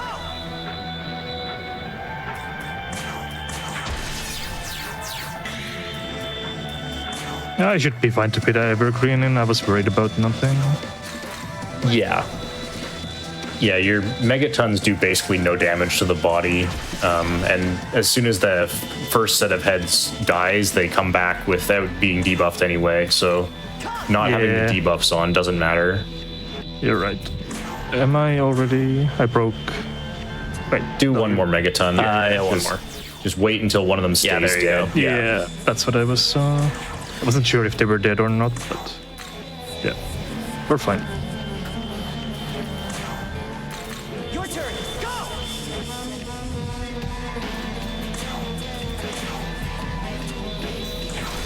All right. Nice.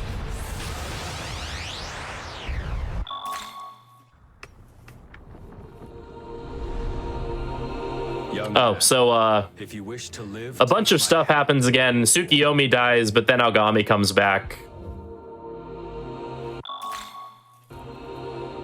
And then because Aogami channels the spirit of the bull god, we use Murakumo and murder the heck out of Tiamat. And now Mastama's kind of unhappy with us, so he's gonna fight us. Which means it's time for us to fuse our final and most important party member. Guys, gals, and non-binary pals, may I present to you Dynamic Attack Sheep. So the Dynamic Attack Sheep serves two purposes. First, he has 7 weaknesses, so he buffs GOG's damage by a lot while being in the party. And second, his innate skill is called Helmsman. And what it does is drastically increase the accuracy of whoever acts immediately after him. So since GOG's in slot 1, we'll put him in slot 4, and basically he gives GOG a huge accuracy boost, which is important because we're going to start using Figment Slash, which is a low accuracy skill. We're also going to stop using Critical Aura and switch over to Charge. So we're going to do Charge Figment Slash. Will be our GOG gaming setup. How is this? We're also going to put Impaler's Animus on, which we'll need later. The third unspoken reason for why he's important is moral support.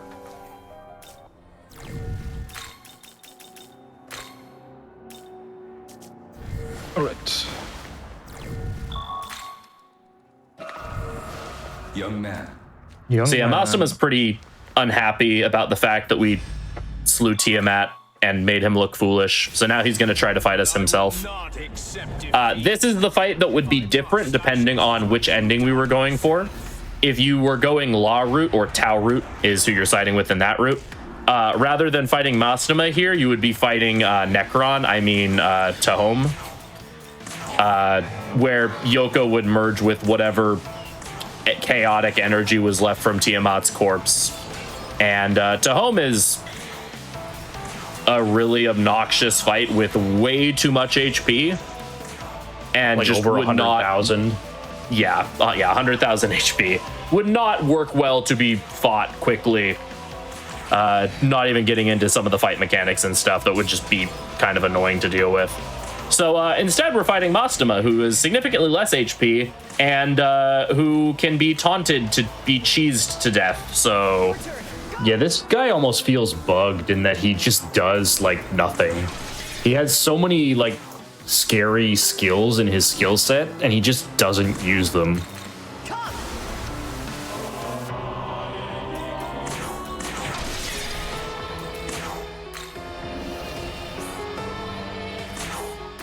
Your turn. Yeah, he's supposed to be scary in that he also has the gimmick that every time you hit him for weakness or a critical hit, he generates an extra press turn on his turn. So when he goes again, you'll see he has like 8 turns.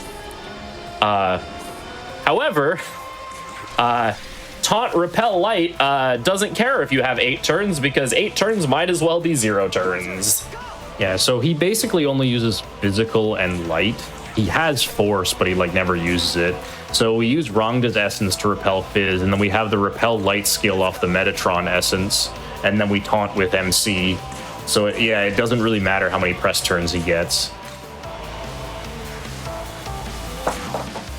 Your turn. Go.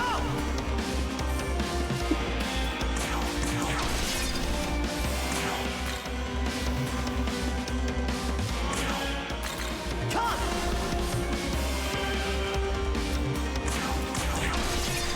And yeah, you're seeing each Figment Slash is doing like 5,000 damage. This is what we meant when we said Figment Slash is pretty okay. Turn. Go.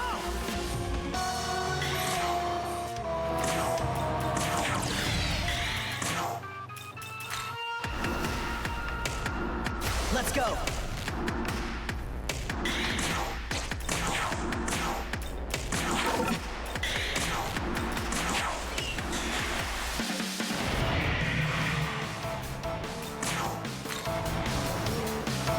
Yeah, this is just an any percent run, so we won't be doing any optional content.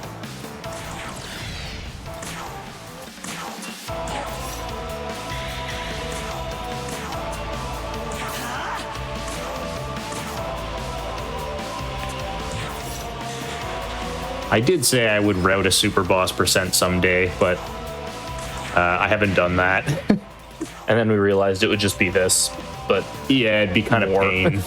Your turn. Go. Satan is not New Game Plus only.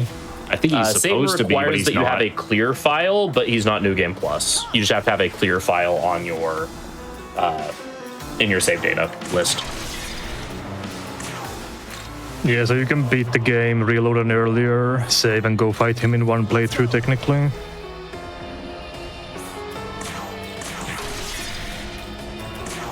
Which is a really janky and dumb requirement. Yeah. Your turn. Go.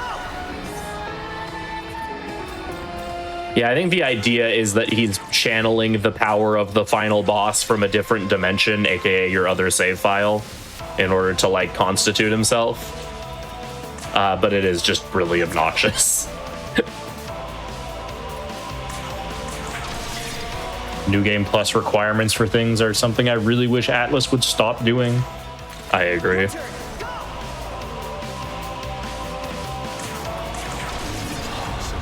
All right, and there goes Mr. Shoulders. Right, one more fight in the run. Luckily, it's a bit shorter than these two behemoths that take 6 turns and a whole lot of cogging. Yeah, so Lucifer shows up, kind of out of nowhere, and is like, "Hey, you know, it's really cool that you're like doing this whole like delete the universe and start over thing, but it's not gonna last, and I can tell you why if you come have a Gundam fight with me." And so we decide to go have a Gundam fight with Lucifer. Do you need to build bar? We build it during the fight. I think he's got enough. Okay. I didn't see if you did the evergreen during the I setup did, or not. yeah. Okay. Never mind then. It should be enough. Cool. So yeah, Lucifer shows up and he turns into a Gundam. And now he tells us about like the Mandela system or something that like assures that the world will kind of return to some state of normality. But with this one cool trick, we can just ignore it, basically. But we have to kill him first to learn how to do that.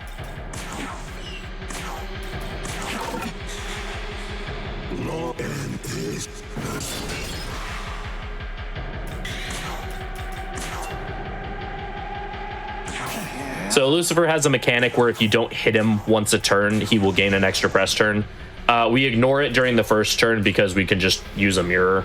But there we use Yoko's unique ability, which is Basically, it's what Antic-Thon. It's a weaker version of Antic-Thon from other SMT games, where it does a little bit of damage, but also inflicts a debilitate effect, just to make sure so he doesn't make it so he doesn't have another extra press turn for that. And it is time for us to one final time, GOG. Time will be on the last hit on Lucifer, by the way. Yeah, I'll make sure. The light, all the colors will go all negative and stuff, and that will be time. Yeah. Your turn. Go. This game is on basically everything. Yeah, this version of the game is on everything. The older version, I don't think it's on the Switch Online store even anymore. I think they removed it. Yeah, it got delisted. Yeah, I think the only way to play vanilla SMT5 would be to track down a physical copy. Unless if you bought it previously, then you're able to download it, but... Yeah. Well, Vengeance is more complete for casual playthroughs anyway. The game is very different, though, with how the scaling and everything works. The only people that want to still play SMT5 vanilla are speedrunners. Yeah. Basically, yeah. Let's go.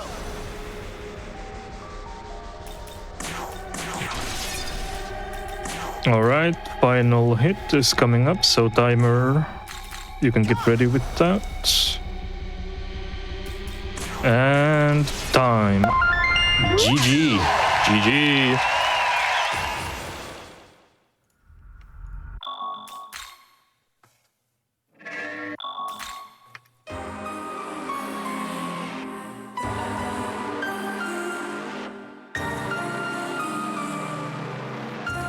All right, that's gonna be it for us over here on our little SMT run.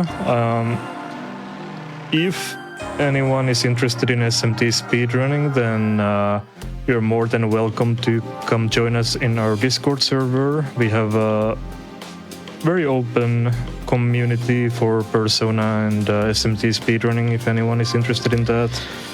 The runs we usually do range from 15 minutes all the way up to 30 hours, so there's a little something for everyone. And thank you, GDQ, for having us on to showcase SMT.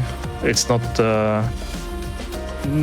most popular game series, so we really appreciate the chance to showcase it on the platform.